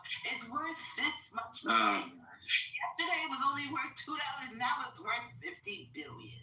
Now you got to get in on the deal. We're gonna let it dip down again so you can get in and sell your money to the dream too. And you can tell everybody you got $50 billion in Bitcoin because you invested your $100 and now you up on the scale and your candle looks like this and their candle looks like that. It's all a dream, not real. And as long as we buy into it, like they're getting ready to sell us into this new thing where everybody's gonna get a card. Mm-hmm. Everybody's gonna get a card. You're talking about Fed now? What's it called? Fed now? Mm-hmm. Fed now, I've heard. Yeah, I want to just speak on it. I don't know if you get your 800 credit score with that. I don't know. But you're going to give you a card. And they're going to tell you got this much on your card and that much on that. And you can only spend it on Wednesday, Thursday. And don't make the government mad because then you can't spend it at all. So they're just going to swoop in and take all the money, change the whole game. Say you got 800 credit score and $50,000 and that's it. And oh my goodness, the lights went out and nobody knows what anybody has. Never seen your face. Now, y'all ready for that? Y'all really ready for that? You gonna go for that? Is that what we're doing? It's not worth it. Can I ask you a question? It's not worth it, Brother Sean. And she has a very healthy imagination. Brother Sean, it's not worth it, Brother Sean. No, I've no. told you this many times. No, don't drop the nuclear bomb. I got the red button. No. No. No pun intended, No. Sean. No. Brother Sean, there's plenty of people that need you. Click the red button. No. Yeah, don't flip it, bro. There's plenty of people that need you, and you can continue to help those folks. Well, thank you. I'm glad that somebody do appreciate this shit. But damn it, and the thing is with me, why I give you information, when I give you guys information, I don't want to act. Let me say this real quick. Why I give the information. Let me say this real quick. Myself. Just wait a minute. Because I'm gonna forget. And I don't feel like writing it down right now. Just listen. I'm not saying that your stocks and bonds are not the way to go. I think it is. I think if you can really make some sound investments, I think that's the best thing to do. I'm not knocking that. I'm just saying that the reality of it is, if they decide to say that your stock went down at any given time, it's the same as that Fed now. They can shut it down and say it didn't work. But I made money when I shorted it. You saw what Bernie Madoff did. You saw what happened in 2008 scandal. Man, we just gotta put jail on the nigga, man. Y'all always jail on the nigga. Y'all always jail. It's the one. Yeah, I don't know. You guys do not understand how the SEC works. No. He doesn't work for any fucking financial companies. He's not part of a board. This nigga is free to do whatever the fuck he wants to do. Stop. Thank you. This always happens to him, hon. It always happens to me. Maybe that's the only way to go. Doesn't mean I don't know what it does or how to do it. All investments is risky. I don't never say that. All investments are risky. Thank Anything in the stock market. Here's the thing, and even when you're in the index, right, Masali? I'm sorry, I couldn't hear you. Even when you're in the index that just shadows or whatever that term is, follows alongside of the stock market, but you have less probability for risk. It's still options. Options are different, right? But here's the thing that I'm saying though. Regardless to what, bringing up Bernie Madoff, who was frauding people, who was running a Ponzi scheme, who didn't make one trade. He didn't say, well, everybody give me their money, and damn, I went and man, I made a bad play. I fucked your money up. But for 20 or 30 years, all this man did was ruffle the numbers and was giving people false reports. Fake financial statements. Fake financial statements, acting as if, because again, if you think about it with respect to formulas and such, you can put this in a formula and say, well, if I invested this, show me what that amount should be. Bingo. And then that's what he presented to people, right? And because he had earned these people's trust, and you know how he did it? Because we love humans. You know what we love? Exclusivity. This VIP right here.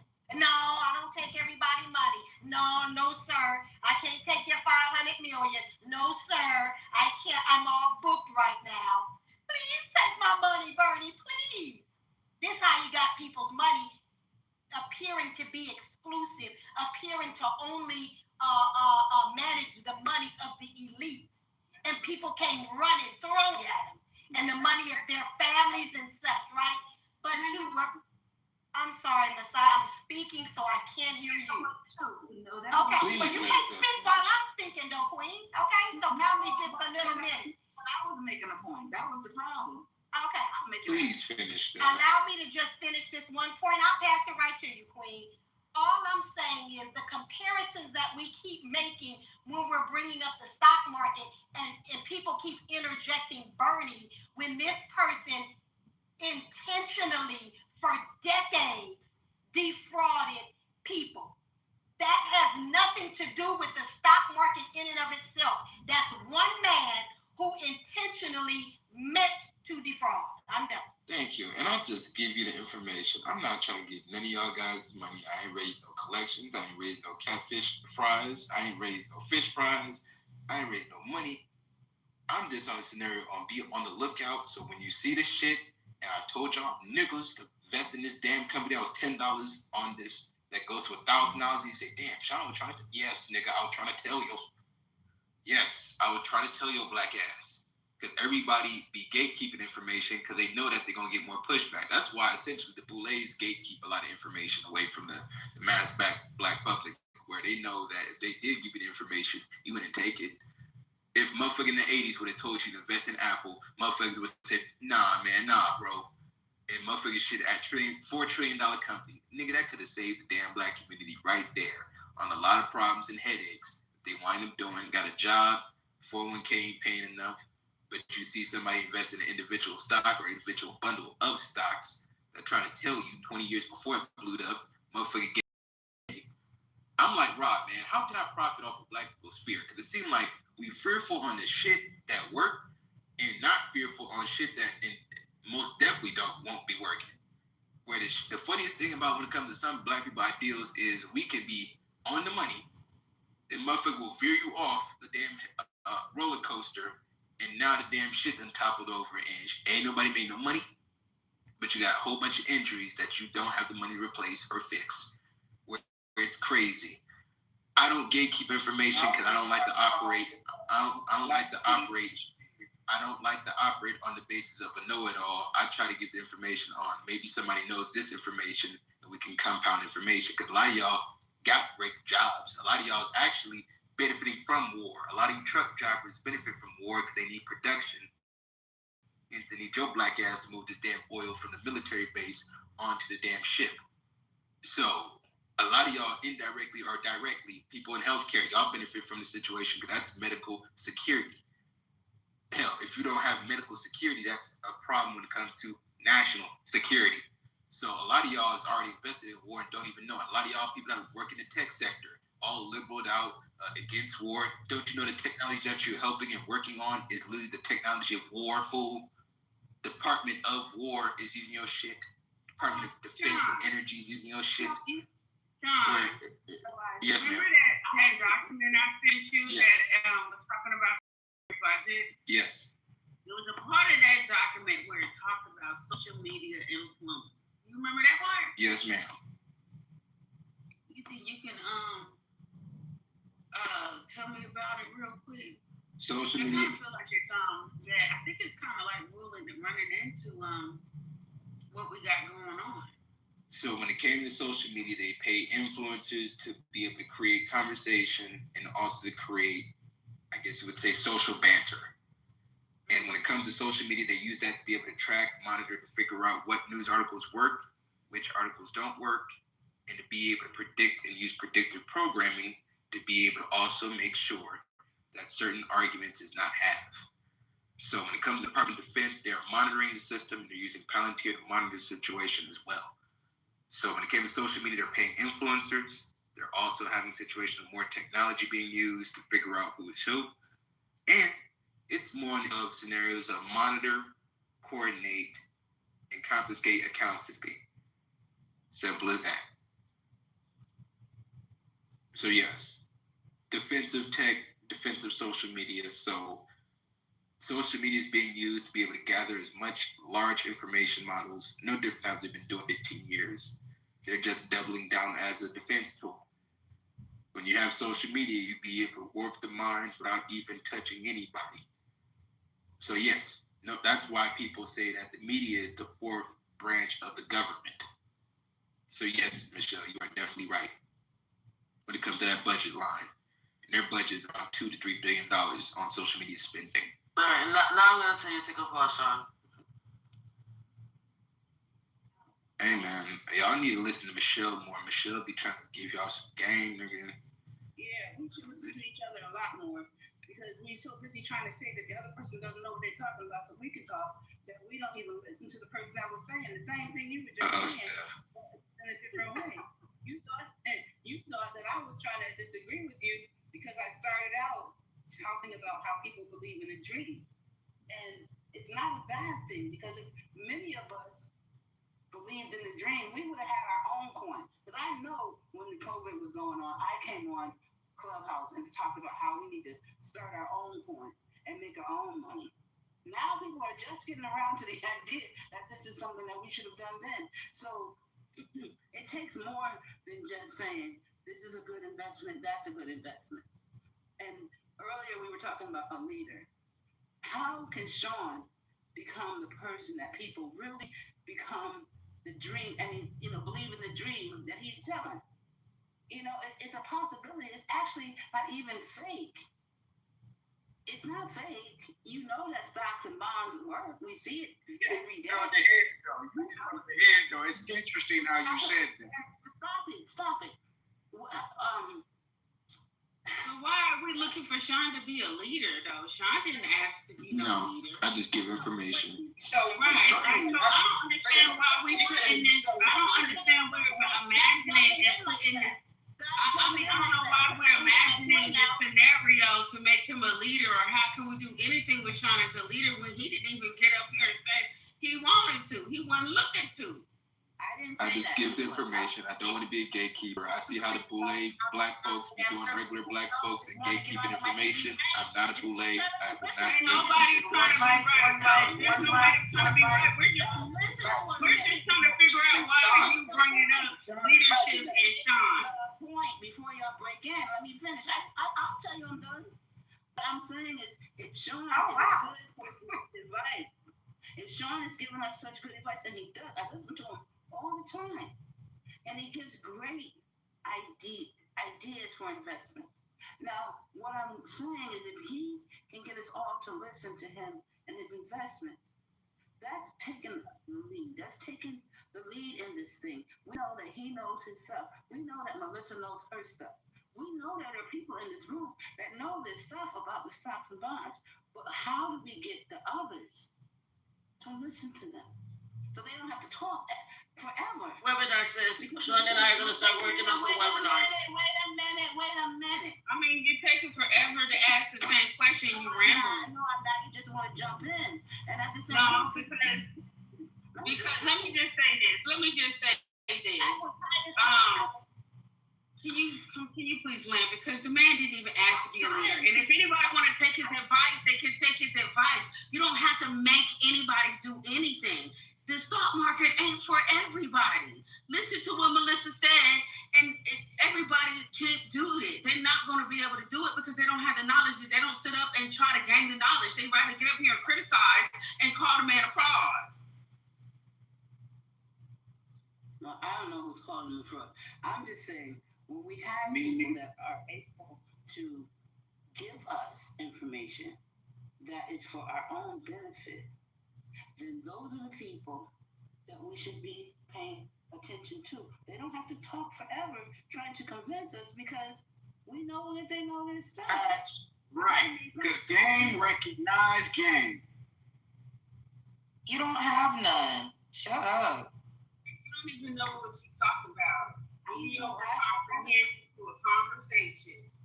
And I just want to say Sean, this is your fault. Sean, this is your fault. I just want to say, after Miss Sally's done, like I said, when it comes to me, my goal is not to be anybody's leader. You guys are older than me by 10, 20, 30 years. My job is to give out the information. If this is supposed to be a collective of a tribe, there's somebody on the tribe aspect that can give the information and relay it, where you may not be looking at that section. You may be handling business, doing work on your own end.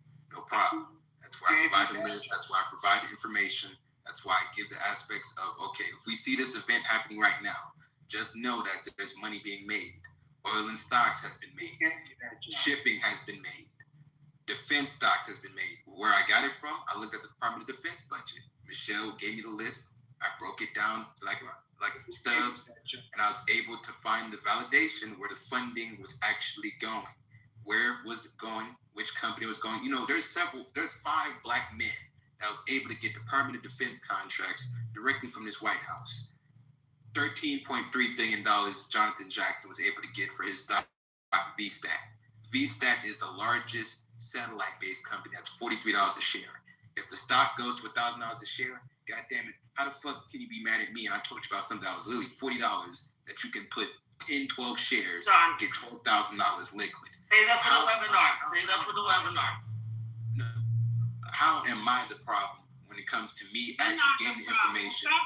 Because people don't need to know all of this information. They're not going to appreciate it. All they're going to do is talk shit because they fucking mad and hating each other for the shit. You know what I'm saying? But we're going to talk later about the thing I talked about last night, okay? I hate it. Yeah, make sure y'all tell me because I'm going to look this shit up. You see me putting it in the chat. All you got to do is say it. I'm going to research this shit. Well, Brother Rod, I'll give you my number in the back channel, brother. We can at least be able to converse and be able to talk. At least somebody is going to look at some information. Sean and I have a great webinar, so whoever wants to sign up, can sign up and get all this info. All right, Stop Francis. wasting your time, Brother Sean. The folks that want it, they will come. But damn it, if we go and talk about the news, at least make money off the news. That's my philosophy. I agree, Brother Sean. If you go and talk about some Iran and shit, at least make some money off Iran. If you go and talk about the situation, the pandemic, niggas were talking about the pandemic, the shot, mandates, lockdowns, deportations. Nigga, I make money on all those scenarios. I told y'all about Core Civic, the largest deportation detention centers. And motherfucker, listen, actually made some motherfucking money. They don't even got like Donald Trump. They can hate Donald Trump and hate him and find him to be the most despicable, ill-advised motherfucker on the planet. But damn it, if I gave you the information where it can help your pocketbook and portfolio, so 6 months where shit's either automated or you gotta deal with Hispanics that y'all niggas voted in, million of them goddamn motherfuckers get kids, at least you can be able to be taken care of because your family don't gotta deal with the bullshit in 2026 they was making plays instead of arguing and cussing and waiting until 2030 and they late. You're late. You're fucking late, nigga. I tried to tell you this shit years ago. You're late. Like Mr. said, it requires critical thinking, not emotional thinking, to be able to even, because again, on this app, a lot of people listen to respond. And I know that's very cliche to say. People are not trying to gain understanding. They just want to speak their point. Let me get my point off, right? So what you're speaking of requires critical thinking. And I'm not suggesting that the people in this room don't possess the ability to do that. I'm just saying that's not everybody. Because damn it, nigga, I made money on the Joe Biden. I hated Joe, but I made all the money I possibly could. I didn't even vote this motherfucker in. I didn't vote the wench that he had as the VP in. I make sure that I profit regardless of what's the scenario, who's in office, and I got to make sure that the information is given. I don't act like the boule because the boule class will gauge thing. Look at you being stuck while you can't able to be able to move around while he done made all the money. He done stockpiled all the resources. He keep all the information. So he don't even got to deal with the trackers every 5 minutes of him giving out the information. You just say, man, fuck y'all. Y'all stay stuck. Fuck you. With me, provide the information. I actually get damn. Maybe it's my fault. Why? It's because I see people that are very smart and intelligent that are already in these sectors need to look at, okay, you're already in tech, nigga. How can you profit and maximize you being in tech instead of being a tech flunky that can possibly automate it in the next 24 months with AI and AI agents? This shit is going to go from digital to quantum very quickly. Very quickly. Why not get a digital business card? That can work. A digital business card? What? I need to fuck with you in business, everybody. Like, never mind. I'm not gonna. Because, me, Melissa, Michelle, Erica, and the funny thing about it, Erica be making the most money off this shit. And she don't be telling y'all. See, Erica, she parboulée, where she made a big bag off of this information. She just don't tell y'all. She just leave y'all stuck. Even if you just cutting hair, you should have a business card. If you're doing this type of business, you're handing out this type of information. Well, brother, you actually gave Cosby money. You actually still have yet to tell us what Cosby gave you. You know what? This part here lets you know that he's not even up to date with business practices. A business card? You don't need an actual card. Business. You can do, they got business cards on your cell phone. All you gotta do is tap. And it's sent, or you can just send your business card via your phone. This lets you know how I did. Let's say a businessman, even a barber. He should have said AI glasses. That's a digital business card. Get your business card and hand your digital card out. Man, I don't understand all this iteration. I mean, you're marketing by foot. You need to do some digital marketing. I really don't understand all this hateration that Jamal had. That gave Kazi money. He probably don't know better, man. He probably don't know better. Like, he let Kazi rip him off, but I'm giving him information where You don't print business cards anymore. But he getting ripped off by Kazi. Giving that nigga information, he don't need to know shit. He getting ripped off. He getting ripped off by Kazi. That is nuts. People that don't like me in the chat, that's even thumbs up. Even people in the chat that don't even really like a nigga say, okay, you on point on this one. I'm on the money. When it comes to stocks, when it comes to financial shit, I'm always going to be on the money. You can disagree with me for politics. Cool. We can disagree with politics. But how can I at least give information? Look, where to invest? Nigga, you see that everything moving up in price. Why the fuck you not trying to keep up with inflation? The information, write a blog.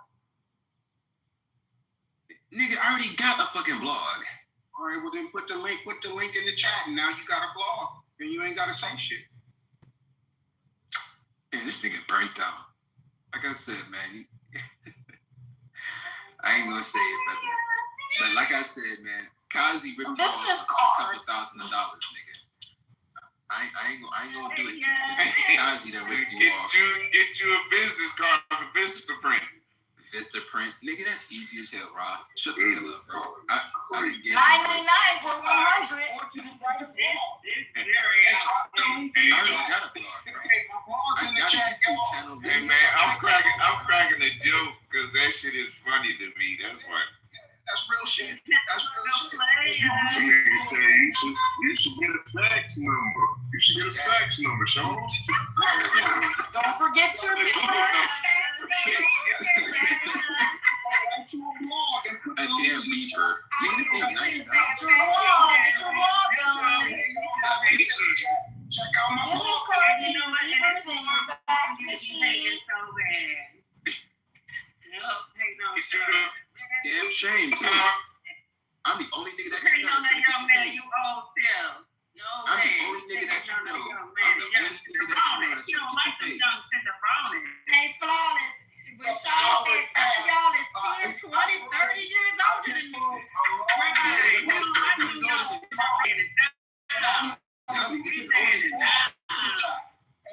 If he has a blog, get your blog in the chat.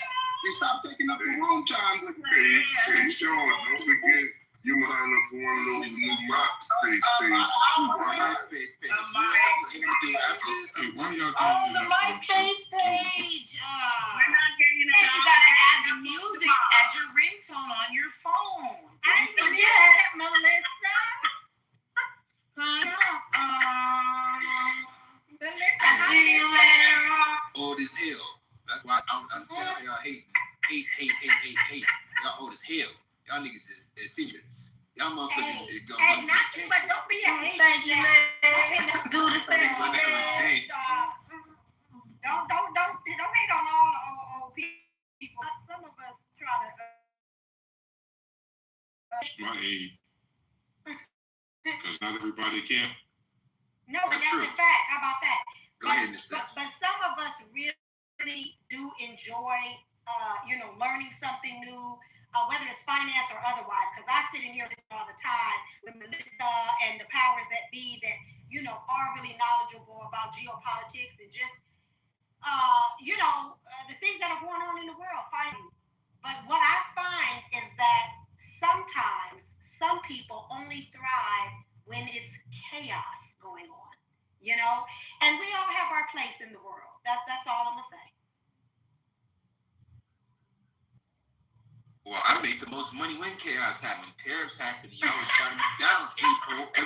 Everybody was trying to be April. When you have Melissa said, nigga, ain't no company's going to invest in the United States. Now she see all these companies that are investing in the United States. Hey, and I didn't you say, no, that's not what I said. If you're going to quote me right. That's not the fuck I said. I said the amount of investment that Trump has proposed, let's see at the end of the 4 years if proposed investment matches actual investment. That's what I said.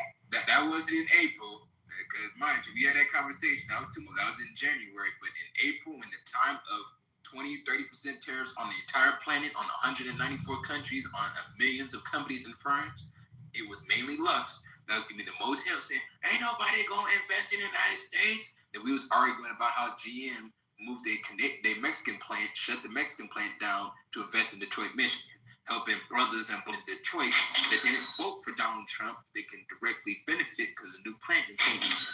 Or how me and Milton, my VP, the favorite bald head that I like to talk to, we were trying to tell y'all how Memphis is so pivotal when it comes to all this trucking and manufacturing. We were trying to tell y'all niggas before these companies came in. Now y'all see that, maybe I should buy some land. Hell yeah, nigga. All these trillions of dollars of companies coming in, man. From CapEx to foreign direct investment. A lot of y'all neighborhoods going to get gentrified even quicker because they got more capital coming in globally. That's what I'm saying. Most of this shit is going to flow through. The manufacturing, the warehousing is going to come through. People are seeing the manufacturing. And you drop people down. Nigga, what the fuck is you angry for, man? Saying 2 or 3 words and you put them in the audience and you let. Because we don't want to hear your funky fat ass. Leave him alone. You hating ass nigga. Tired of this nigga. Drop him. Shut up. And talk to him. Down though. I don't got no green bean. Ain't nobody get dropped down. See, this is keep driving and shut up. Drop yourself. Like I said, But man. anyway, but hold up, Sean, Yeah, real quick. Is BB gone? Is he still alive? What, Netanyahu? Yeah. I think that I can't find any definitive news on it. I don't know. I just don't think that they would put that information out. I don't know. I just don't think that they would put that information out immediately. Yeah, they were trying to hold off as long as they can, but they eventually gonna have to, because if he go missing for 20 days, like, come on, what's going on? Exactly. I was trying to say Trump was dead when you didn't see Trump for 36 hours and shit. Damn it, you had all them niggas saying, I hope he died. Oh, he did. Fuck him. Where my lighter at, man? I need a new lighter and shit. See, that's what's happening. You get a big lighter from the damn liquor store. Sean, it's time for a wife. Please, God. No, you need to get married and settle down. You're going to turn into this grumpy. No, you too smart and you too much of one of our, high value men for you to just keep, no. It's time for you to start settling down, my nigga. It's time. A high value man smoke Swisher Sweets. Yeah, I don't give a fuck about all that shit. Put that shit down. Get you a wife. It's time. A grape Swisher Sweet. You and your damn Swisher Sweets. Or like an Arizona iced tea. You're so California that you're in Arizona. I want a woman to have Debbie cakes for ass cheeks. Go and add there's plenty of beautiful black women in America. Plenty beautiful black women all around the world. Pick one. It's to be honest with you, it's you at this point. Just let you know. Shut up. I'm gonna go get me a damn lighter.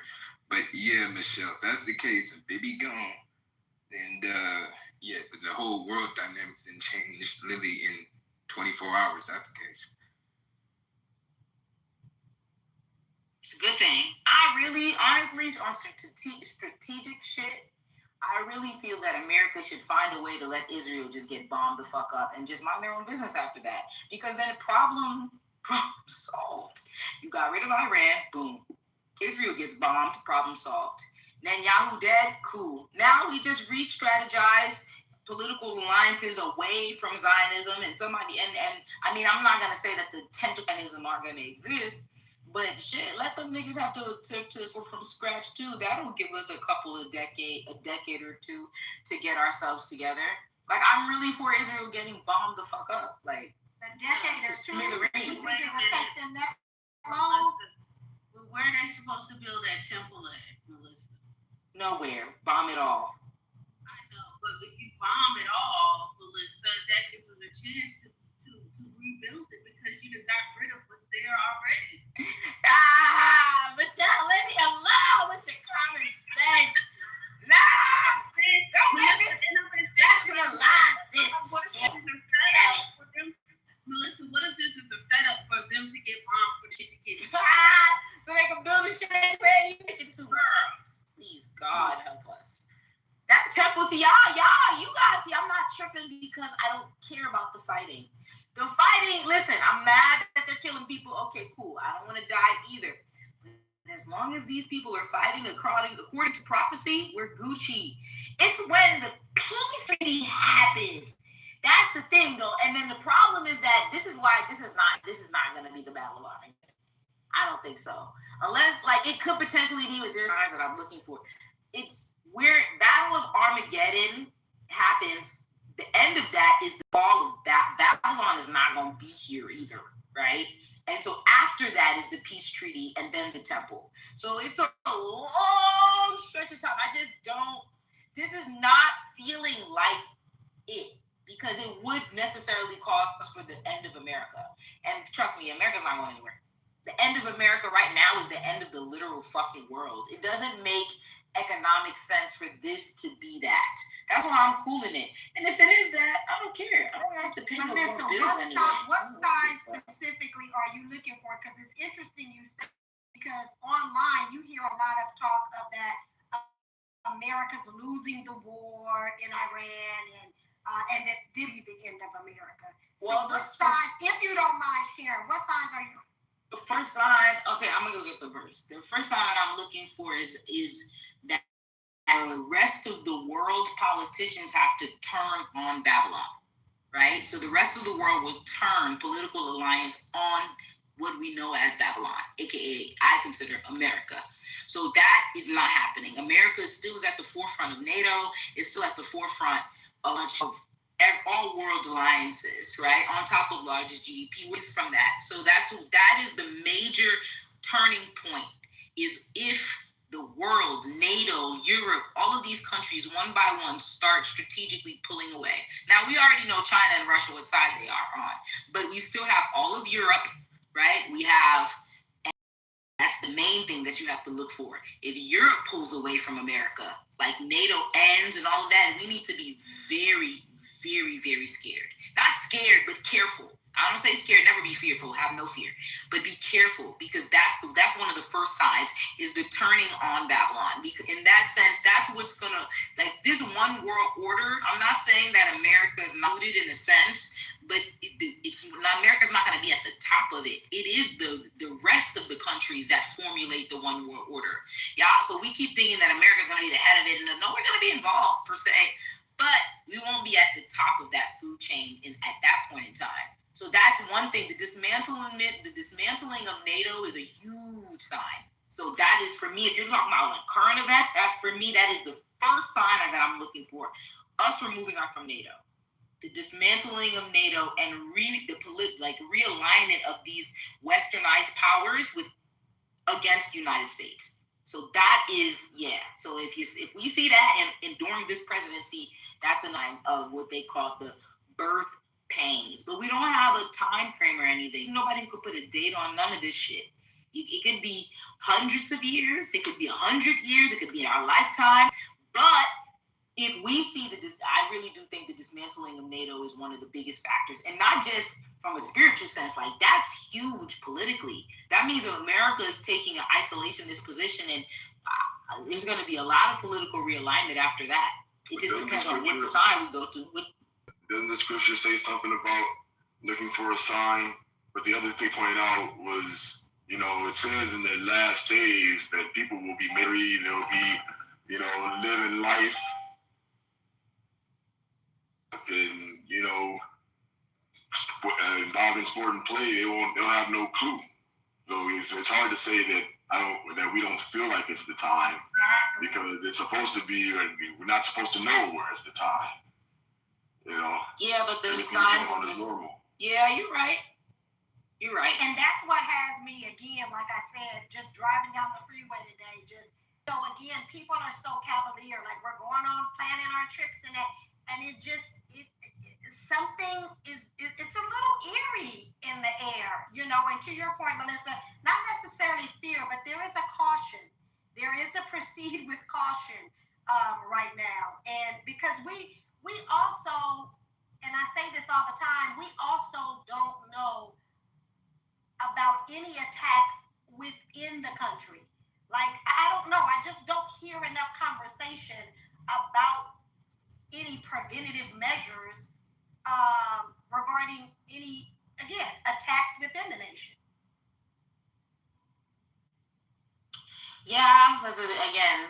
on top of that, every generation has felt that. We felt that in Y2K, right? I'm not saying that you don't prepare, because you can only prepare as best you can. You should be preparing regardless, but you can only prepare as best you can, ultimately. Like, there's not, I mean, what are you going to do, dodge a nuke?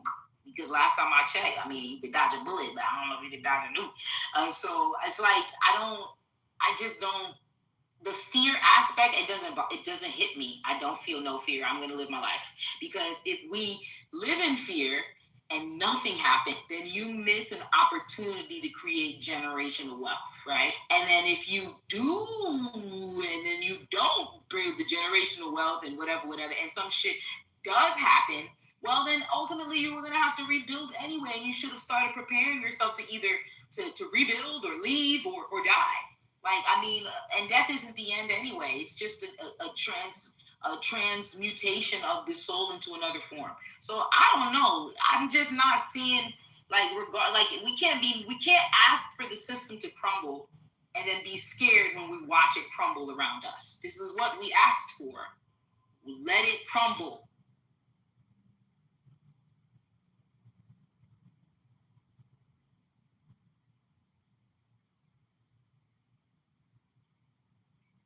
That's why I ask all the time, like, what do y'all want?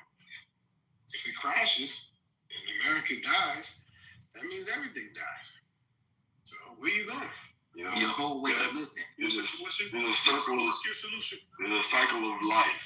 Life brings death, and death needs life. So everything dies, and then that seed grows up out of the death and replenishes. Are we going to suffer? Yeah, we're going to suffer. Well, many of us die, many of us will die. But all of us won't die. And those are the ones who will rebuild. You know, America is not to go to the end all be all. You know, oh my God, if America dies, you know, we're all going to die with America. No. I think the indigenous people in America would be very happy. They may get their land back. You know, if America didn't have their foot on their neck. I mean, many people will end up flourishing, you know, when America falls. Now, the process by which she falls, there might be a lot of fire, you know, and we'll persevere, just like society has done every time a nation falls. I disagree. When America falls, it's going to be ugly. It's going to be chaotic, destructive, and nasty. Especially with these talking points, we can't. Yeah, it will be. I just said that too, brother. Okay, it will be. Okay. So let me land now, Black Rage. I was speaking, you cut me off. I let you go. Now you want to speak again. So yeah, okay. Thank you. So yes, I disagree. The carnage of America is destroyed. It won't just be bad for us. It will be a worldwide situation. I'm not just talking about Americans or Black Americans, and I'm definitely not worried about us here. We always find a way. You know, whatever's been, you know, thrown at us, you give us shit, we make casseroles, you know, it doesn't matter. But I'm just talking about for regular people and folks and what's going on. Most Americans never had to deal with hatred or someone not liking them or something that's catastrophic. That's why I always say get comfortable with uncomfortable situations. Learn to get, you know, some hand-to-hand combat. Learn how to use a weapon. Learn how to not just use a weapon, but maintain a weapon. I'm not just talking about a firearm, a knife, bow and arrow. Make sure you get that bug-out bag ready. Make sure you be okay for drinking water and only water. You know, certain situations, because you know, a lot of it, the only way to destroy America, as many of us know, will have to be from the inside. It won't be from the outside. So different things that have to be done from the inside with power grids and cutting off electricity, cutting off routes and things of that nature. So when these things happen, you might want to know what to do at that time. If you own a home like we do here, you might want to get a backup generator and not one that's, you know what I'm saying, not tapped into your mainframe. There's a lot of these things we can do. A lot of us on this app been talking about it for years. Myself, Brother Sean, and Sister Fifth. There's a lot of things we can do. But at this time, and what we're talking, you know, a lot of us are not ready. We're not ready for that carnage. We're not ready for that destruction. We can just hear it, how a lot of us talk, how we speak, how we move. We're not ready. Now, one thing I do agree with you, Black Rage, there's no such thing as death. The cycle repeats itself. Sometimes the ground is best when it comes from fire and blood and tears. Some of the most beautiful things come out of that ground. But instead of talking about when it's going to happen, I would say, make sure that portfolio is diverse. Get in shape. Exactly. Can you walk 5 miles? Can you run a half a mile? Learn to bug out back. Get that hand-to-hand combat going. Things of that nature. Man, these motherfuckers out of shape. Let it burn. These motherfuckers out of shape. Mr. Wilson, these motherfuckers ain't gonna run. They out of shape. They definitely out of shape. They're not out of shape, but nigga got man boobs and shit, Wilson. The fall of America doesn't have to look like the way that people imagine, catastrophic. We know Armageddon is going to exist, but America has been falling for years. And why do you think Donald Trump's talking about let's make America great again? America has been falling. The education, when you compare our education to other countries, when you compare our healthcare to other countries, when you compare the value of our dollar, this country has been falling forever. It's not just this war. America might not get a lot of carnage, but I guess when the war of Armageddon comes, America will probably be the main one on fire. But does that mean the whole country? I don't know. But the point is, America has been falling. We've been witnessing the fall and looking at it. So, there's that. It could be as simple as a change of ideology, okay? Nothing physical, but just a change of mindset, which could cause a catastrophe if you think about it. If people started thinking differently, that's a whole different structure within this. Well, the thought process, Brother Richard, is the first part, but there is going to be catastrophe and bloodshed on this soil, and it's going to come from within. You can see it already. You can see it. You can feel it. The same thing Sister Steph just talked about. There's something eerie in the air. You know what's going on? There's a lot of people in America that now know that there is a plan for them to be destroyed. It's not just Black Americans now. A lot of folks are seeing that now. And they're terrified. They're shocked. They're like, oh, I just thought it was niggas. Are we in the same boat as niggas? Surprise, bitch. Yeah, surprise, bitch, for sure. So now that they know that they're in the same boat as us, they don't have the ability to cope with bad times. So what white folks do, especially when they know that, they can't cope, the first thing they do to go to is violence. That's the first thing they go to. The first thing they go to is violence. And the first part of violence they go to is what? They go to trying to create violence with us. This is old as America. It's old as apple pie. That's why I've been, saying these same things. Get comfortable with being uncomfortable because it's coming. We didn't even talk enough about Texas, about the African guy that acted a fool and telling y'all that. This is something that most of us don't do. Not Black Americans or Americans. In your militia. Get them hands up. Go do some walking. Learn how to fight. You know what I'm saying? Learn how to engage. Something. And it's already here. Man, shout out to Mr. Wilson, man. Shout out to Mr. Wilson. All right, y'all. I got my lighter. And the swisher.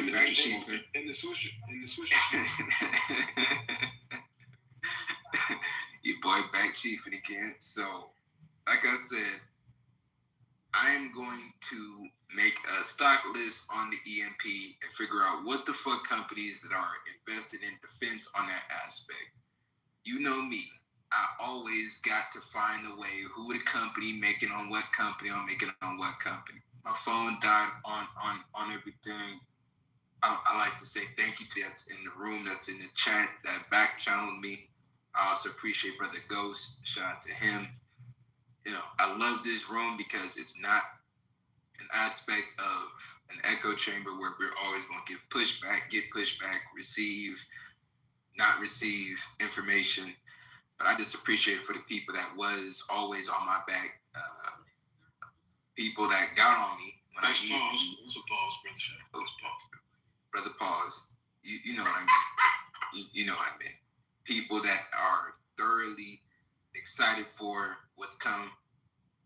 I can't wait to be a great assistant to be able to make sure that their portfolios is protected, expanded, and nonetheless, they're just aware of these information companies. And I like to thank Michelle for always giving me the budgets and the list and the plans. I like to thank everybody, Fifth Dimension, Steph, Milk Dog, especially Milk Dog. Milk Dog don't even say a lot too much, but he be trying to get y'all some money plays, but y'all don't really hear him now. But I just like to thank people that's in this room. I like to thank the people that actually give me the pushback every time, because I think the pushback make a nigga stronger, where I'm always on the research. I'm always head on the swivel. But I just want to say thank you for the people that was giving me the 100s and put some money in, in the nigga collection plate. Thank you. But go ahead, Grayson. Don't want to cut you off. Or whoever I cut off, the floor is open. I just want to say thank y'all.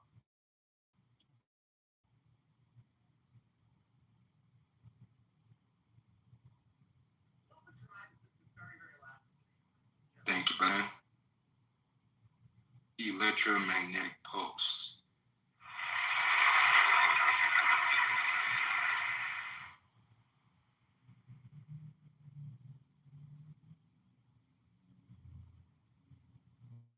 Fuck's that. Hey, I got a question on BlackRock not allowing people to. Did y'all already talk about that? Not allowing withdrawals. Did you talk about that already? I haven't heard nobody talk about it yet. BlackRock, you talking about finance? I'm talking about BlackRock. You know BlackRock. Yeah, I know BlackRock. Yeah. Go ahead. So I was just asking again. There's just certain information that comes up that catches my attention, and I was, if you guys already talked about it, then that's cool. But BlackRock about a day ago, it said that it would not let billionaires cash out of its $26 billion fund, and so that has people somewhat of it, right? If you can't go in and move your money. And I was just wondering if you guys had talked about it or what your theory is on that's occurring thus and so. They're going bankrupt, Steph. They're going bankrupt. That's what's about to happen. $26 billion fund, I just said, and you're telling me we're bankrupt? Well, there's bigger and larger companies like, Bear Stearns with Jeffrey Epstein was worth $250 billion. So. Well, Bear Stearns took a hit in 2008. That's when they went belly up. So, Bear Stearns, AGI, and all them companies. But, AIG, yeah. AIG. But what I'm saying is that's because you guys were back in 2008. You guys were complicit in that whole scheme. And I asked yesterday. I don't know one hedge fund manager that went to jail. Maybe they did. I don't know. I just know all that money people made while you were saying that this was A paper and it was really B and C paper. That's another conversation. Well, Obama bailed them out, nigga. Well, yeah, but what I'm talking about listen, let me just say this just as a sidebar. When we talk about the fall of the housing crisis, or the housing crisis, not the fall, but the housing crisis, when we talk about that, you hear a lot of talking points about people, loan officers doing originating loans that they knew people couldn't afford. You hear talking points about people buying homes that they couldn't afford. But really, where the true egregious acts were occurring was with these banks that essentially grouped, because they group all of the loans together and move money in the aftermarket, right? I don't know the actual technical term, but they grade it, right? And say, hey, all of these are A, these are A minus. This is, it has a rating scale, right? And so the better the scale, better the rating, the more money, right? And so that to me is where to the actual crash. And then the trickle down was everything else. But you didn't see anybody that went to jail. That's what I was saying on that notion. But bigger and more current news, if you have a fund that's $26 billion, that a lot of millionaires, BlackRock, we know them as a conglomerate. BlackRock, a lot of billionaires invest in BlackRock. And when they went to try to withdraw some of that money, they could not. I'm just looking for theories on why that's occurring. Because people are getting scared and they're taking their money out, so they're stopping. The company is trying not to go under. They're trying to make sure they don't go under. They go broke. And people are pulling their money out. So what I'm seeing right here, Stephen, I don't know if you pulled it up, but it says that they haven't gone bankrupt yet, but it's facing a significant pressure in its private credit business. It says restricting withdrawals from its $26 billion HPS corporate lending fund after a 9.3% surge in redemption requests. Firm capped quarterly withdrawals at 5%, marking a notable high-profile challenge in the $2 trillion credit industry. So you just said that they plan for up to 5% withdrawal, and they're already receiving requests of up to 9%. Right, that's significant. That's bad. Whoa. And it says the loan devaluation reported that BlackRock wrote down a $25 million loan within its TCP Capital Corp fund to zero, reflecting worsening performance in some of its private debt holdings.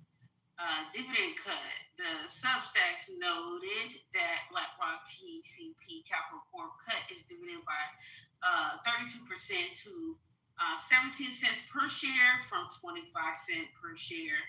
And it says the market impact following the news of the withdrawal limitations, BlackRock shares experienced a decline, dropping from 6.7% to 7.7% in the New York Stock Exchange. So, yeah, I don't know if that's a play for it to drop and go back up, but if people pulling their money out, I think something is wrong. Well, yes, there's something wrong. That's why they're trying to cut interest rates, and that's why the Federal Reserve Chairman, Kevin Warsh, once he comes in May and June, he's going to immediately cut interest rates. More T-bills in the system, buy more corporate bonds to save companies like that, and also bring in repo purchases to keep the bank lit, and keep interest rates low at the range of preferably around 2.5% rate instead of 5.5, 6% in the past 48 months previously since 2021, 2022. So yes, there is a problem. Private credit is seeing the cracks in the breaks because of, one, that element of debt being expensive, their cost of capital being expensive, hence their balance sheets has eroded. Once they cut interest rates and they bring in liquidity, buy corporate bonds like I told y'all, buy T-bills like I told y'all, buy bank purchase repos like I told y'all. Now the system has enough cocaine in the market to be able to keep everything running liquid and keep these firms and these funds, because mind you, this is just a subsidiary fund that BlackRock got. That $26 billion fund used to be $45 billion. Then you have debt that was literally at the range of $30 billion.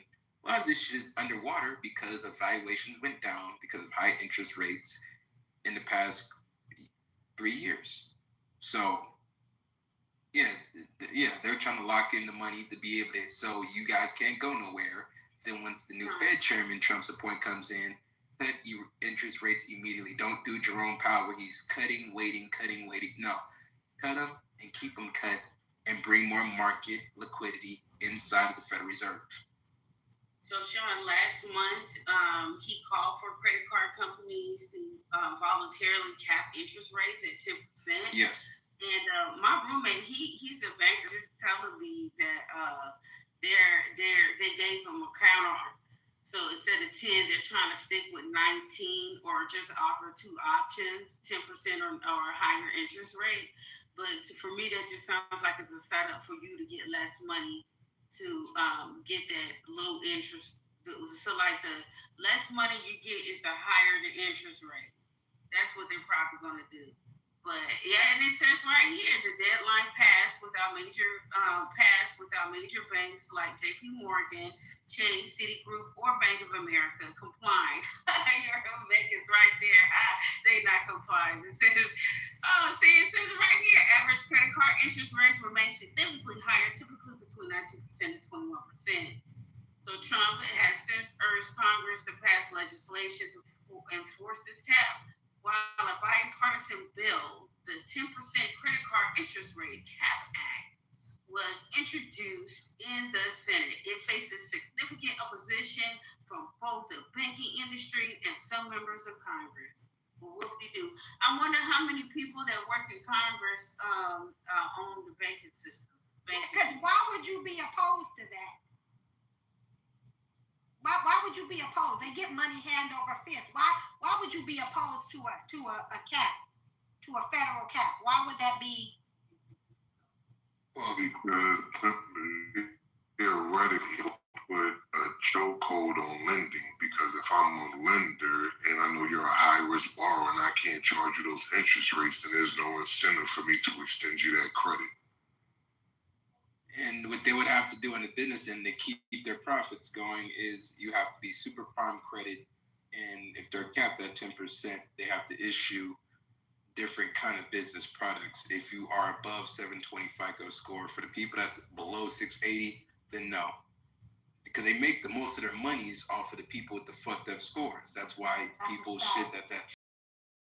they should be ranging at 30% interest. Take it from somebody that helps people to get their businesses funded.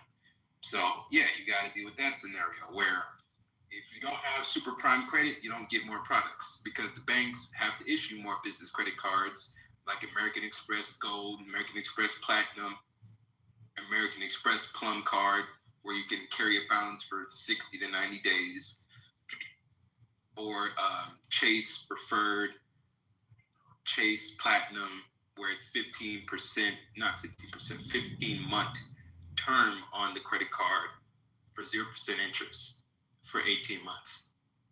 So, yeah, banks have to find new ways how to charge you better, especially when you have great credit, because it's already a dub. You know your shit. He over here clapping for you. My roommate over here clapping for you. Somebody, he knows his shit. Okay, so I'm making sense. I mean, yeah, it's just a basic investment. Like, the more risk you take, the more reward you should. So they're looking, if you're capping off the amount of reward that somebody could get, they're going to cap off the amount of risk. That's going to cut off a lot of borrowers because if you go look, the amount of household debt is directly tied to the amount of credit that we take out. And look at the amount of household debt that we have right now. 1 trillion.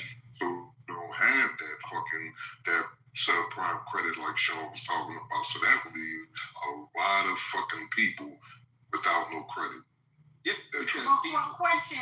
Let me interject one question on that line. Break the system. That's gonna break the banking system. No, not necessarily, Flawless, because here's the thing. Think about this. So you guys are talking about the big banks and the big credit card companies. Doesn't that open the market up for subprime lending? Well, if there's no liquidity in the system, the subprime lenders, they're small firms. They need quantitative easing just like the big banks need it. Because if you're not cash liquid, if you don't have the liquidity system, a line of credit, some kind of backdoor latch where you got a lender and you're just lending out at a higher interest rate, you kind of stuck in the middle. Because mind you, small lenders have maybe $150 million given to them at 3% interest. Well, they're going to charge my black ass 10-20% interest range, especially depending on my credit, my corporate credit preferably, if we're talking about business to business corporate credit. Personal, we're talking about FICO scores on the 3 bureaus again. You know, so a lot of lenders, they don't have that. A lot of lenders, they relied on cheap interest rates just like everybody else did. And bank liquidity, when you have quantitative tightening, that fucked up the regional banks. Steph, the regional banks was the one that got hit the hardest.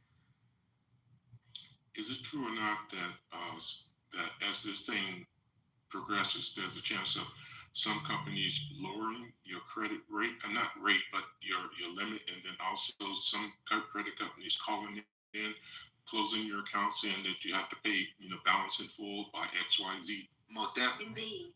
Most definitely, because they need to be able to say, well, hey man, Trump didn't cut me on this situation here.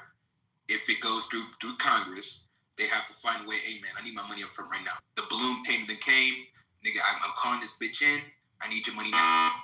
Where now if you don't have the liquidity, if you say, well, my $5,000 card, my $20,000 card got slashed from 20 to 15, or worst case scenario, 20 to 10. You needed that extra $10,000 cushion for any expenses and endeavors that may come across. Situation where companies, only how this would help is people and companies that are not over leveraged. If you're over leveraged, then yes, they'll have the margin call. Yeah, essentially that's what it is when it comes to stocks, where you try to borrow against something and now your value that literally deteriorated and you're trying to figure out, oh shit, I don't have enough margin, my shit done deteriorated, what can I do? The lender's gonna call it in. So yeah, there is aspects of them slashing limits, scenarios of them calling, especially if you're talking about in bridge loans, when it's 5 to 7 years where it's a construction loan, they got a 5 to 7 year bridge, point system, fees, in between fees. But even just regular credit cards, Sean, I've heard people recently telling me they went to, again, these are more smaller credit cards, like 7,000 and below, where they pay, their bill, let's just say they owe 50%. So they paid, 4,000 to bring utilization down, and they then lower their limit to 3,000. Yep. Sounds about right. Well, so listen, deeper than just the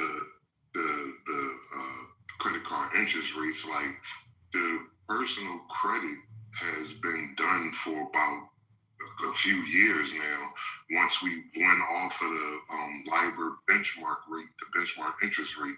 So that's what Sean was referencing when he say the banks get loans too.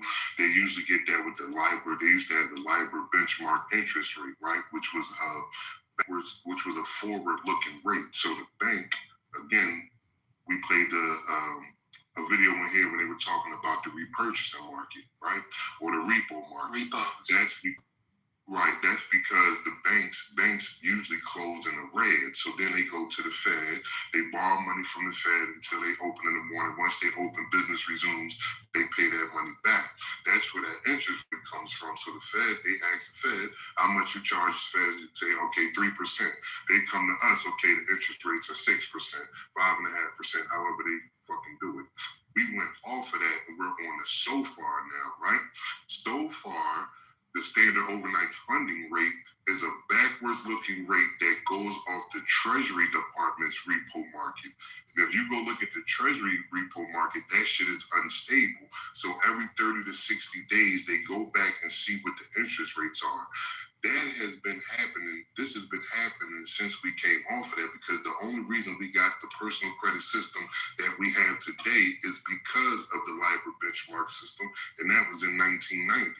So it's deeper than just Trump trying to cut the interest rates and shit like that. The personal credit system as we know it is done, which is the reason why for the first time ever, the who the fuck is they? I want to say the FDIC, but y'all know who come up with the credit scores. They came out with FICO. They came out with a suite with 2 fucking calculations in it. This is the first time ever. And if you go look at your FICO 10T or your FICO Resilient Index score, that shit is totally different from the credit score that you got now. They don't even calculate that shit the same way. The FICO score, the lower score, the FICO 10 is the lower score you got. Your regular score is the higher. And FICO 10 much deeper than the shit we talking about. And in the FICO 10 situation is going to be held because even if you do credit repair or credit restoration, they can still backdate the information 3 to 5 years ahead. But the thing is with FICO 10 is it's expensive for a lot of banks to even do, to usher in now. So that's why if you are smart, leverage this time period before banks get on to FICO 10T, and you can be able to at least organize your balance sheets, make sure that you're not over leveraged, and if you do take out any kind of measurements of loans, make sure that you have collateral or have a business already secured. That's why mergers and acquisitions is so important, where if one of y'all got $250,000 in business lines of credit, I would prefer you to do owner financing with a property, building, or assets that's 10 times the amount. That's where you guys need to find some owners that have been in the market forever and work out a structured term. Have it where it's 180 months and your balloon payment 7 years. Don't do a 2 to 3 year balloon payment. A lot of these banks and lenders and investors, they fucked up because their balloon payment was 4 or 5 years.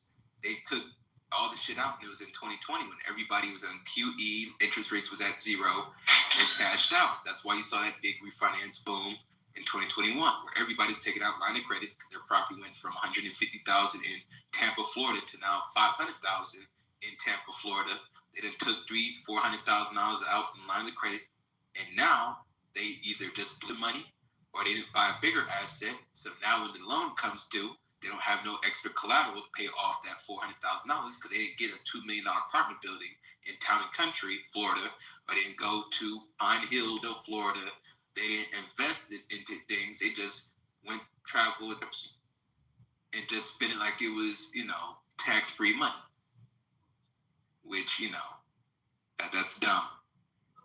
You done took the line of credit, you just blew the bag on it. You didn't buy no assets, you didn't compound the money. Some in some stocks, to put the rest in an investment property, or telling y'all motherfuckers to buy land tax deeds in Birmingham. Like I keep telling y'all, I'm gonna keep on telling y'all this shit, because Birmingham got 30,000 tax delinquency properties on that motherfucker. But yeah, you gotta find collateral. Go ahead, Michelle. No, I'm trying to bring it back to the war real quick. Did y'all see that North Korean embassy damage in Tehran? Did y'all see that? No. That's not good if that's true. That is not good. That's North Korean embassy damaged in Tehran. It says the U.S. Israel strikes LED by Trump and Netanyahu. But Kim Jong has not made a statement as of yet. Not that I know of. So, yeah. Very good. That's interesting. And I just want to say, Sean, you got me in here in my little cabin in the woods, like dancing. I am so excited. This is like steroids. I'm so proud of you, bro. Thank you. Thank you, Black. Thank you. Like I said, a lot of shit rotating, a lot of opportunities, man. I'm smiling from ear to ear. I'm doing the Birdman hand rub right now. I'm doing the Birdman right now because I know that I'm about to make a whole lot of money. Smell like money, baby. I'm about to make a whole lot of money. It's gonna be insane. No matter if we're talking about real estate or stocks, I see a lot of y'all making a lot of money.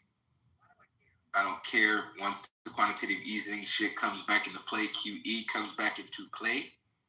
Once QE come back to play, a lot of you guys that own property, own land, real estate, industrials, businesses, whatever the fuck. Once QE comes into play, that means everybody got extended lines of credit. Banks that negotiated their debt, structured the debt, and got more capital coming in the system. Now they got more money to lend. But people that are over leveraged, I don't know what to say to y'all. See, they'll bail out the corporations and the banks that gets over leveraged.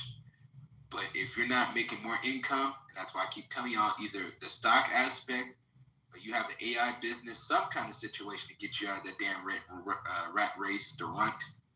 You got to find something, a settlement. I don't care if you got a slitty liquor store, man. You got to get some kind of settlement money. Find some kind of way how to make some. Somebody hit you in the back of your car, something. Get some settlement money. If you don't know how to be able to generate the income, damn it, you better know how to sue and get some kind of settlement. That's only how I see black folks be getting like 6-7-figure cash outs because they settlement. I want to speak to that because I got a client who got hit by a semi, and the insurance company offered her $1 million. And so what I did, because I do finance on a high level too, and I was like, you know what, look, whatever you get over $1 million, I help you do, then I'll just take a percentage of that, whatever. But when I tell you, we need to do as black folks, we need to stop undervaluing these folks, and I know for a fact, come out here and they be wrecking up. I mean, we're like, oh, I'm not gonna get that medicine because it's not. Take the medicine. You don't have to take it. Get the prescriptions filled. Go visit those doctors. Do what they tell you to do. You don't have to take the stuff. You have to receive it. You don't have to physically put it in your system. I got this chick up to $5 million. We know it's gonna fall somewhere probably around 3, 3.5, whatever. But from 1 to 3.5, because guess what? This young lady is going to be dealing with medical issues for the rest of her life. She's probably about maybe like 45, whatever. She got a whole lifetime left of medical bills. We have to understand how this game is played and stop being so, I don't know, the word's not self-righteous, but we're so honest. We are honest in a dishonest world, and we have to understand the game. We have to understand the chessboard that we're on and play by these rules. Hey, I am not giving up my integrity. I know where my integrity lands. When I'm playing in a game, I'm playing to win. I need all of us to get in that mindset because they're doing it. These folks are not necessarily getting inheritance or whatever. They're suing their way to profitability, suing their way to revenue, suing their way to generational wealth. And I'm not saying go out and, I'm not saying to what extent. What I'm saying is when the opportunity comes, something comes your way, stop being so honest and you know what I'm saying. I'm a land. Well, go ahead, Flawless. I didn't mean to cut you off. Well, when it comes to that situation, just be informed. Just know that the exchange in hands. If you know how to track the money using websites like Quiver Quantitative or using Capital Trades, you can search all the government contracts. That's how I found out that most of these damn stocks got government contracts. Is because of Quiver Quantitative and because of Capital Trades, where you can study both political parties, their stock market trades, and you can kind of see a overlap of both parties, like people like Ro Khanna in the West Coast Democrat, and people that's in the RNC, people like Marjorie Taylor Greene, or people that John Thune, that's stock trading. They're on every committee boards. They know where the money's being allocated before the public does. So that's why I always track them. And like I said, I'll put the links in the chat for everybody to study. But Quiver Quantitative is where you can track government contracts. You can track the hedge fund opportunities, the hedge fund movements. You can track the political affiliation. Who is putting what and where, and who do you office. Preferably, if you put this motherfucker in office, you better make some money off of him being in office or her being in office. So that's where you use Capital Trades and Quiver Quantitative. So that's capitaltrades.com and quiverquantitative.com. And track where the money's flowing. We argue politics, but are we making money off of politics? Do we even invest in cow shit where you can trade the news? Because, you know, there's people that's making $5, $10 bets and shit and making $100 back from their damn prediction. Because we argue the news. We argue the news no better than anybody's business. So maybe it's time to make some money off the news. Hey, I love Cauchy, man. That shit is amazing. I love Cauchy. That shit is amazing. If anybody want my goddamn, if anybody want my code to Cauchy so you can get a little, you know what I mean, a little couple hours, let me know in the back chat. I got you. I am. Can you educate us on it? Cauchy is like you can call it a trading app or betting app or what have you, but it's on current events. So this is just an example, but you can find this on it too. It's just an example. Like they'll have something like there's a 60% chance that it'll be sunny today, and you can buy into that. You can trade that shit, and if it comes out, you know, some people make money on it, some people lose money, but it's just like stock trading, but it's regular news and regular everyday happenings and shit. Yeah, so it's just trading the news. You can trade the news, you can trade stocks, you can trade real estate, you can trade events. People made thousands of dollars if they had that Maduro's going to be out of office.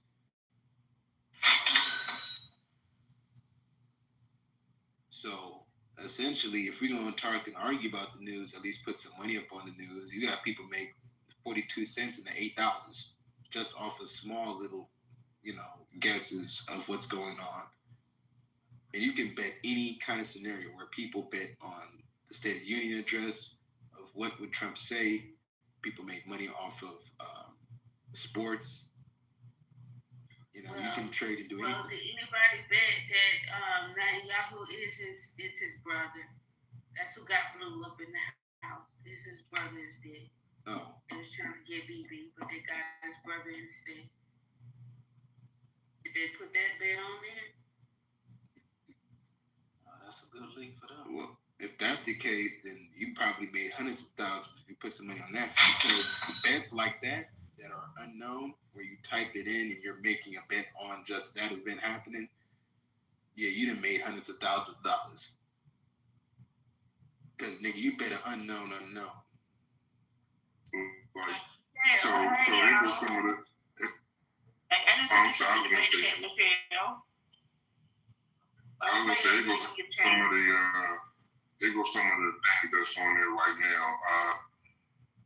Who will be the Georgia 14th special election winner? Corey Fulton. Damn, Corey Fulton. What's on that ass in that job too? How long will the government shutdown last? Who will be the 2028 Republican nominee for president? When will DHS be funded again? So just like the shit that we talk about every day, you can go on there and trade off of that shit.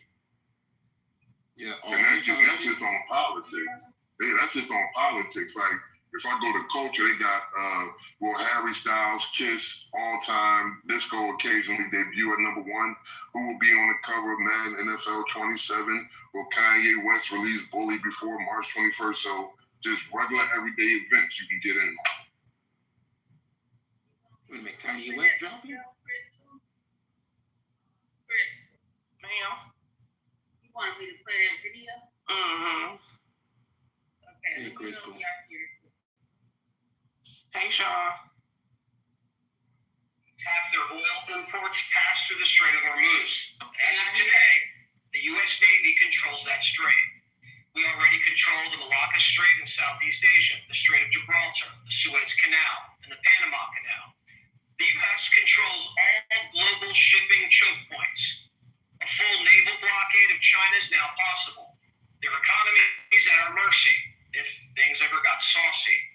So we're killing two birds with one stone. We stop the #1 state sponsor of terror, and we checkmate the Chinese. And on top of that, if this mission is successful, we'll control nearly all of the world's global oil distribution. Now, so far, the price of oil isn't going crazy. Monday it peaked 80. Today it's trading at about $76 a barrel, still below what oil averaged under Biden. As we're fighting the Iranians, we're also launching operations in another continent. U.S. Southern Command is currently targeting narco-terrorists in Ecuador. We're juggling ops in 2 hemispheres. This is the greatest demonstration of American power in decades. And the Chinese and Russians can't do a thing about it. And the whole world sees it. There have been no reported casualties over the last 48 hours. Thank God. Pray that God protects our troops and that Operation Epic Fury continues to be successful and edgeable. Half their oil imports passed to the Strait of Hormuz. There you go, Crystal. Mic is open. So is that control? Well, the barrel. This shit is pretty fucking impressive. What's going on, Crystal? So the barrels of oil is $83 a barrel. So it was at $119 a barrel. So they're in that situation, 50% just off of ensuring that there would be insurance of $20 billion for the oil payload to get through that bitch. And they also have minesweepers and also Navy SEALs and naval troops. I told y'all yesterday it wasn't the price went down. The price spiked because of speculation, but it went down because they announced that there were oil reserves that they were going to release. Not necessarily because the war is over. Did I ever say that? I said that wasn't true. It was I am. It's insurance that's being covered on the payload of $120 billion. So, Sean, can you put a pin right there? You said the very key word, insurance. You know, the laws of London, right? They used to be the people who was in control. Trump said middle finger up and my middle toes, right? Middle fingers and toes up to you bitches. And now the United States has a insurance company from the federal government that are insuring the tankers. And they got the Navy escort. Ooh, I am an American. Fuck all you niggas who ain't American. Yo, Sean, go ahead and finish it off. I just wanted to add that right there. You said insurance. Mm-hmm. So $20 billion of insurance. Then you also have naval, because Trump needed to make sure that the Navy was going to guard the payload in order for the insurance company to approve the mission to take it out of that Hamas Strait and get it to the Indian Ocean. So they got minesweepers. They used minesweepers in World War II to take out. And that's why I told y'all about the underwater. I don't know if I told y'all about this, but that's why the underwater drone company, CUDA, is so important, because they got a government contract where they'll be doing underwater drones to be able to take out any kind of mines underwater and push that motherfucker through so they can bully over into whatever region that they need to take it, Indian Ocean, East African bloc, wherever imports need to go, they can go without being harassed. Without the harassment. And 53% of Iran's Navy is pretty much, that's out of the equation. Now they could be able to have the minesweepers pretty much play, a game of contain. You got to contain to make sure that nothing of that oil deposit gets blown up or gets touched while being on water. Hey, I put a link control of the area that they go to. Boy, that's tough shit right there. Go ahead, Shell. No, I'm just saying I put a link in the chat. It's the news station in Kentucky that shared this video talking about the Air Force out there chasing the damn flying saucer. It's on the news. I want to see if that shit AI or not. Can somebody verify? I tried with mine. It ain't working. Air Force don't do shit. It will be the Army. So I think that might be a little bogus for shit. Because Air Force don't do shit. I don't know.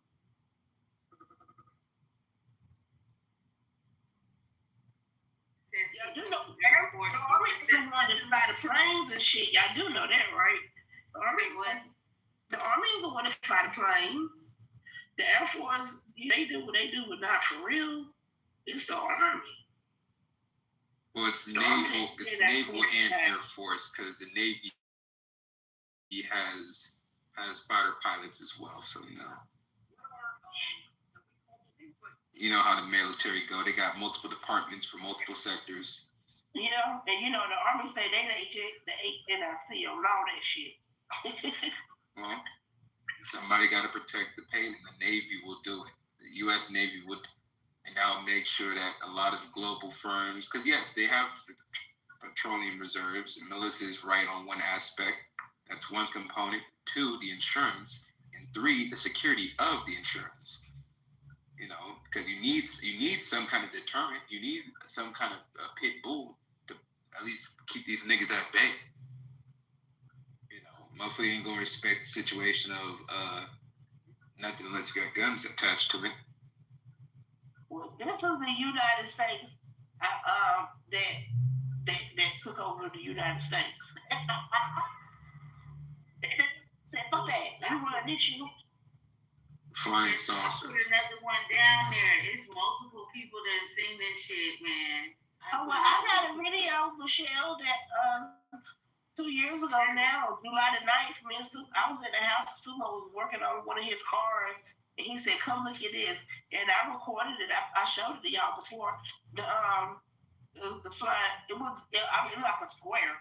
Shit, it was like a damn square. It didn't look like a flying saucer, but I seen a flying saucer at the age of 7.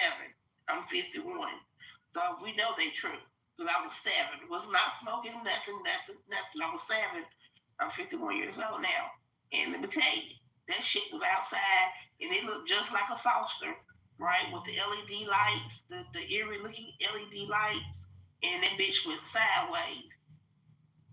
My daddy was with me. He was going out. That is funny. Motherfucker had the lowrider on sideways. That is funny. I'm really was low and it went sideways. You know what I'm saying? Like it didn't go up. It went to the side. Crystal, did they have the doors open? Shit, if it did, my eyes didn't see that.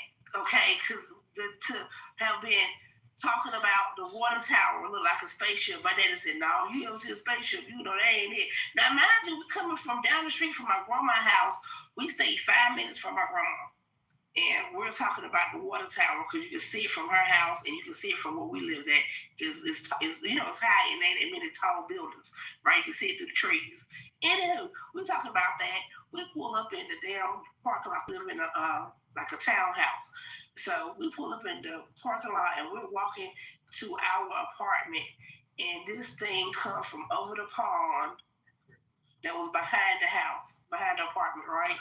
And it was round with the little cone thing on the top, right? And it had the little funny looking, it had the LED light. Today I know they're LED lights. When I was a kid, I couldn't describe what them lights were, but they're LED lights because we know, LED lights, they go up and down with their tone and shit, right? And my daddy snatched me and my brother, and we lived upstairs. It was probably about 12 cells. My daddy hit themselves twice. Bam, we was in the motherfucking house, sir. Okay, I was 7 and Corey was 5. My daddy grabbed both of us and we was in the house. He hit 2 steps. I promise you he hit 2 steps. The first one and the last one, okay? He bionic man us to the motherfucking house. I don't know if the door opened or not. Oh, come on, and snatched our asses up so motherfucking quick. Okay. And I seen it with my own eyes. And then I recorded the one I seen 2 years ago on July the 9th. Remember, Sumo, you came in the house to get me? It was like, I got something to show you. I thought he wanted me to show me his car lights. I don't see that shit. He was like, girl, come on. When I got it, I was like, oh my God. You are not a star. You are not a star. It was not a star. So in Kentucky, that mean they're going to fly over here in North Carolina. They're in Kentucky, Michelle. And you might see them in South Carolina. Ain't you like, today, it was something flying. I got pictures of it too. I thought it was common. Okay, how far west in South Carolina? I done been to your house 100 times. But I still don't know what direction I'm in when I go. So, southwest. West. Okay. Like 3-4 hours, I think. Yeah, it's about 3.5, 4 hours to get your house. And then something happened for her last night in Atlanta. Ooh. Another one last night. Looks like it was 5 days ago. Something happened. I remember this. We talked about this. TSA done about quick today and yesterday. Because they ain't getting paid, so they ain't going to work. And there's like a couple of people there, so the lines is moving super duper, extra super duper already slow that they was already moving in slow motion. It was already in slow motion. Now ain't nobody at work. And it's really moving in slow motion. I don't want to talk to y'all for a few days because, you know, some people get working my fucking nerve. But when I seen that video about the United States controlling the waterways across the water now, not even in America, they across the water, motherfucker, they call the shots. Where's James King at? Isn't that more than just the TSA? Are there more federal governments who aren't getting paid? I think I heard something about that as well a few days ago. It's not just the TSA, right? It's other. It's a few of them. ICE ain't getting paid. DHS ain't getting paid. Now, Social Security always gonna get paid. Food and nutrition, shit like that, Medicaid, that shit is not on the same pay schedule as these ones that are shut down right now currently. My homegirl works for her. She's an accountant for HUD. They get paid too. Hey, Crystal. Ma'am. I don't mean to start no shit though, but come on, let's start. So you remember that video we watched like 2-3 weeks ago when the man was talking about the true history of slavery? Girl White came out with the true history of dealing with the Indians, with y'all Indians. I just dropped a link down there in the chat, the most recent one with my name Michelle on it. And girl, if you go look at this video, it's not a video, it's actually a slideshow. It was a bunch of pictures or whatever, right? He said, how was your state's land stolen from Native Americans? Okay, so you scroll, you swipe. He says, Illinois, it was not stolen. We missed it for $100,000 plus $14,000 a year, 40 years. Then you got Ohio, not stolen, purchased for $50 plus $9,500 a year forever. Lies. Listen. He said Georgia, not stolen, purchased for $5 million. Michigan, not stolen. The education system lied to you. About what? He said they lied to y'all. Ain't still no land. Y'all ain't getting no reparation. So how about this shit? So if they purchased that land, those states like that, what about the people who got their own deeds? I'm gonna have to go in this right now. I wish I'd got this 6 days ago because my post would have got the most fight on it. My comment would have had the most fight, but it's too deep now. It's 2,100 comments. It'll get lost because my comment will have a fight on the top of it. I swear it will. Over duress, right? You can't make people like if a sure come and say that y'all owe something, and they can't make you sell your land for that, right? They can't do that. They'll think they can, but they can't. It's illegal, and ain't no limitation on fraud. So whoever this fucker is, all that shit is fraudulent. Because the other people who lived in that land had motherfucking deeds. The Negroes who lived there had deeds. So therefore, whoever they little Papa Squat tribe ass fry bread, plain water, pinto bean eating ass motherfuckers. No kidney beans, give me they don't eat pintos, they eat kidney. Because the government gave them that. They are part of be from America, but they eat fucking kidney beans with flour. The hell? Okay. So, what about the people who own deeds, who have deeds? And I know y'all can find these deeds. If I can find the ones that I've been looking for, and the ones I found for my family, right? If we can find those, then I know y'all can find it. But I ain't gonna tell you why I ain't gonna find it, cause you know what? Middle finger up like Trump. Yeah, I ain't saying shit. Motherfucker, let the Papa Squad and this nigga named Matt revenge shoot at your family then own shit. That's some bullshit there, Michelle. Ooh. That was a wild shit right there. And 47,000 people like them. Who are them fuckers? Who them niggas? I'm going on here. The rain is on fire. They talking about the oil is flowing into the sewers of the streets in Tehran, and the streets are on fire. Is that one of the signs?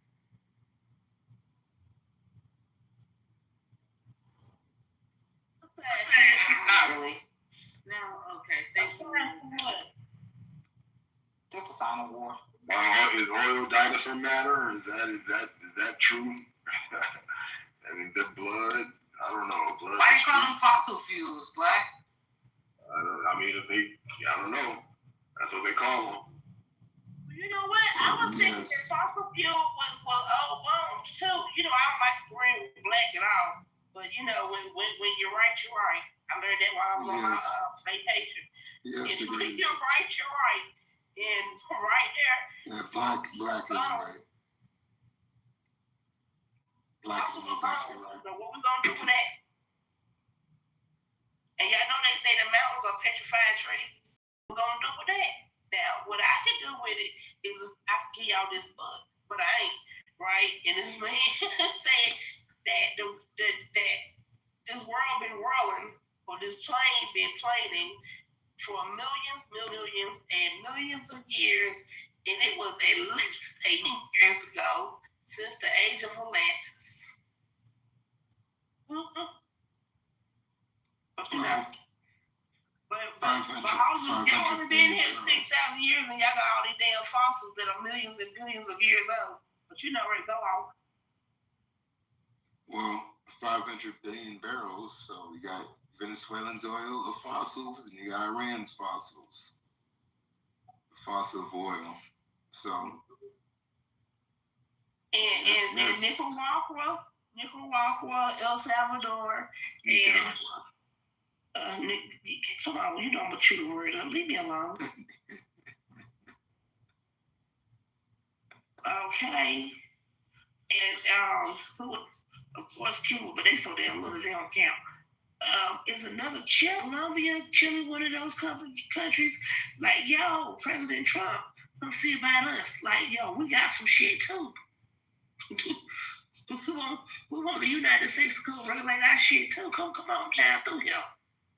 Now, for an American such as myself, just make Panama the 51st state and Mexico the 52nd, nigga. No. Cuba is going to be like Puerto Rico, where it's like a territory but ain't a state. No. Oh. What about Venezuela? Because they try to be a state.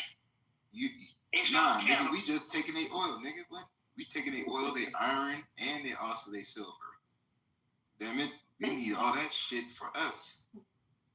Nigga, they can build a couple apartments and a lot of, haciendas and all them villas and shit. Pimp it out a little bit.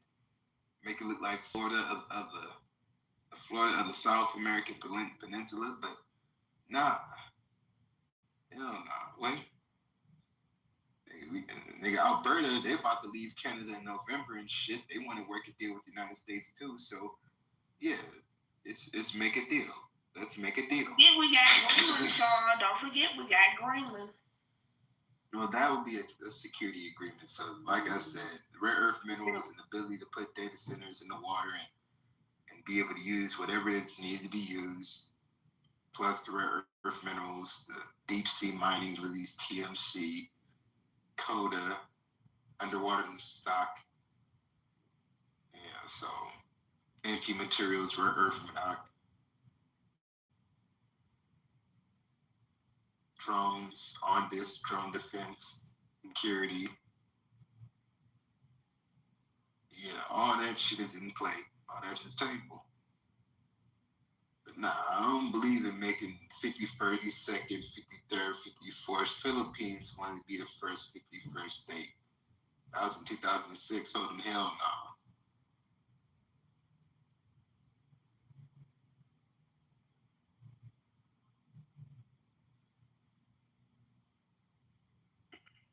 And don't you think we already got too many hanger-ons, Crystal?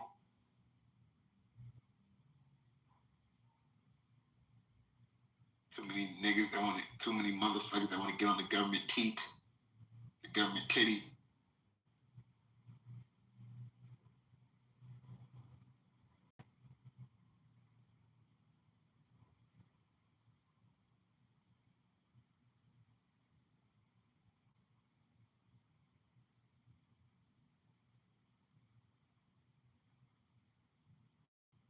Man, Sweet must be doing some business. Usually he be the first thing to cut me off.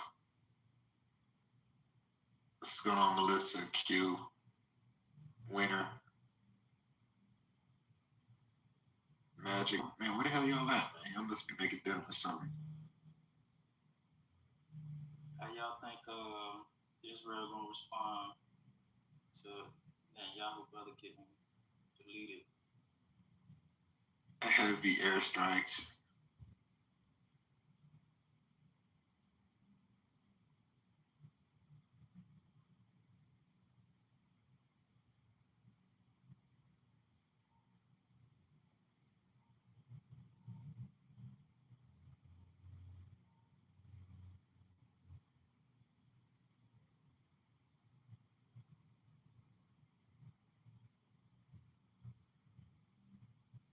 Why is it quiet? What you talking about? Because I wanted you to say something. You say because what? Wanted you to say something. What? What the hell? Waiting for you to say something. Okay. That was some country, but not country. I don't know what type of accent that was, Sean. Waiting for me to say something. I don't know what shit going on in the world right now. Well, there's a lot of shit going on in the world. There's so much going on in the world that there's breaking news reports say advisor Donald Trump are urging him to exit the Iran war as soon as possible. Trump just declared the war is very complete.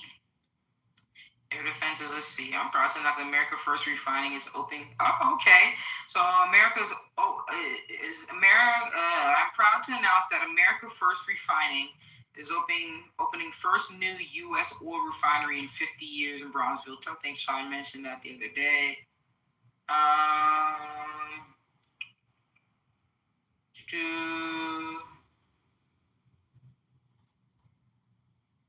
Iran began laying mines in the Strait of Hormuz. U.S. intelligence assets have begun to see indications Iran is taking steps to deploy mines. Security options are achieved, oil prices will drop. Once national security options are achieved, oil prices will drop. I'm just reading through the news. There's that. I think we don't talk about everything at this point. Yeah, we did. I mentioned about minesweepers. Minesweepers, offshore drilling, stock ticker to rig, RIG, underwater drones, CUDA, CODA, CUDA, CODA, underwater drones, in order to find and see all the undersea water devices that's gonna the mine bombs. So they're essentially underwater drone company that does the mine sweeping with the U.S. Navy. So the U.S. Navy buys that technology, use it for any kind of underwater situation, and potentially get the rare earth minerals underwater as well. So deep sea mining.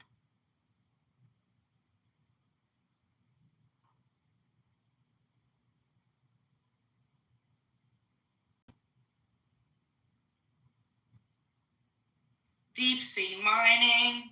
What are they going to be mining underneath? Like, what specific minerals or items are going to be mining? They're saying that there's a nugget underwater in a lot of these regions that have like 7 minerals, where you can find a nugget that has copper, titanium, graphite. Then you also have graphene that's also can be used to beat out lithium because it's cheaper and faster than lithium deposits. So deep sea mining, that can be literally anything. Because the seabed has a lot of minerals. Then they can just have a rover be able to go to the floor bed of the sea, pick up all the rare earth minerals, identify it, put it inside the rover.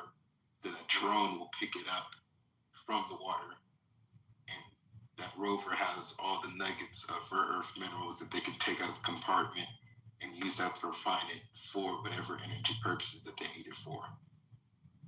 So if they got 20 big nuggets and shit, that rover capture that nuggets, they get it refined, they process it, sell it, use it for data centers, use it for nuclear energy reactors, use it for whatever the hell the intended purpose is needed. So that's CUDA and Kraken Robotics, and also the metals company, TMC.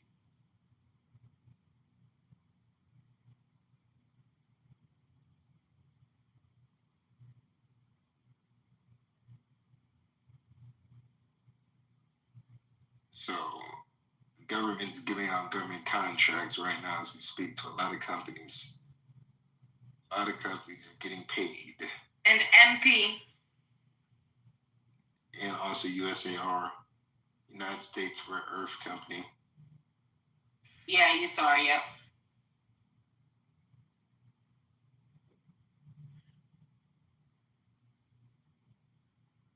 Yep.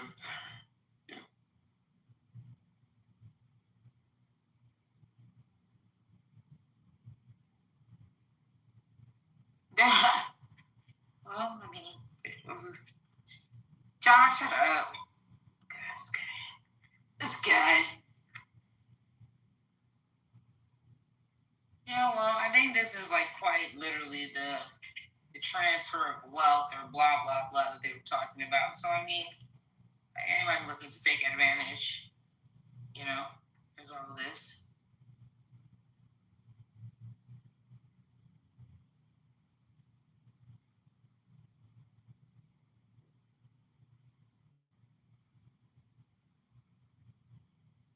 Don't forget to live a little, travel, enjoy life, too. Life is short. We don't bomb to fucking smithereens. So, there's that. Live like it's your last day. Yeah. Live like there's no tomorrow. Just a small town girl.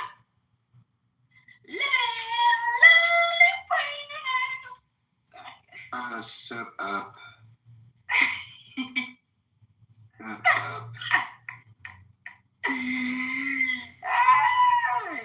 Okay. But yeah, okay, so can we not, I guess everybody is all military out. What else is there to talk about? It's military, religion gets them going.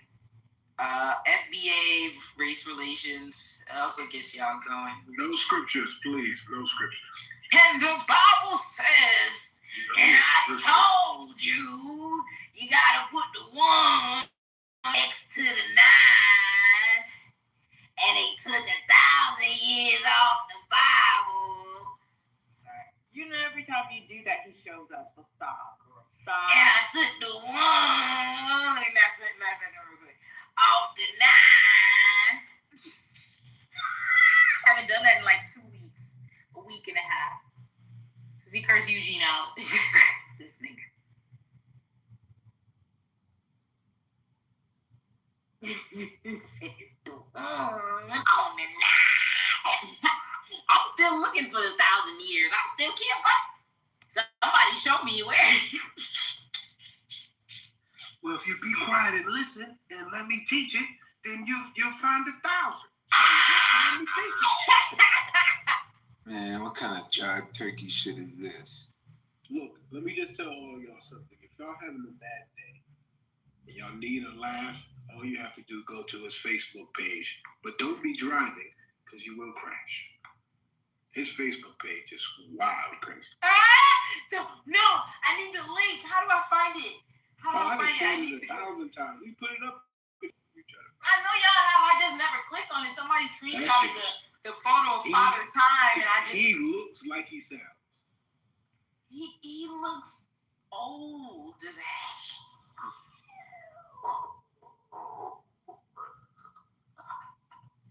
He looks too old to be doing the shenanigans that he's doing, to be honest with you. Father Time.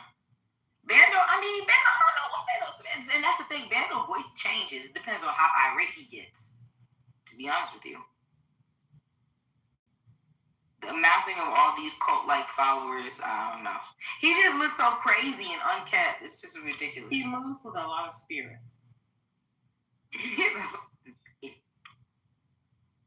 It's crazy that he has a following.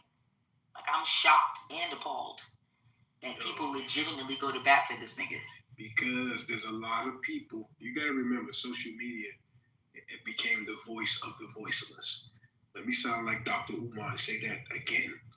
Social media became the voice of the voiceless. So there's plenty of people that think like him, move like him, dress like him, smell like him. And now that he is the voice for them, he's going to have a great following. You know, that's what makes social media very dangerous. Because I'm going to say something that's going to very, upset some people.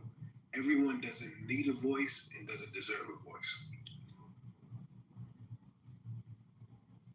Hell no. And to be honest with you, like this karma score thing, when I saw that Jamal was in like the top, I knew this was, no offense, some bullshit. For some of y'all, I see it, I understand. But for some of y'all, I don't know how the fuck, what? Who's rating you? I'm on 0.1%. I don't give a fuck, to be honest with you. What the fuck is your shit? Or you just in the top 5? I don't give a damn because it's real life. So how did they rate that shit? Is it at the chaos creators or something? Is it the chaos creators that's in the highest percentile or something? I'm starting to notice some shit about that. I don't know. I think maybe you gotta be in rooms, starting rooms, doing all types of shit. I don't know. There's this whole, if you click, so my husband was like, why don't you monetize this shit? And I was like, maybe. And so you can, but it's based off of the karma score and then all types of shit. If anybody knows how to turn the coins into actual cash, But there is a way. So if you go to your settings and then you click what's new, it kind of explains it, but it doesn't let you sign up or anything. I'm still lost on. I don't get into all that shit. I believe it all. Yeah, I don't indulge to nothing like this.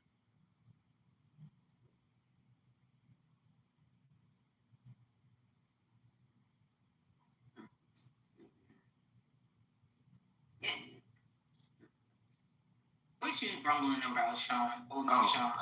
I thought I was on mute. Old man, Sean. You're an old man in a young body. It's ridiculous. It's so funny.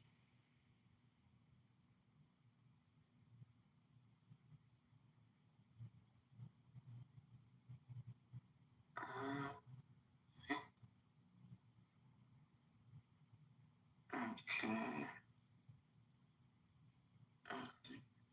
You're still me, my nigga. Oh. Just trying to capture I got payment. to the bottom of it. Is Melissa still here? Yeah, she's still there. Okay, yeah. Iran was pushing media, false media about Netanyahu. Yes, they were. Yeah, that's what they was. So is it true they killed a brother? Or was it our media doing that shit, allowing bullshit to get through? Well, this comes from the Jerusalem Post. Yeah, I was looking at the Jerusalem Post too. That shit is not coming from media. It's going to other countries. That's why, like in Nigeria, the shit that they saying about the United States is crazy. They're not saying it about the United States, but about the war itself. They're making it to the world. They're making it catastrophic. profit, bro. Like they're dogging the U.S. the fuck out. Like we're losing. Yeah, like we're losing. That's exactly what they're making it seem like to the world. They killed Netanyahu. They about to bomb the U.S. Boots on the ground. Blah blah blah. I'm just like, are you niggas? Putting it out because I'm finding stories about it being fake from a week ago. Because people want to be on the winning team. This is how brainwashed people are. They're trying to exacerbate the call for the downfall of America, but at the same time, if they flip the narrative, people would just be rooting for America. Like people just want to be on whoever is the winning team. If America's not winning, then okay, cool. If America's winning, then they're for America. It's not. It's literally based off perspective at this point. Did the UAE just invest $500 billion in America? Probably. Amazon just pledged to open data centers in UAE. They're blowing shit up just to rebuild shit up, okay? I'm not convinced that this is the ultimate end that everybody is afraid of. I don't know. It's just the math ain't mathing because if we're going off their timeline and they're clearly using a biblical timeline, then the math isn't mathing. When they have to take Turkey and all that other shit, they have to take more land, aren't they, in order for that to happen, for the project to be complete? And greater, let me see. So greater, Nile to the Euphrates. So that's the promise given to them by God, right? Okay, let me go into Revelations and see. Hold on. 26. Price. Hey, Karen, did you find out who's going to be responsible rebuilding out there? You know, the stuff we talked about last night? Rebuilding. Please remind me. Over there. Oh, yes. Caterpillar. Yep. Yeah. Michelle, so you're right about that. That's the thing, right? The quote that they're following for the Greater Israel Project, it doesn't necessarily have to do with Revelations, right? Like it does and it doesn't. They're following the promise that they believe God made to them, that they should conquer and own basically from Egypt to the Euphrates, the Nile to the Euphrates. So that's kind of what they're using to justify their means. But it doesn't align with biblical prophecy, right? Like what we're doing, where we are, is still the math still isn't mathing, right? So, I mean,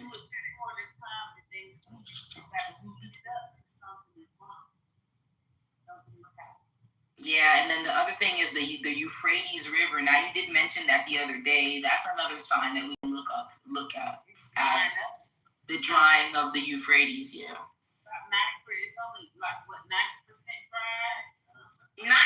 God damn! What you mean 90? Damn, 90 is terrible. That's most of the way. Hold on, go look it up again. I don't remember. I can't be wrong. I could have sworn it said 90% dry, 12% left. Some shit. Ooh, 30%. 30 to 40. Oh, it's 30%. Yeah, but overall flow, it's declined by 40% since 2020. At this rate, there won't be a Euphrates in the next 10 years. 20. I'm gonna say 20 years. Yeah, 20 years. But guess what? 20 years in 2026. 2025 years, 2020, 2050. It's going to be in 50 years. Mm-hmm. Remember I asked you about that 50 years the other night? Let's see, how long will it take Euphrates to dry up? Realistically speaking, if that's just at 50 years, and it says about 15 to 25 years. That's not great. 15 to 20 years to do what? Oh, the drying of the Euphrates.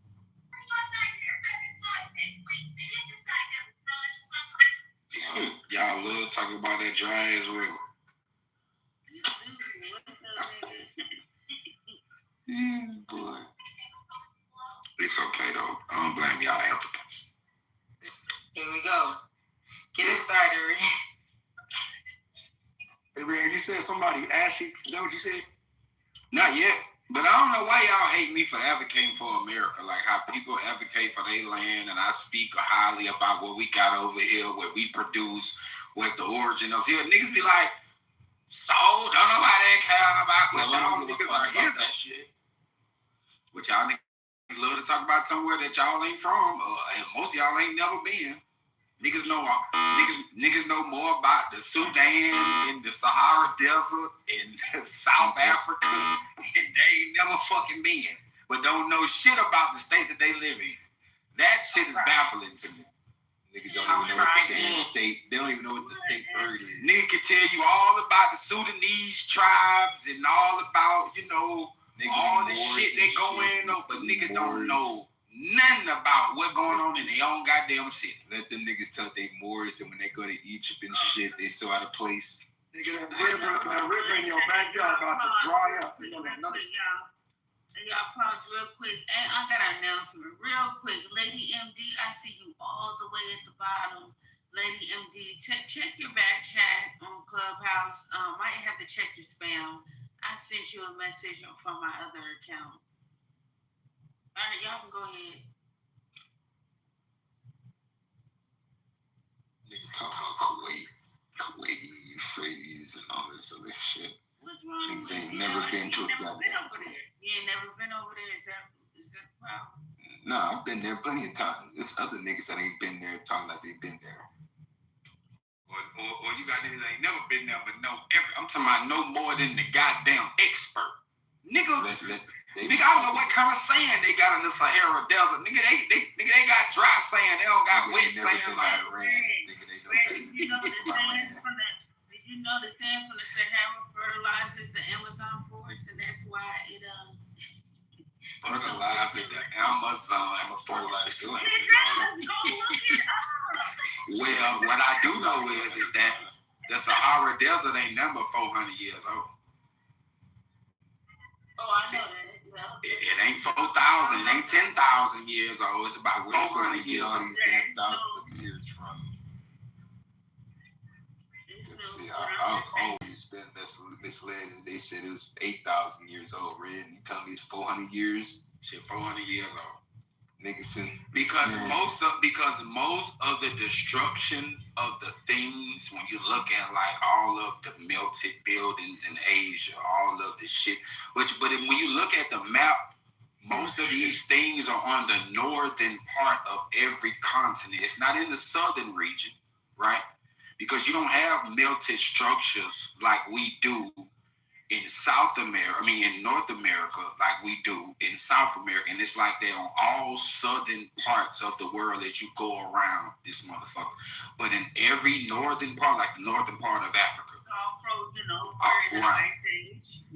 all of the northern parts of these continents, right, have what we can look at as some type of catastrophic event or something happened. See what I'm saying? Petrified to me, Red. Like petrified. Petrified, petrified, right. Yeah, So when we see these, you got petrified vegetables, trees, plants, animals. See what I'm saying? Petrified flesh that is being found. And it's like when they date these things and they try to be like, oh, you got mountains that are still bleeding, what they call acid, but it's really blood because these things was petrified in the amount of minutes and seconds. And then we had all of these scorched structures all around the world on the northern regions of all of these places, all of these in floods in all of these places, mud floods in all of these places. Then you realize why most of where these things happen, people migrated and inhabited the southern regions of. That's why when they say, well, the earliest tribe of Africa came from the Sudan in South Africa, right? Why they saying that the motherfuckers in America, we started in South America first and then we went up to the North America. See what I'm saying? Because we fled those areas when this shit happened and we moved south. And then we went back home and repopulated these areas when the water receded, when it was habitable again, and we spread it back out. That's what these events, when you look through history, shows us and show you how and why people migrated to these places. And then when all of this shit was over with, how they also went back to the places where they came from. That's why I be giving all this pushback about life started in Africa. The origin of man started in Africa. That's why I give that pushback back. Not because I just don't want to be an African or I just got something against African. No, it's other shit that shows that life or everybody didn't come from this place, and you know, other events and shit that happen around the world in history. Everything don't have to do with that place. That's the only point that I be making.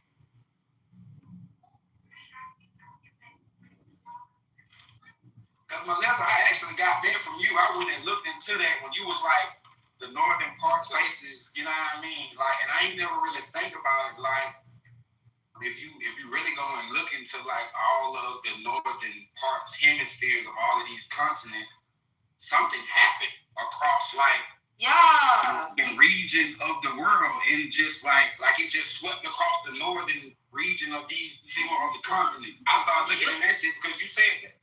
Yeah, and I noticed it too on the patterns of the maps, like the way, like how the top is like shit is completely. It was not even no grass and shit no more. It's all fucking desert. What happened?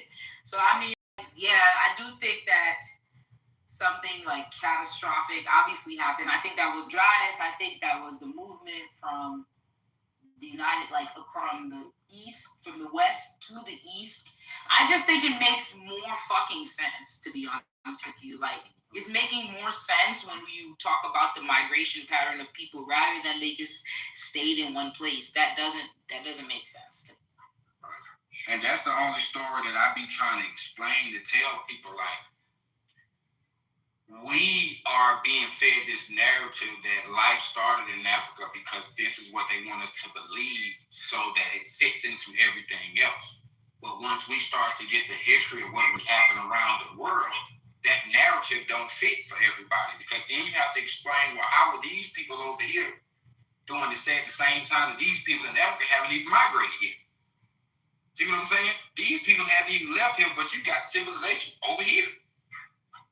So these are the things that start to come out when we learn about these catastrophes, we learn about these mud floods, we learn about all of these petrified things and all these events and the sky, rain, and fire and all of this shit. But you see evidence of what they call them thing, sodium balls or salt balls from rain and fire and shit. That's evidence of all of that shit.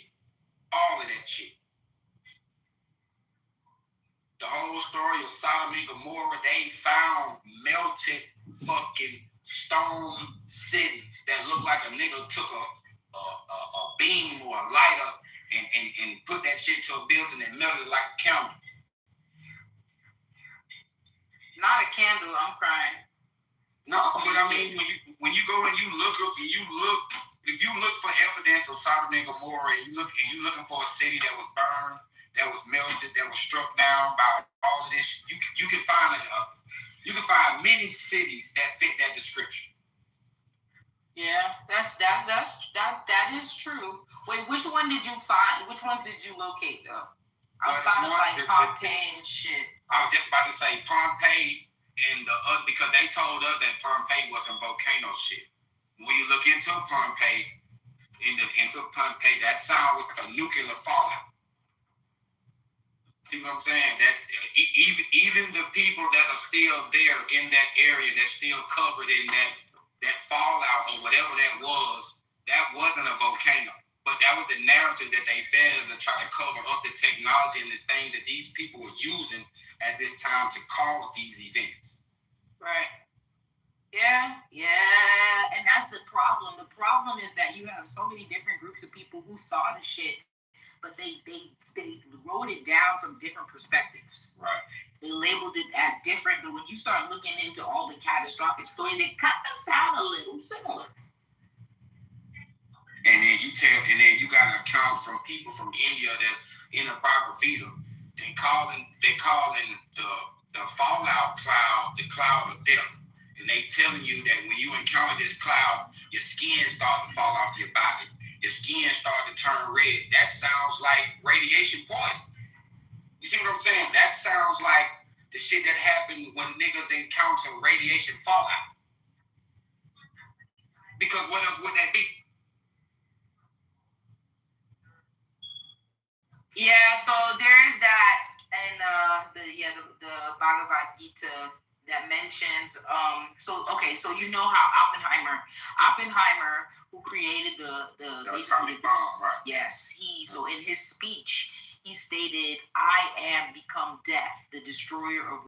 That comes directly from that Hindu book, right? They're talking about how the destruction of worlds. So I do think that they know that there was some sort of atomic. So I know what you're talking about. The name of the weapon that they call a world destroyer, because this is where they got the idea for the Death Star in Star Wars. It's called the Mark 1. This is I don't know if it's called Mark 1, MICK 1 or MACK 1 or it's MAC 1 or MOC 1. I think it's Mac 1. Mac 1, right. But they call it a planet killer. The level of so that's why you see, and so that's the quote from the Bhagavad Gita. It said, "I am become death, the destroyer of worlds." Yep. So with that, that's exactly they named it after that shit. Then damn, they got some shit on their hands. God. It's called the Mark 1. It's a destroyer of worlds, and this is what the Death Star on Star Wars is based off of. That technology, the Mark 1.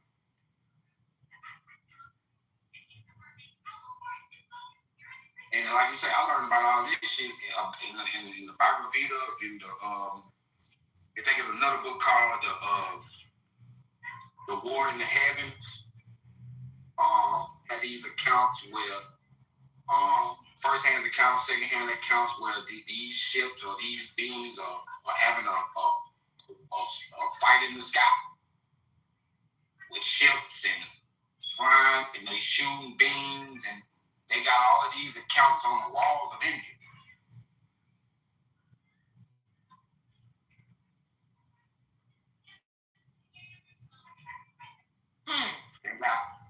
They got shit in stone where they look like they dropping bombs, and that's why I be telling them niggas like, y'all think this technology, the shit that we got, like this nuclear shit, this shit ain't nothing new. They been had this technology a long time ago. They been dropping bombs on each other. There's evidence of nuclear war before we ever created a nuclear bomb. So there's a cosmic war in the Book of Enoch. And that's what happens when the Watchers also actually fall to Earth. And so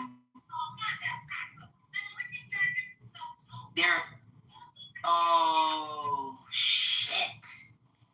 That might make fucking sense. What just came to you, that's one of them. What if when they came to Earth, it was almost like a nuclear weapon when they were, because it talks about how they were bound and cast to the Earth, right? And like there was an actual, you see all them craters? Yeah, what if that's how it got to Earth, and that's why that shit is the way it is? Because it was a nigga who went around for these craters from these fallen that they fallen, and he actually found almost 200 of them. These 200 craters. Oh shit! Gosh darn! That makes a lot of mother. What did you want this something? I think you want this something. Because he was actually trying to see was the act of these something falling from the sky. He was trying to see did that shit have any type of truth to it. And he actually went around the world and found did all of this, the laser taking pictures and shit and all that. He even found shit that he wasn't looking for. But he actually found almost, I think he was up to like 189, 192 craters around the world.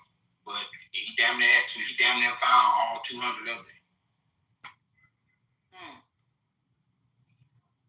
And that's what made me like subscribe to like, I don't gotta believe in the Bible, but I believe something goddamn filled them goddamn holes.